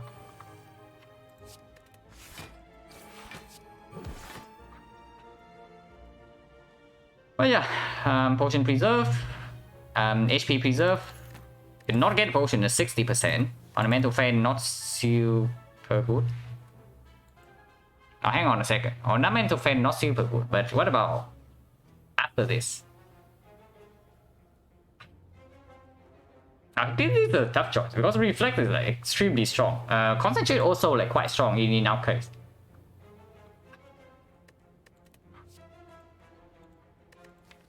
The biggest problem with reflex is, of course, we don't have real energy generation yet, so we just overdraw and we cannot spend the energy. But that is fixed by the concentrate. Or we can just fix the blade dance upgraded with the fan right here. Probably not the blade dance. So the question is like concentrate or reflex. Probably reflex, right? Because Count Gamos is also going to be upgraded, and after the reflex we can actually pick up any kind of energy generation. Like concentrate or affliction. And as a standalone right now, the reflex still also performs like probably roughly the same as the concentrate. Because the concentrate only plays whenever we draw into the acro. Anytime we do not draw into the acro, the concentrate doesn't play at all.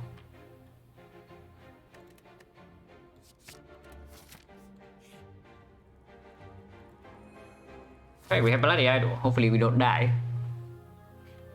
We have Bloody Idol with the Dripper now. So if we can survive for a few fights with like minimal life loss, we are in good shape.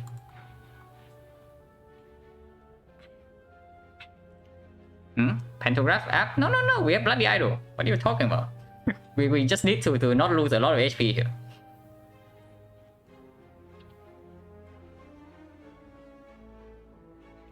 How interested are we in this shop?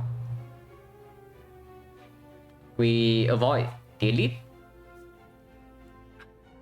in exchange for an advanced hallway, so it's not even like this easier. But then we get a shop with like 270 gold. It's quite okay. Honestly, it's quite good. On the other hand, we can still go here and then we can still get this shop if this fight goes badly, and we can just take like this part instead. And with the attack potion, how scared are we of the elites? Overstabbing is like less scary now for sure when we have like Terror PK. And Slavers, we have attack potion. And maxed out. It's not even that bad. I'm only worried that maybe we take like 20 damage in this fight, and then whatever happens, the next floor we die.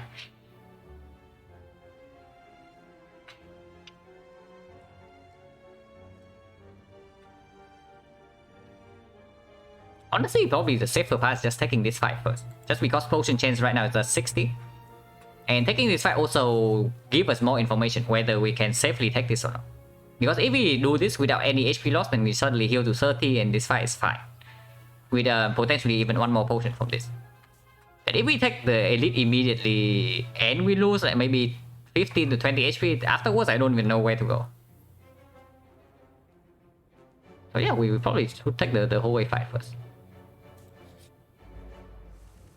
One of the easier ones, hopefully we don't lose HP here.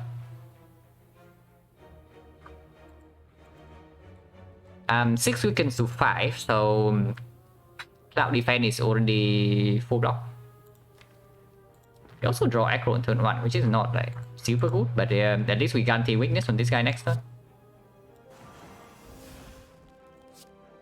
I can take 1 to do with dagger throw to do triple attack.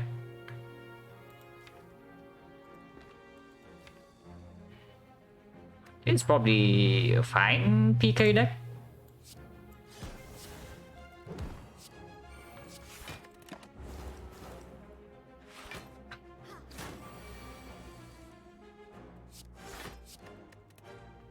And yeah, Reflex already playing. The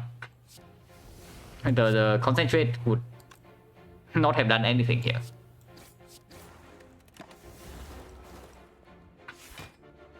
And yeah, hopefully no damage taken, because it looks like a 0 damage taken fight so far.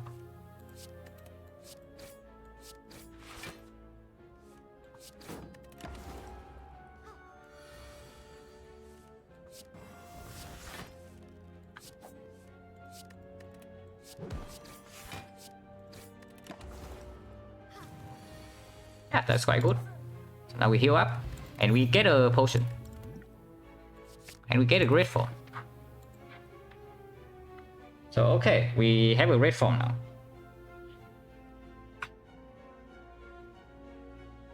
I mean, we are not like super OP at the moment, because we still have no block plan besides this red form, but we have like a lot of potential. This is still the same as exactly as the same as like when we ended Act 1, right? We are still 1 acrobatics and on attrition away from like being extremely powerful with the apotheosis. It's just strange, right? Because even with the apotheosis, we are still having like quite a lot of upgrade depth here. We need to upgrade the red form, we need to upgrade the scout game mode, we need to upgrade the crippling cloud. And sometimes we also want to upgrade the reflex and the echo. And yeah, with the red form and 30 HP 2 potion, I definitely want to take this elite, right? Yeah, let's take this elite. Is this a key toxic egg moment? It is actually a blue key toxic egg moment because we have apotheosis. And it's only in the middle of Act 2, it cannot be, right? Like keying this is absolutely insane. Because we don't even care about curse key, we have like blue candle. Like, keying this is just probably just stupid. And yeah, I do not regret the decision to not keying this. Because it has given us a creeping cloud and you see how well this guy has been playing in Act 2.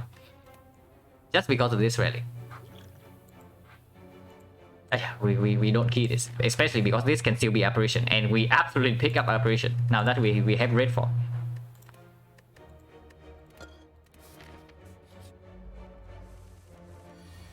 Put this turn 1, and yeah, this fight is not super easy, so definitely willing to use a potion. Potion chance still 50%.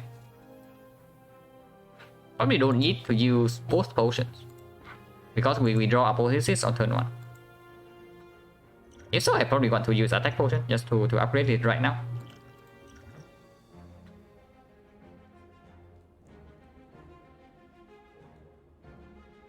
Dagger throw, yeah, dagger spray is fine.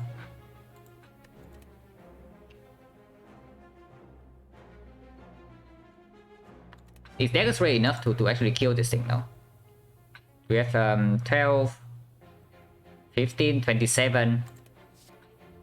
27 plus 12 is 39. So this is 48. So we have exactly 2 on this, and then we can still block in. Okay. Well, good thing that we don't need this, because I actually don't want to pick it in this spot. I mean, I can. There's no downside to picking or attack, right? We just play it last. Oh, what's happening here? Now 8 weakens to 4. Yeah, 8 weakens to 4, and we already block for 12. So I guess we can pick the wall attack. Just deals with 2 more damage on both of these. And reshuffle doesn't exactly matter with what's in the deck right now. Just double check. We do this and discard the gamble. Then we strike, neutralize, or attack. Okay. 1 energy, 2 energy, 3 energy, 4 energy.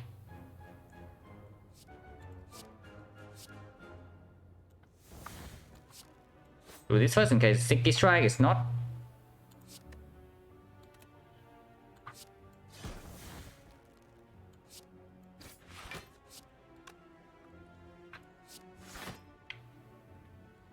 Neutralize on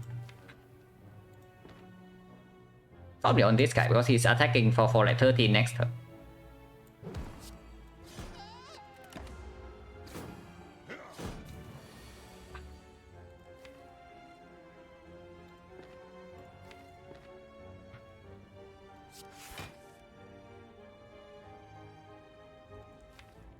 Can probably just do it.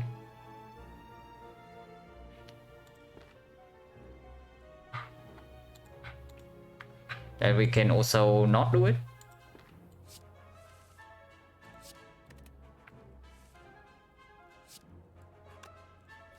Unfortunately, we break on both the Sticky and the PK.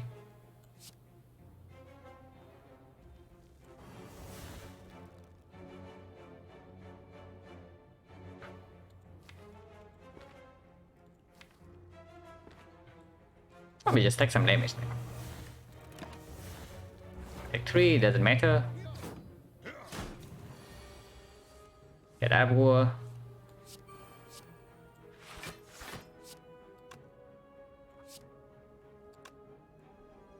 Six, 5, so this kills this.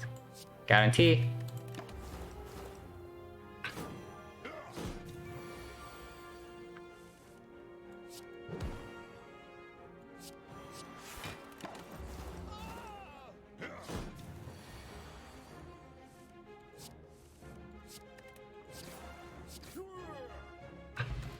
Yeah, for 5 HP after image piercing will.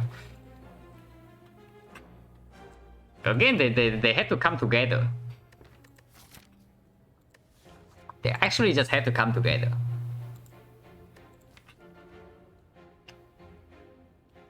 And yeah, it's the first piercing wheel, so it's a way to, of course, like reset boss strength, block in against the multi-attack. And we do not block the vulnerable at the moment. We don't have like Clockwork Souvenir like the last one. So wheel in the first cycle of the hard fight is relevant. Then again, of course, we play a lot of cards. And we definitely want to play a lot of cards with the way our deck is like building up. So After Image is definitely strong, and it's a rare card. And of course, Piercing Wheel being upgraded is like not a consideration because it's always upgraded. Now we just face the Slaver, so it also makes this card slightly weaker. And this is a champ and not collector, so again, Piercing Wheel goes down a little bit in value. It's also weaker with the paper crate, for sure. Because the block you gain from this card goes down when you have weakness already, and weakness is even more relevant right now. Oh yeah, it's probably After Image. It's probably After Image. It's just better in the champ fight, and later on it's like comparable to the whale anyway. What you say? Okay, Piercing Wheel would be good here. Just saying. But maybe After Image is enough block. Because we only need a block for 16. Yeah, we have full block. Like we don't actually need the Piercing Wheel to full block here. So I guess Piercing Wheel is like strictly worse than After Image in this spot.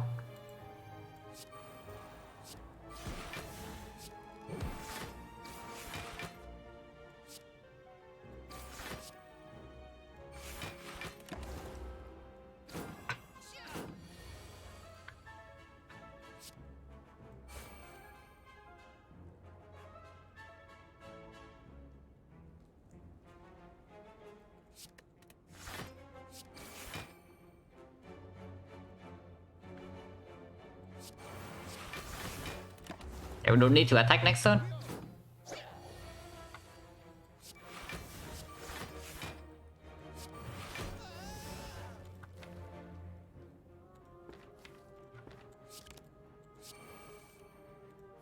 Shuffle out the red form, but whatever. We don't exactly care.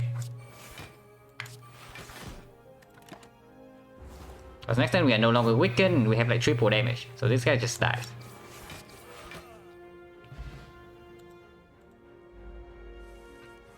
And yeah, Apotheosis on turn 1.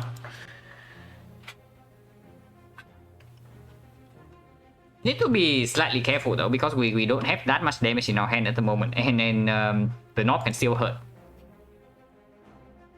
It doesn't hurt if we draw into red form, of course, but we don't always draw into red form. And it's probably, this one's still probably like very clear, right? It's just AI Apo, Creeping Cloud, backstab.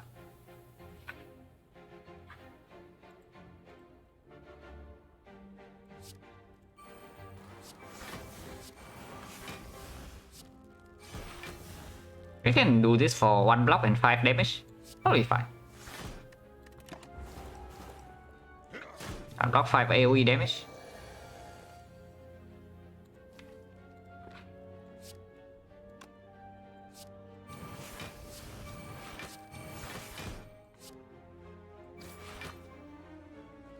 Can take 2 or we can take 0. Let's take 0.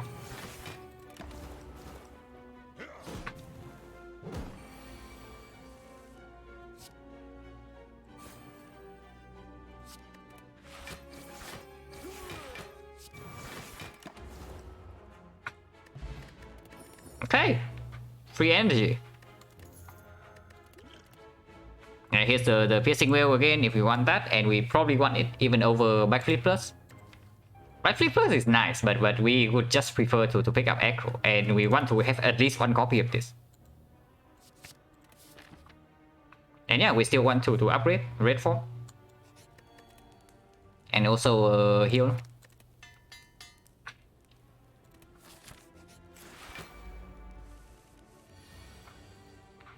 Okay, the elite fight is here, but fortunately for us, we are like quite a bit stronger than when we were before.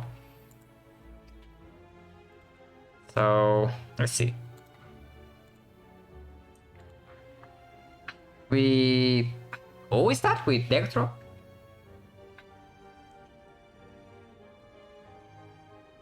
What about potion?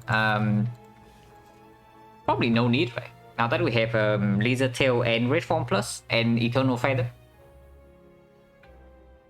So usually we don't even take damage here, and if we do and we even like maybe almost die, we are still in no real trouble going into this fight. And we save the counter spot for the chair. Strength pot? Probably more useful here.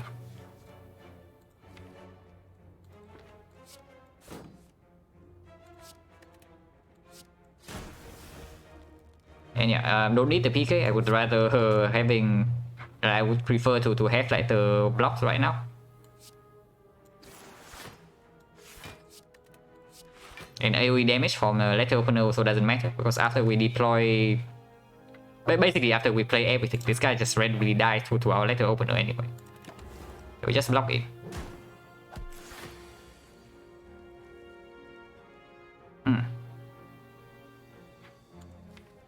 I guess we slave the red form.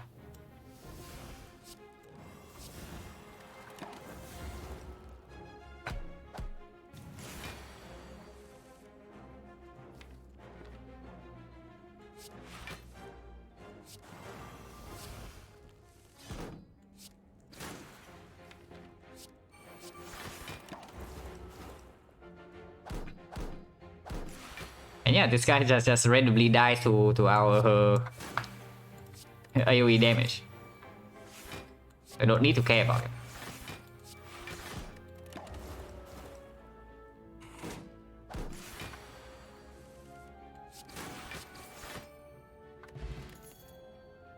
Charge plus, not needed. Not what we want to do. Don't have any potion relic, power relic like mummified hand or birth phaser. Distraction plus is also not what we want to look at. We are strong enough to not rely on this thing. So this is a skip. Take the elite. Yeah, this draw is definitely a concern, but good thing we have basically base deck draw right on at the end of Act 2. We just have the base deck. The floor 1 draw, maybe floor 2, because floor 1 we get the backstab. But yeah, we pop strength potion here because this draw is scary.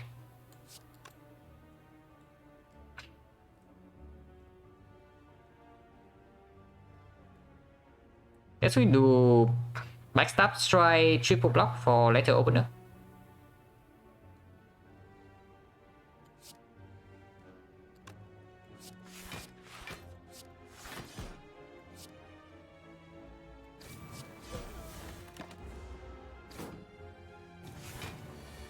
She attacks. Oh, she actually attacks.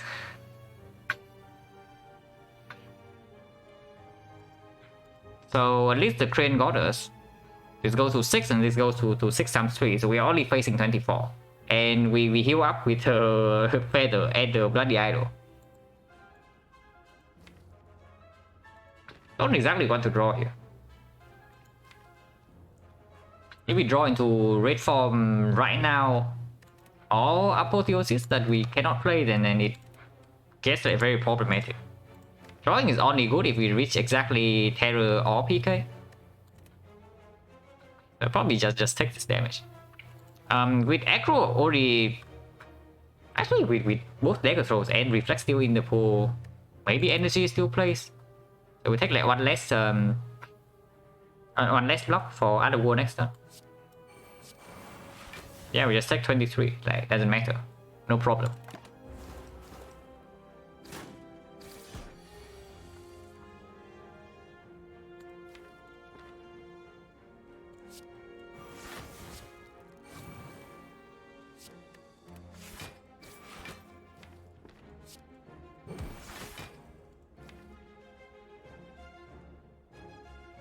I can probably pop reform. Okay, no fate gremlin, so that's good. We are bottom decking Apotheosis.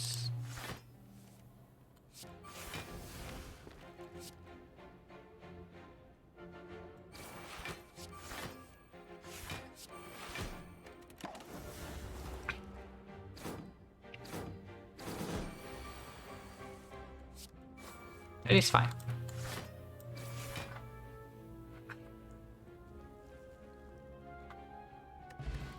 Yeah, Rio Pillow. Rio Pillow Dreamcatcher Coffee Dripper, like the combo. Okay, apparently we have Nightmare Red form. But we still don't really have card draw, and we don't have like Velvet Pets, so it can still be scary in the first iteration of the deck. But honestly, we are just like a few cards away from winning this run. And yeah, we definitely take the upgrade on Cow Gamble, I would say. It's probably Cow Gamble. So this is a card that I actually do not want to be exhausted in the longer fight. If we draw into this before the Apotheosis and we don't upgrade it, then it's just gone. Poison damage is no longer relevant now that we have like Nightmare Red form and Terror PK.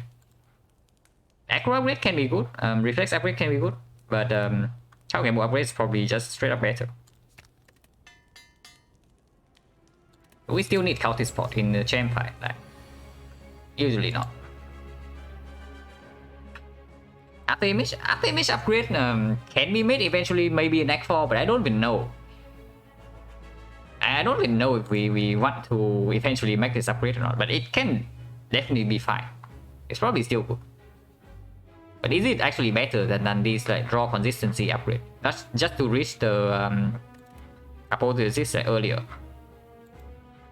I mean, this potion is not going to play in the fights after this, so we can probably just use it now. Even though basically the moment we get Nightmare Red form in play, this potion is irrelevant, but we can still pop it because like we don't need this for anywhere else. And just to make sure, because right now we don't have the consistency to guarantee that we get this online yet.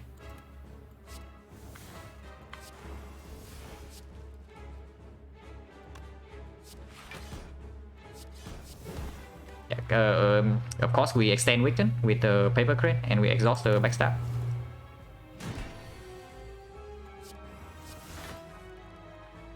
And yeah, this can be exhausted. Don't really care about guessing where we now deck. And I don't think we draw here. And I also want energy with the Adabur, so we don't even play the Poison Star. Okay, Nightmare coming. Okay, Nightmare is actually here.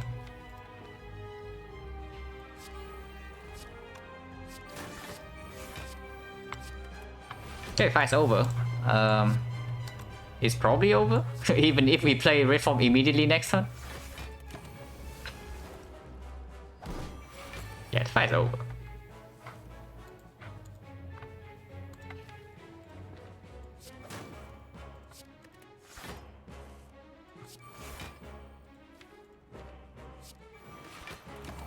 With the Cultist Spotlight, there's no risk in 12 turns.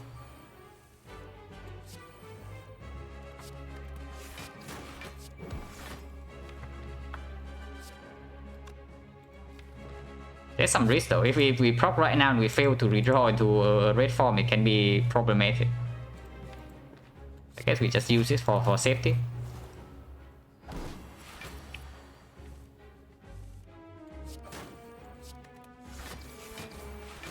Yeah, we can just prop the chain like whenever.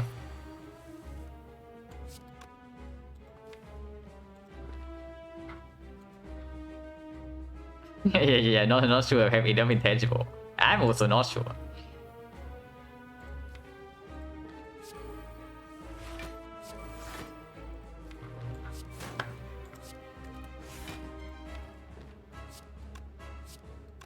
Yeah, shuffle out the strikes.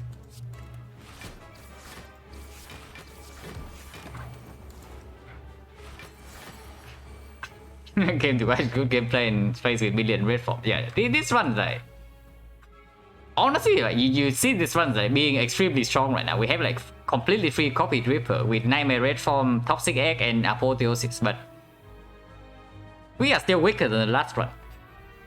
That is crazy. But yeah, we are very strong right now.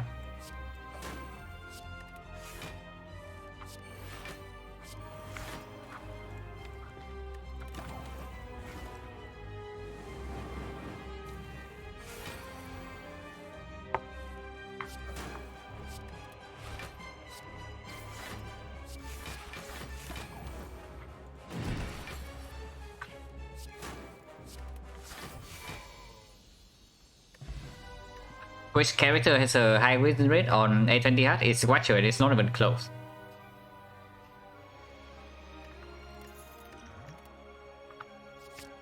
Okay, apparently we have 2 red forms. Are we Snecko double red form gamers? Because there's a Snecko here. There's kind of a Snecko here with our double red form Nightmare.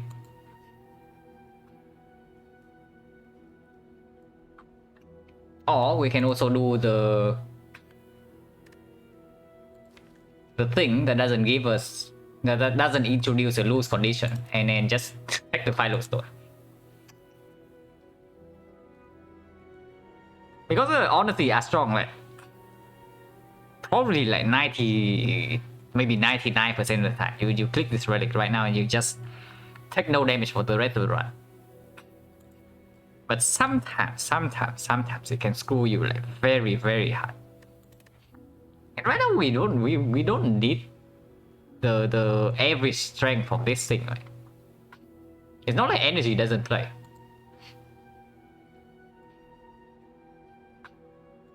Let's go for 3 cards only. 3 cards only is more than enough, and it's not even 3 cards only. We draw into Apotheosis faster. We draw into Creeping Cloud, and Creeping Cloud is like basically full block with the Paper Crane. And these 3 cards only is more than enough to win the game. Like, this is like 15 turns of intangible, and then you have like after image, so you don't even care about the heart. And even if you care slightly about the heart, you have Lizard Tail. So Snecko right here is like extremely strong. I'm not saying Snecko here is not strong or anything. Only for 3 cards. You only have these 3 cards and you just snap click the Snecko, and most of the time you just squeeze. Yeah, all these relics to win the run. Like Astrolabe is surprisingly the weakest out of the 3. Even though we have like 3 strikes. But yeah, Philo Stone sometimes can also screw us. It's not like Philo Stone cannot screw us, because we do have like 8 base cards still. Like you see our draws in the Remnant Leader fight, right? We draw 6 base cards and a backstab. And if we do that with the Philo Stone, maybe sometimes we are in some trouble sometimes.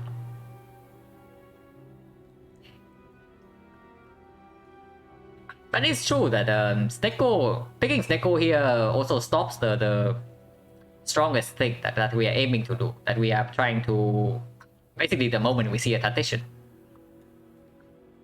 Yeah, the moment we see a single Tactician, our next cycle is extremely fast. Because we can keep playing aggro count gamble into Reflex first.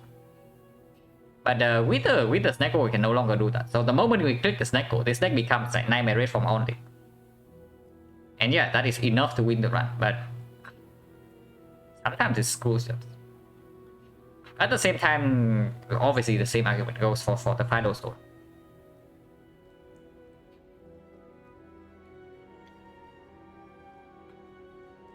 Deck this consistency and draws more than energy. Yeah, probably. But at the same time, right? The moment you see a single aggro, it's going to be upgraded, and that statement like changes completely. Because when you have like 2 acrobatics in this deck, and you have 5 energy, you set up Nightmare Red Form like very easily. And also having 5 energy with upgraded Nightmare already is like extremely good with this combo. Because sometimes with the Snecko, you draw these 2 together and then you play Nightmare on the red form, but you don't have enough energy to play the red form because you only have 4 energy. But with at 5 energy, you organically draw into these into your hand. Like for example, you draw with a 0 cost gamble into reflex, and you draw this into your hand. You can do nightmare into red form, and then you play the red form immediately with 5 energy, and afterwards you never take any damage.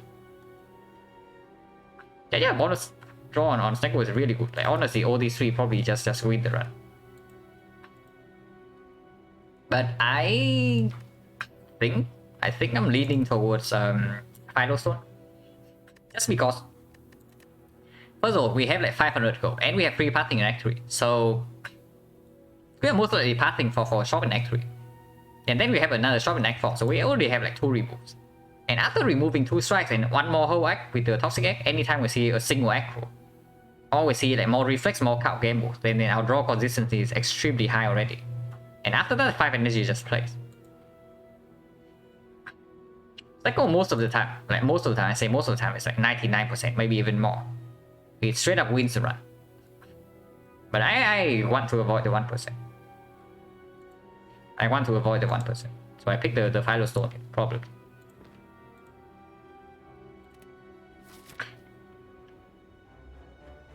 And yeah, we pass for a shop, we can even pass for 2 shops. Completely fine. We have like more than enough gold. And yeah, I definitely go to shops over 1 extra elite. Because on the right side there's 3 elites but no shop, so not interested. Yeah, we pass for double shop here. Unfortunately, the double shop is like before the question mark, so there's not even a chance to high roll my bloom here. But I guess even if we see my bloom, I don't pick the normalities, because removes are already stronger than anything else in this deck right now. So many fires are in this path though.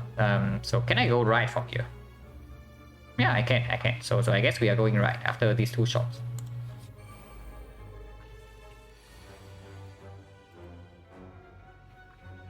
Expertise is also good when it comes upgraded. Yeah. Now that we have 5 energy, definitely. Expertise is kind of like a... I would say expertise plus is kind of like a skip. And skip is a good card. It's still not as good as aggro for our case, like for sure, but it's good enough.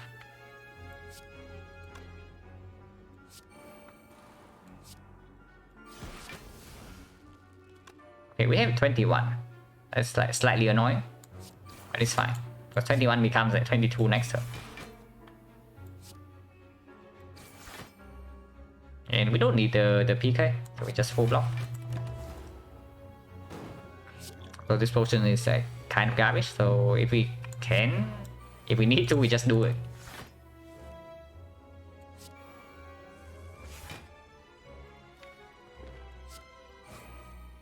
The assist here.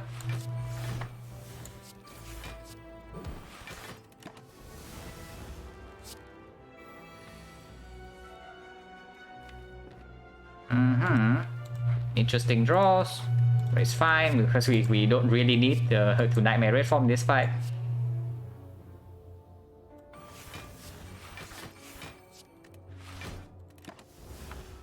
But yeah, we already know that in the first few fights, before we remove our strikes, the Snecko is just stronger than the Philostone.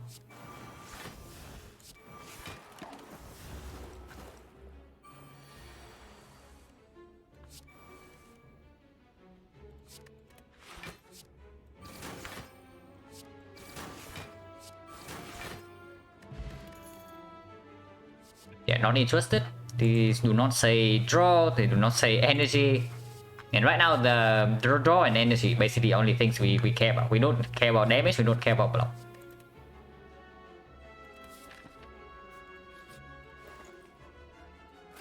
Card you say. And yeah, we take the remove and strike, it's clear. On dexterity is I mean it's fine. It's probably fine, but it's not what we need, and we are pathing for another shot. So that thing makes me feel like don't exactly want it.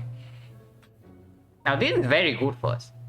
This is extremely strong, but is it actually worth 200 gold? Grand finale, yeah, sure. Unfortunately, we don't have a deck consistent enough to play this yet. Honestly, if our deck is consistent enough to play it, then we have already won this run. So we don't even need to do anything. Yeah, Master Strategy is extremely strong. Is it strong enough for 200 gold? Because 200 is quite a lot. Also, no, we are never buying this smooth stone here. Like, no way. Absolutely not. If anything, we buy this repair. That's probably fine, right? We can still do master and prepare, and we still have enough gold to do whatever we want here. Is master better than remove? We can do both. We only remove here, and even if we buy master and prepare here, we still have enough gold to do whatever we want, like in this shop, because we have membership card.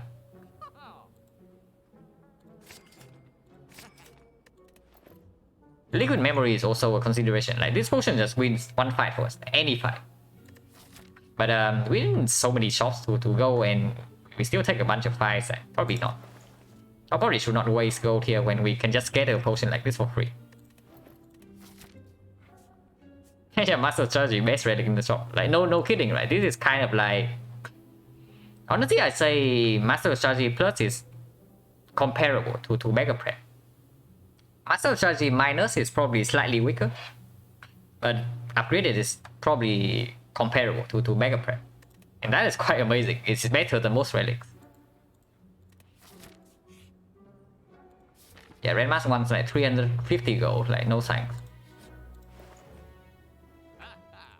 And yeah, we have Acro, we have Frozen Eye, and I definitely buy those over the card remove. So now we can even pass for a third shop.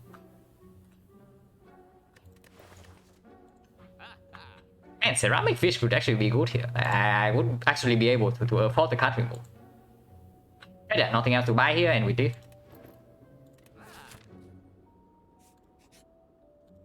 We rarely say.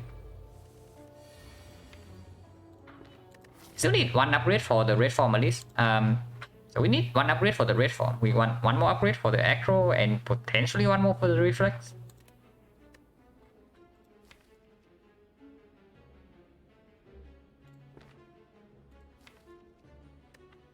Yeah, we get Nightmare Reform right now. Take some cheap damage, but it doesn't matter. We have Bloody Idol.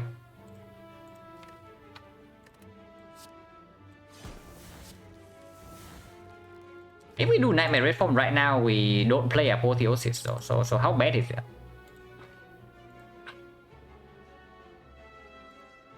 Yeah, how bad is it if we don't play Apotheosis? Like, probably fine, right? Like we have like 15 turns of intangible. Like what can possibly go wrong? Okay, 14.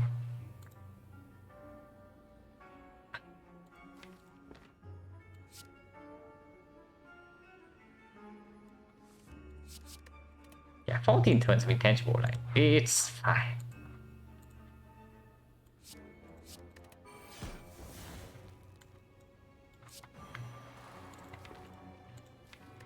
Yeah, next turn is like, this is really bad, but whatever, we don't exactly care. Oh, we can draw into the bad cards right now, and just cycle back into Apotheosis. That can also be a thing.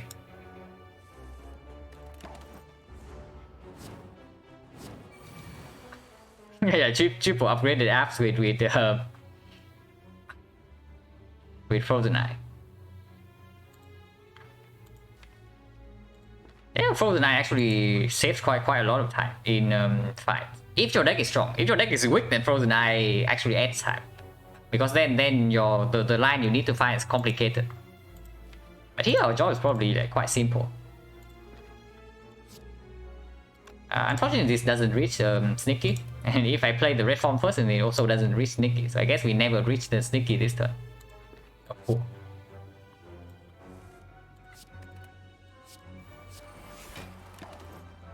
Take a little bit more, doesn't matter. We break on the acro.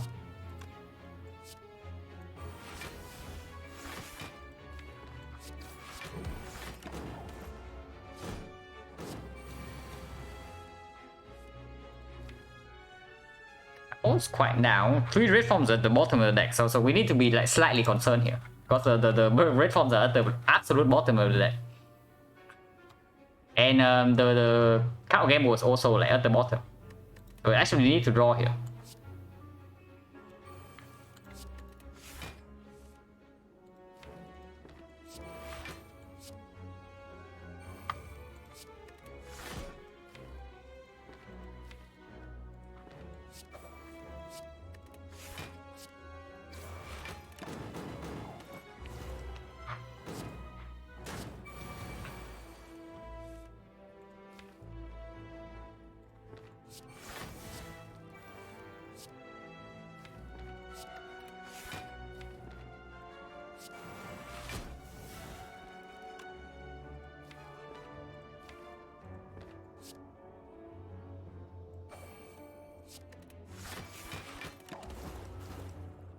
Very tangible next turn. This guy dies to passive poison. And next turn we have a red form, no matter what. So we are fine.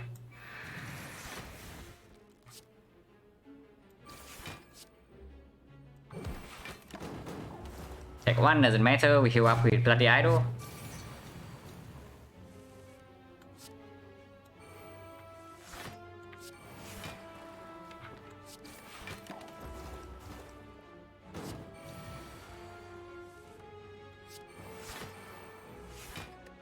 Okay, maybe we take a little bit of damage. Because I did not look at the draw power. But it's fine. Okay, whatever. And yeah, liquid memory is for free. So now we don't even need the piercing wheel anymore. Like now that we just have intangible with tungsten rod, like yeah, sure. Okay. So we move on. Oh, yeah, well, yeah, probably means that I actually want to pass for this shop and I no longer care about elites. Relics no longer matter. I just want to take the card remove in this shop.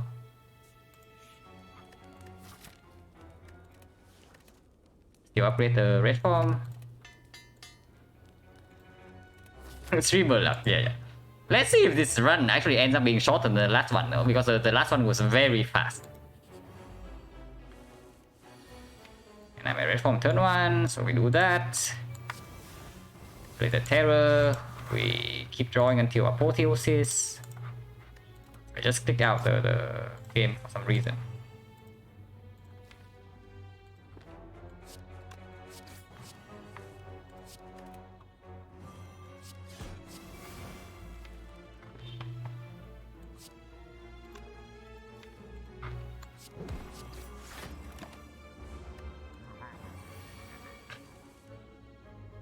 Yeah, before we got like Bloody Idol, the run was this run was not like in premium shape.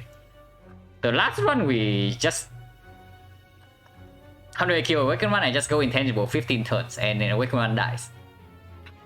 Yeah, we have more than enough damage. Like don't underestimate our damage output after apotheosis. It's completely fine. Like we don't actually care about like almost any fight anymore in this run after we get the intangible now. Yeah, intangible tungsten rod, you take 0 damage forever. And yeah, good PK turn, of course.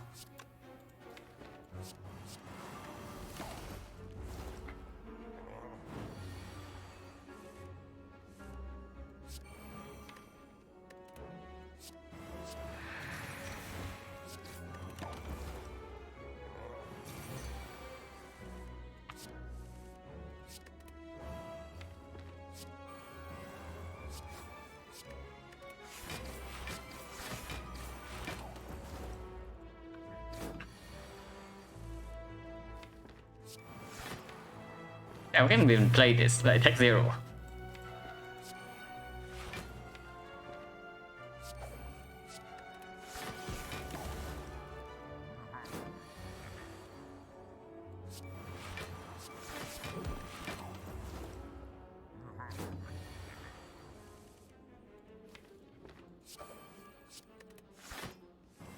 But yeah, if we want to be like absolutely OP, we probably still need at least a Tatation and 1 more aggro.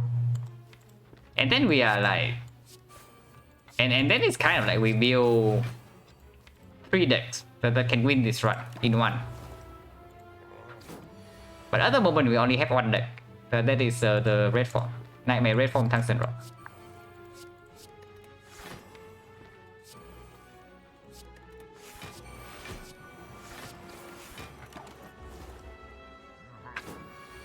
Are 4 upgrade burns in your deck? No. Fortunately not. If it upgrade burns to burn plus, it would actually be quite an awkward situation. Okay, ice cream. I mean, it's not even that good, but of course it makes the energy generation like more important. And yeah, Philostone, ice cream. Guy heard that his brothers like die in battle, so here he comes to die together with them.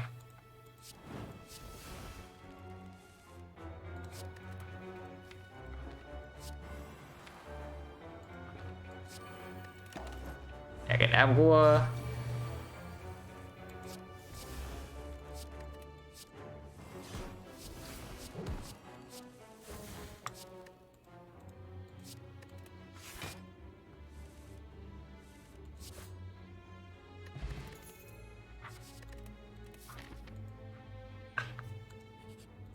Okay, the only way we lose this run is if I okay, there's one more way to lose this run, but if I do not key this, we lose the run. There's relics, mummify hand. Well, there's plenty of relics that will be good, but honestly, we don't even care about any of them. Like we just want to take our card removed in the shop and then we call it a day. Okay, this fight potentially a problem because they are going in. So we need to think a little bit because we don't have intangible in our hand at the moment. 1, 2, 3, 4, 5, 6. So we draw 8. Draw 8, draw 10. Send you here. Sticky strike. Yeah, it's fine. It's fine to do it like this.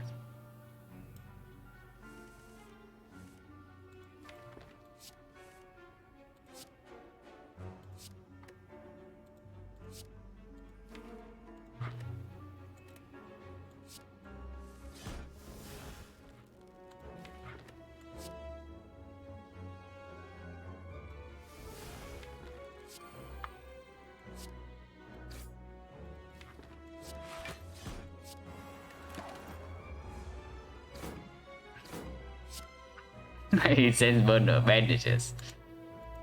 Honestly, I don't even know. Maybe Happy Flower is like stronger than all of those because it just gives me more energy with ice cream. And right now, energy is like one of the only things I actually care about in this run. Besides card draw, at least.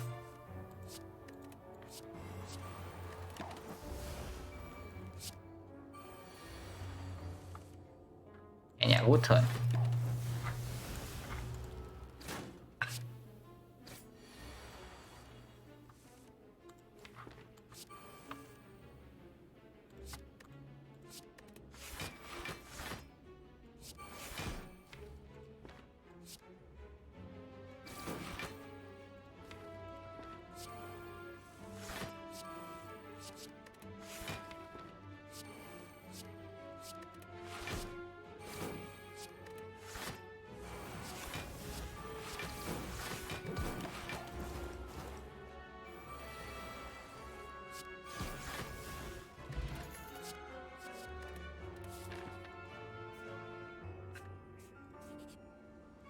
Menace plus. We do it ice cream. Yeah, probably not. I mean, it's not bad, but it's also again like something that actually break us before we go get online, and after we get online, we just quit. So let's not be baited. Yeah, we go here, we recall first, and we just pass for the shot.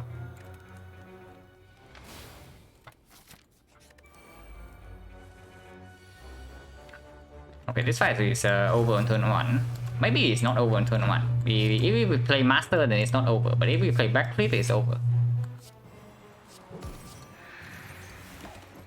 And next turn we just play the other red form, then we end turn.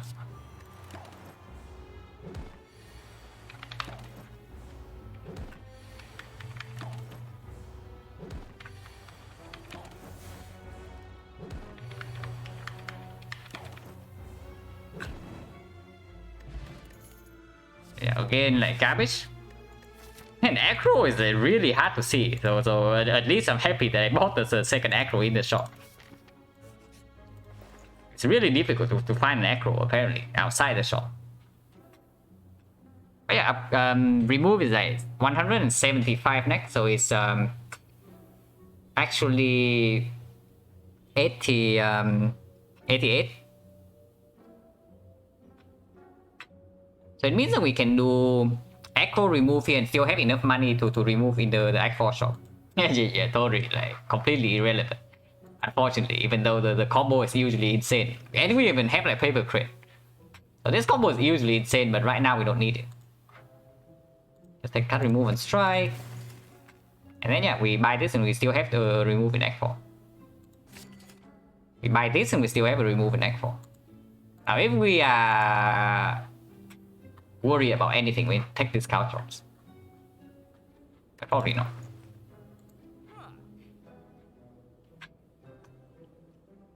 By flip plus 88 plus 27, we have exactly enough gold to do backflip. Yeah, totally paper can already calculate that game. That game should be very strong, but just because we brick on the most rewards in Act 1, like we suffer throughout the whole run. But the combos are incredibly potent. Yeah, backflip we actually have exactly enough gold to buy backflip here, and then we still have like remove in Act 4, so we can do that. We can also save the gold. Because after we play the Nightmare Red Form combo, backflip is not super relevant, and now that we have like 3 acros and then 2 prepare master first already, like, it's probably not good enough. It's probably not good enough. We probably just leave here.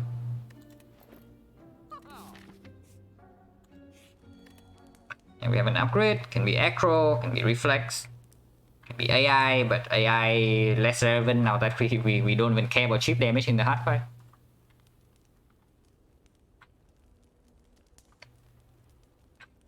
Is it possible to use Mayhem with Frozen Eye? Yes, it can, but you draw first. So you draw first and then Mayhem use the card. So you need to look at the 6th card in the draw pile. So for example, it's in this order, then Mayhem plays this one.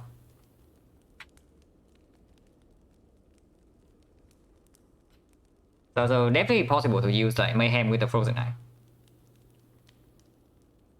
Yeah, it's probably acro upgrade, right?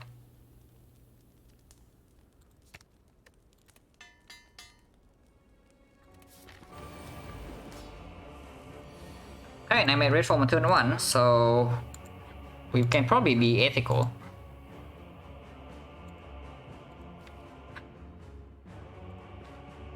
We don't have pantograph though, so need to be slightly careful here. Not too careful, but slightly. I mean, of course we lose this.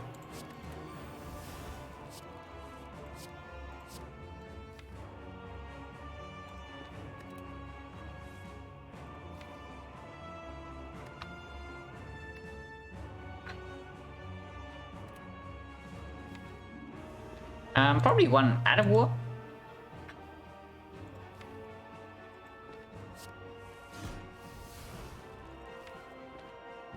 If we triple block here, oh, maybe we cannot be ethical because letter opener will get the birds. I'm unfortunate, but maybe it will happen. If we do the cloud, it blocks for. It goes down to 13, right? 23 times 6 is like 13.8. So it goes to 13, so it blocks for 10. So it's the same as it's basically the same as double effect. Guess it's out of the deck though. It's probably a positive. Or we can just do defense, survival, piercing. We also get one card out of the deck. And we take only one. Actually, let's do that.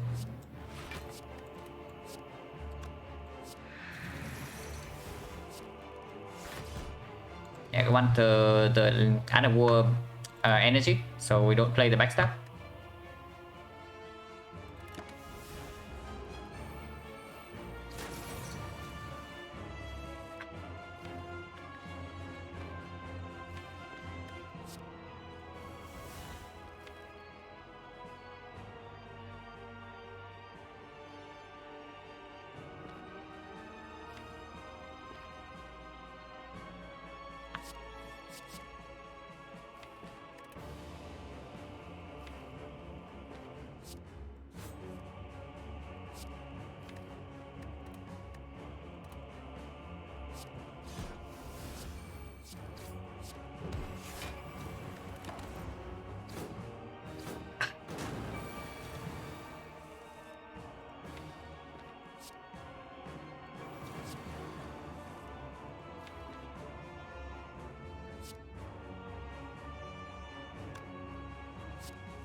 And with the PK, we probably want to deal damage over playing this after image.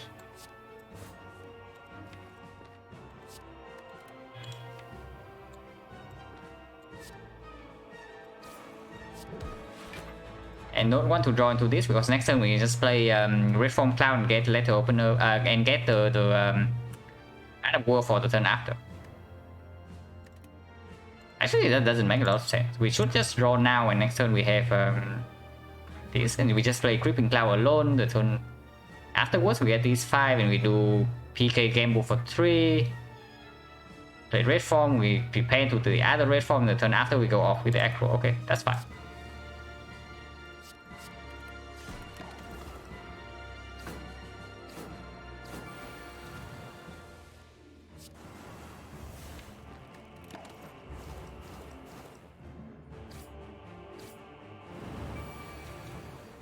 And yeah, Ice Cream is also stacking up.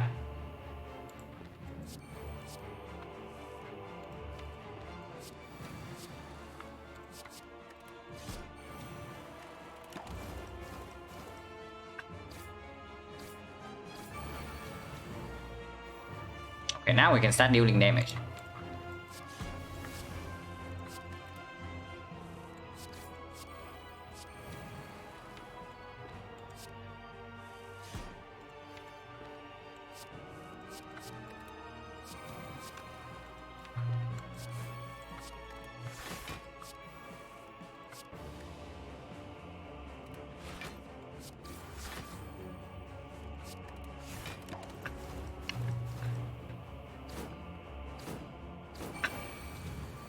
And yeah, you see how much damage you actually deal after we exhaust everything down, right? Because we can just play like PK every single turn.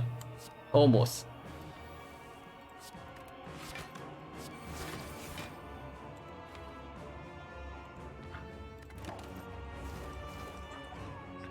So like 15 turns is more than enough.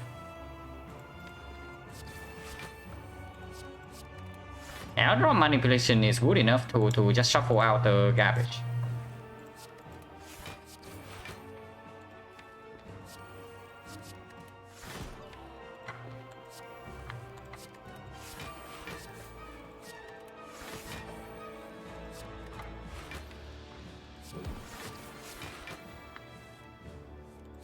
And yeah, one temptation we are probably even like near infinite.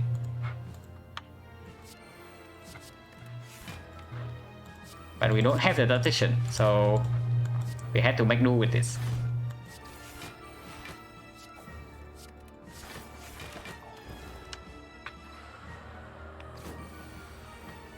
And yeah, we are like killing a Awakened one with like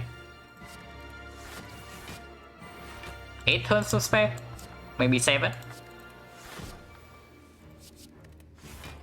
And that is with the red forming immediately at the start of the fight.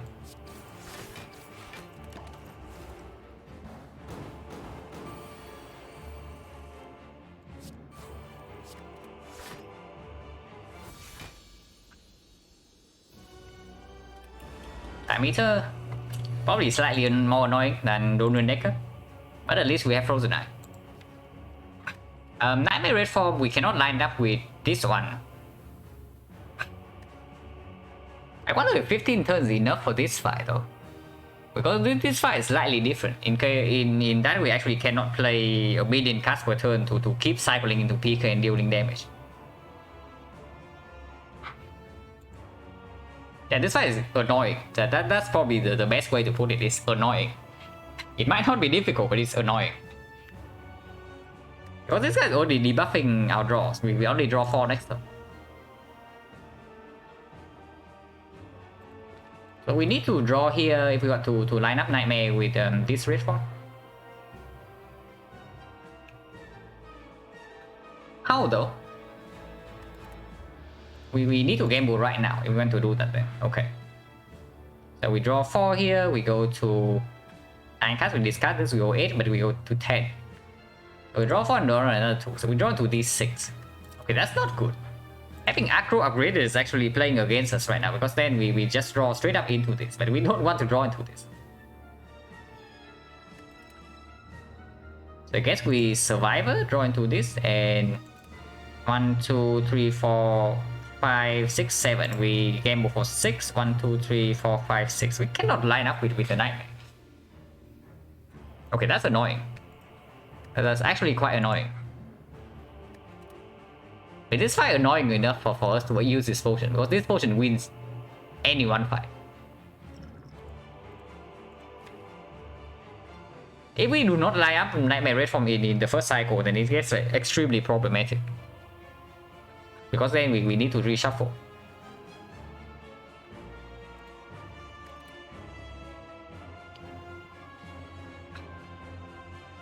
If we do...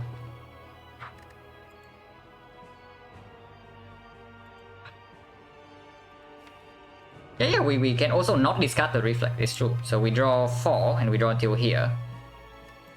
So let's say we draw 4 and we have a 1, 2, 3, 4, 5, 6. 9 cards in our hand and we gamble for 8. So we gamble 1, 2, 3, 4, 5, 6, 7, 8. Okay, we reach the Nightmare Red Form in that case, so that's good. This turn we take a big hit though if we do not Red Form right away. So do we want that or not? I mean, it's probably fine, right? Because having one more turn in this fight probably is more valuable. Like any damage taken here is irrelevant. We heal to full with the feather. Yeah, we just need to aggro right now, but we do not discard the Reflex. If we discard the Reflex, then we draw until here, which we don't want to. So we aggro. Actually, wait, we have 10 cards in hand, right?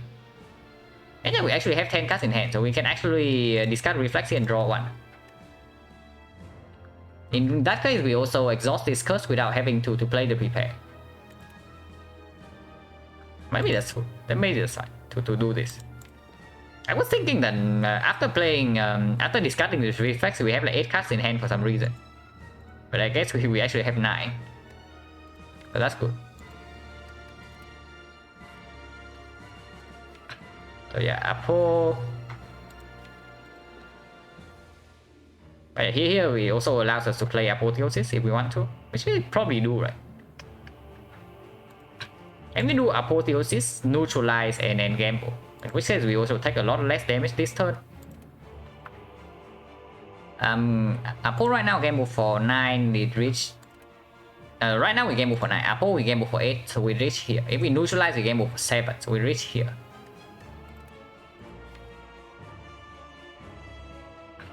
So then we draw these 4 next turn, it's probably okay.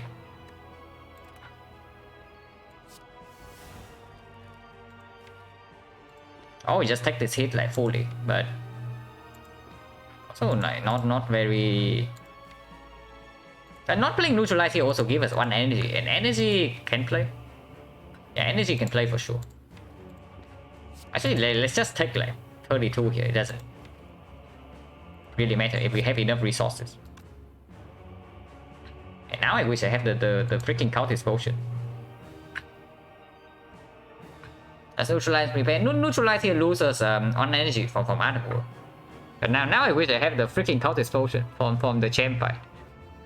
Because if we with the Cultist Potion here, we just slam like 5 red forms and we always kill in time. But right now I am not super sure when we can not like super, when we cannot always play a lot of cards just to keep cycling back to this PK. It's probably still fine.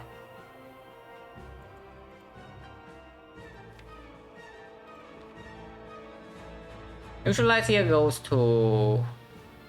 Because it doesn't matter if we neutralize here or not. Next turn we still have to play the red form. Otherwise we just shuffle out the red forms until the next cycle and then it's dangerous again. In that case we should not play this neutralize. Okay, there's no reason to.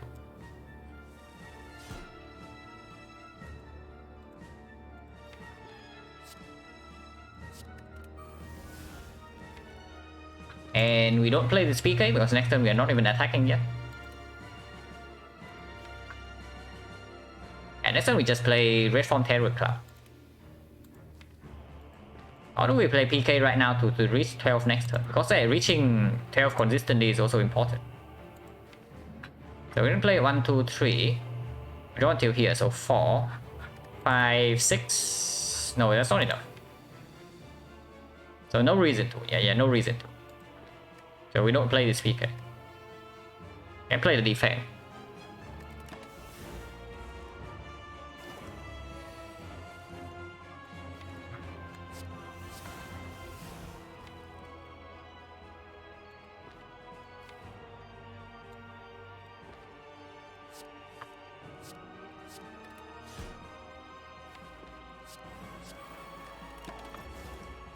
Yeah, 3 cards this turn, but it's fine.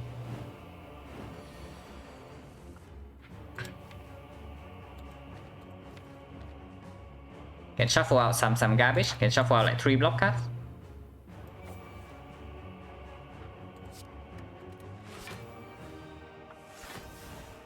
And also play another red form.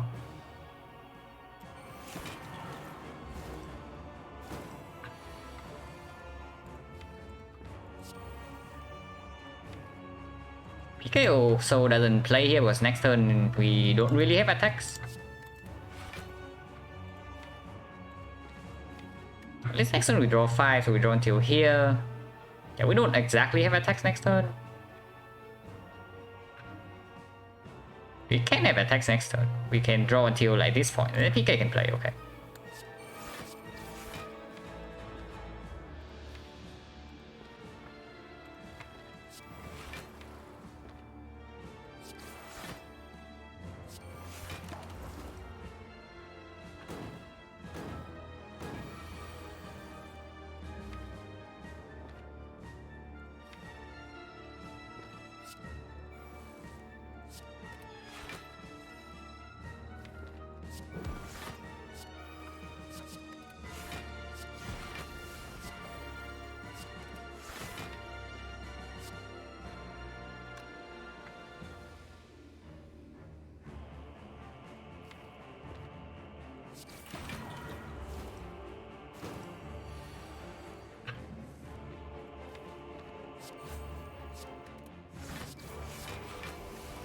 Okay, proc next turn. Do you have one more red form in the deck?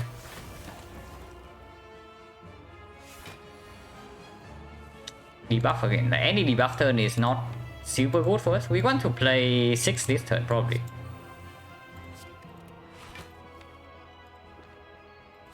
It's irrelevant, so we exhaust it. Attacking right now doesn't really do anything, so we don't want to. Need to play 4 cards. Do this and do PK. Okay, this works.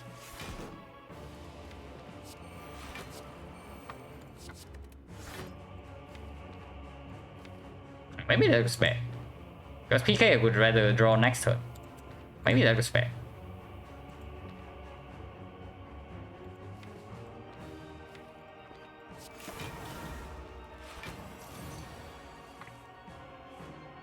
Yeah, we exhausted most of our slimes already, so we can have a consistent PK now, and we have like more than enough energy.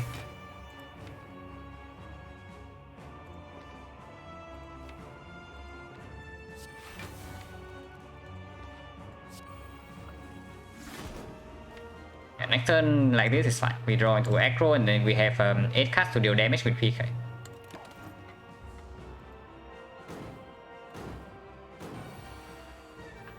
Very solid damage. It's like average, because we are past like half of our turns already, and we no longer have terror in the second phase.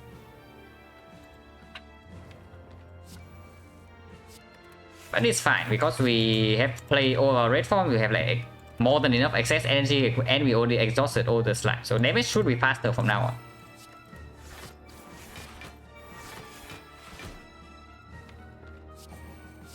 And yeah, damage is very fast after we get all the garbage slimes out of our deck.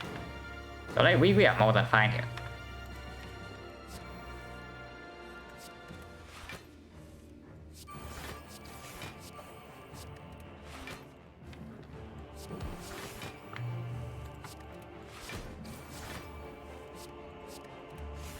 And nothing to set up.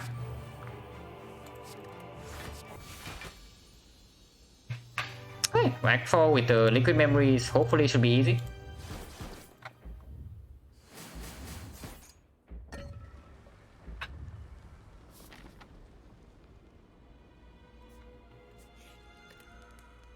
Yeah, upgrade here, probably reflex.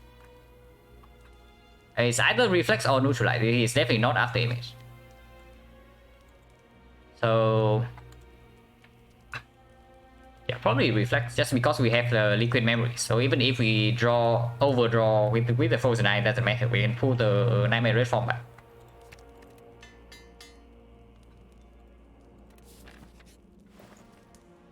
And yeah, here we only need the card remove and nothing else. And we still remove a strike. Maybe not. Maybe we don't remove a strike. Maybe we remove a defense at this point.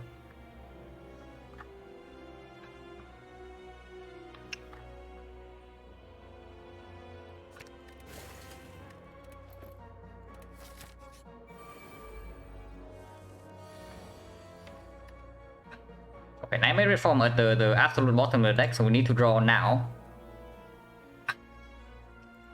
Draw 4. Play Apple. So draw 4, hand goes to 10, discard 1, hand goes to 9. Apple, hand goes to 8, game move for 7. 1, 2, 3, 4, 5, 6, 7.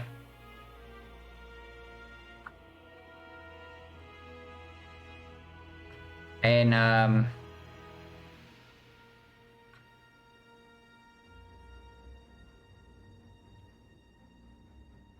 yeah, we can keep going with the aggro. Hand goes to 6, hand goes to 10, hand goes to 9, so we only draw until here.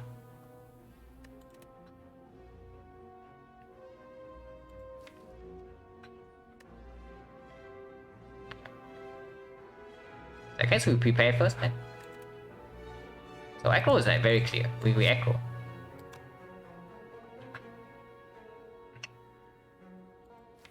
And I guess we never play after image in this spot.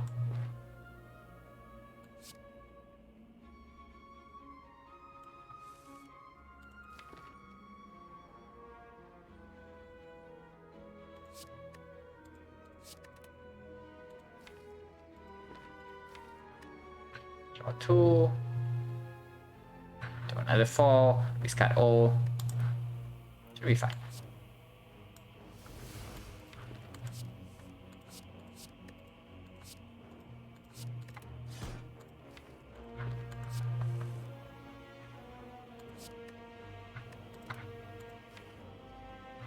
We only need to discard 7. So 1, 2, 3, 4, 5, 6, 7, 8. Right now we reach here. Of course we take like 12 damage here, but irrelevant, right?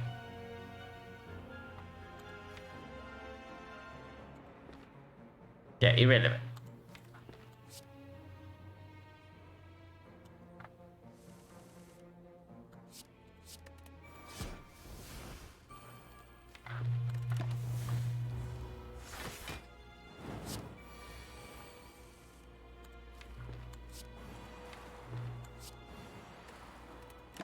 Yeah, good PK turn as always.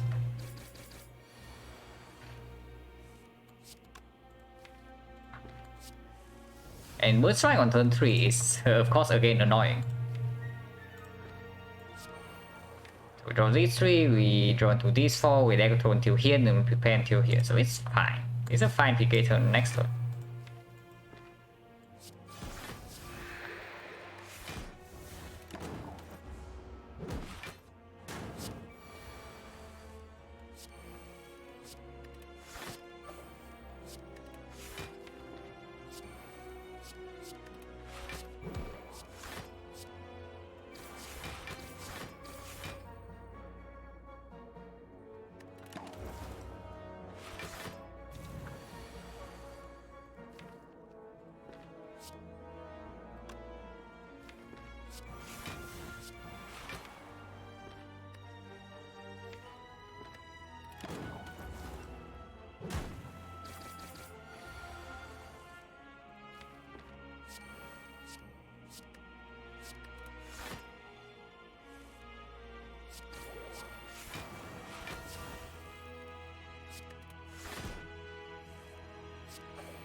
Need to do this, otherwise we shuffle our PK.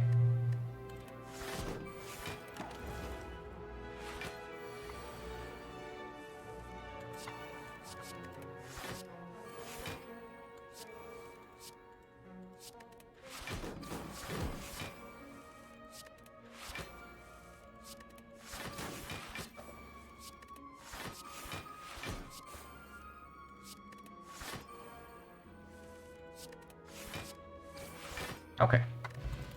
Stone calendar is here. And don't need any of these.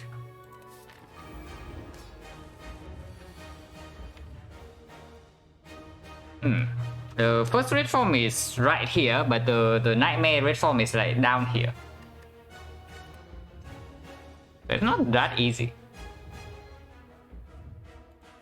Of course, we take a bunch of damage like right now.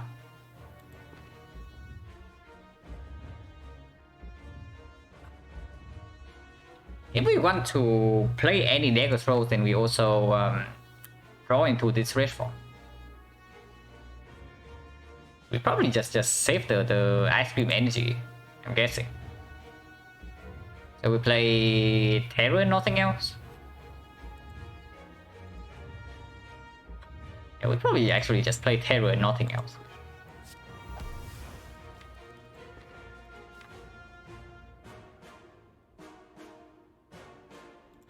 And we just use this to set up Nightmare Red Form eventually. We don't attack next turn, so no need to waste on energy with PK.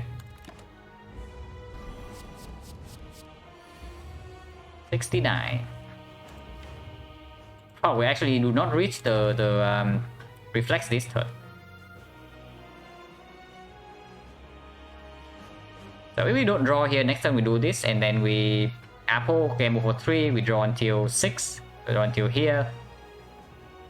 We master until this. AI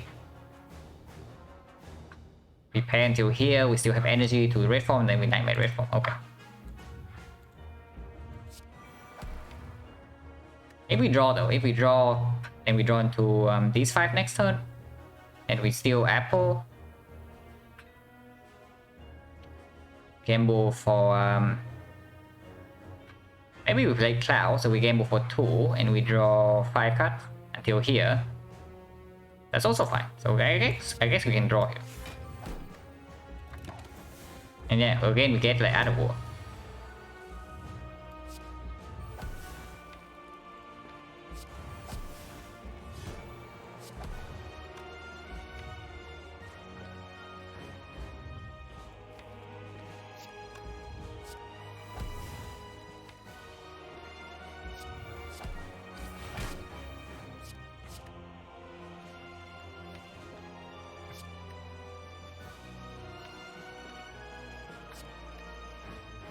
That doesn't matter.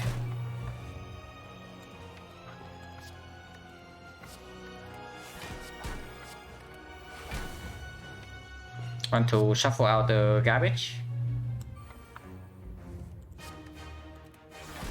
And we already have all the attack, so we can keep attacking.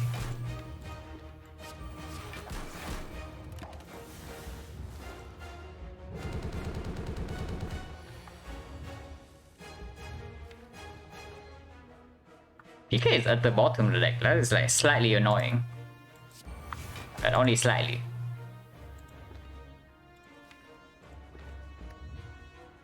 And yeah, I guess we get up and over like this damage.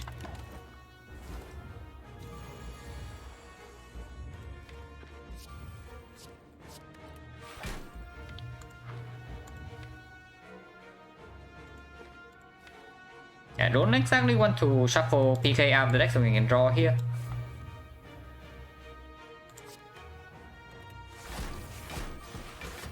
Exhaust the will.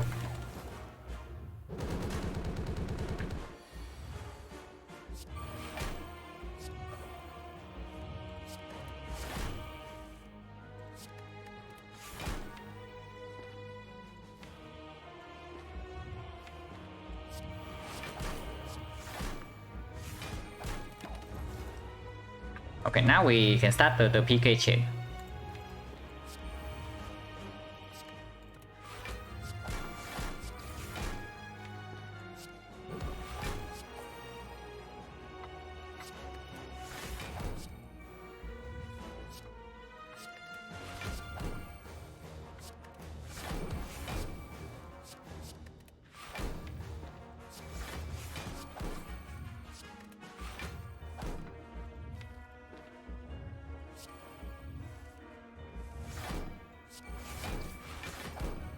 don't need to attack. Draw 2, draw 2. I guess we can draw. So here we can yeah, get into the reflex and then it's fine. Oh. Okay, Stone Calendar. You tried your best. Stone Calendar try its best.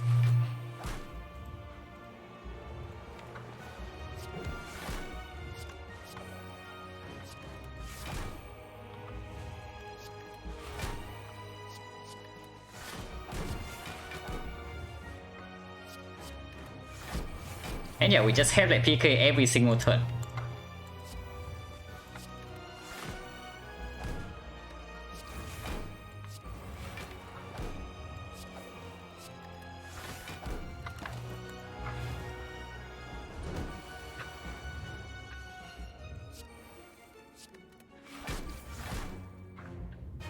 What's my plan after completing 100? Continue silent. Yeah, I talked about it before. I think I don't stop until I reach my, at least my current goal. That eventually I want to do, to play at consistent 80% on silent, because I think that's achievable. But definitely I do not stop before like consistent 75. But I think 80 is achievable and I want to reach that eventually. After 100 though, after the 100 maybe I will do a little bit of science and then move on to doing the boss walk sample. Go back to 0, I remember the score for each 50 anyway, so we can keep counting or we can also come back to 0, it doesn't exactly matter. But yeah, probably maybe after 100 we can like start from 0.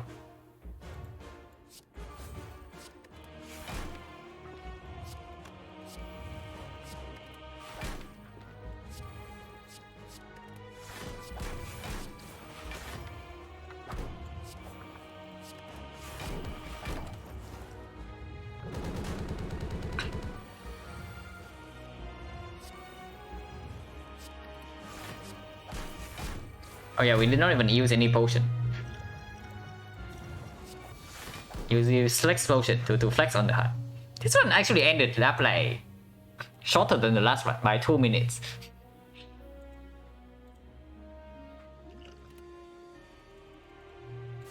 Today is actually crazy. I played 2 runs today, both are wins, and it's actually shorter than one of the harder runs. I guess we are just being blessed today. So yeah, we are 47, 17, and streak is 6. Yeah, 6 streak is quite cool.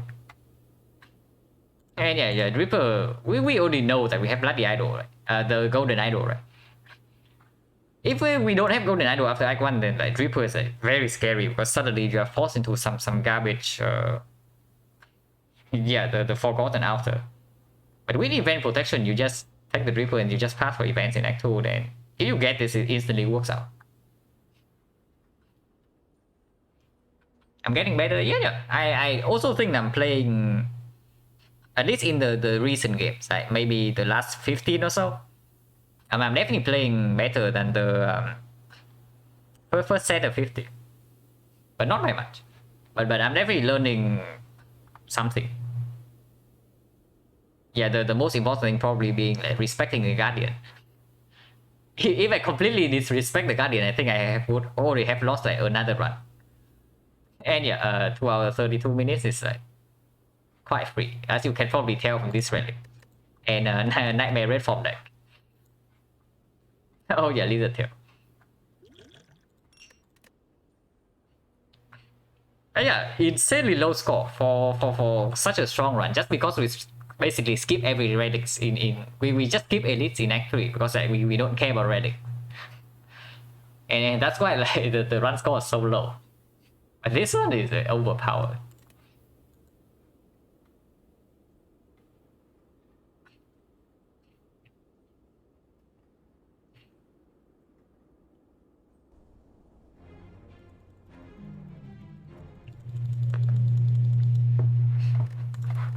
But yeah, pretty good. like actual speedruns, like 2 of them. Run before this, I thought this one was fast. And then there's this one, like 7 hours. But yeah, just most runs just like... Oh, most ones actually had Paper Crane Force Relic into like Toxic Egg and Act 2. And then Coffee Dripper at some point. Yeah, Coffee Dripper after Act 1. So Paper Crane into Coffee Dripper into Toxic Egg and Act 2. Apparently that's the recipe for broken run.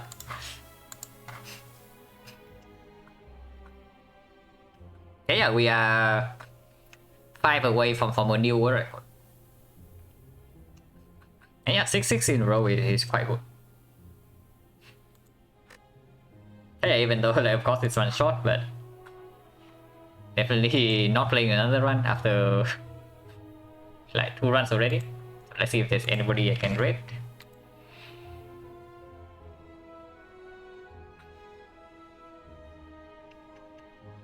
Okay, Kuro's online, so I send you guys over to Kuro for some high level Ironclad gameplay.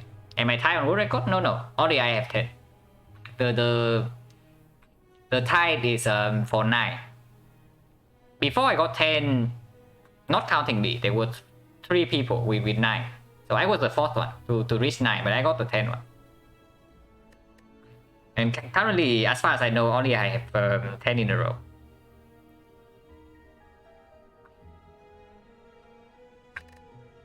Navigated Collector with under 10 HP. We have plenty of runs with Collector under 10 HP, like this run. We be 7 hours and 2 HP against Collector.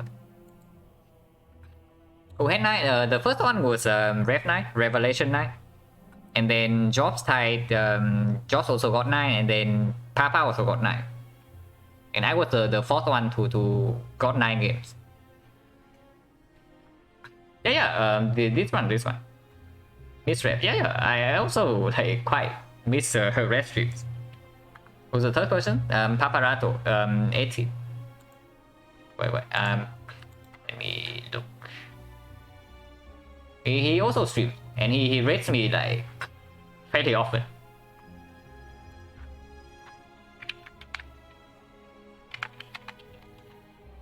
It's him, Paparato 18.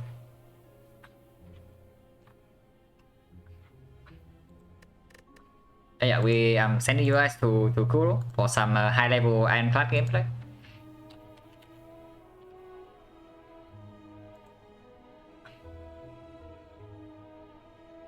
I heard that Rev got a new job, so he just stopped streaming like, and it seems like he no longer finds like streaming that much fun. So it's definitely a good decision for him. Sucks for the viewers, but definitely you have to put yourself first sometimes. As always, thanks for watching guys, and see you later.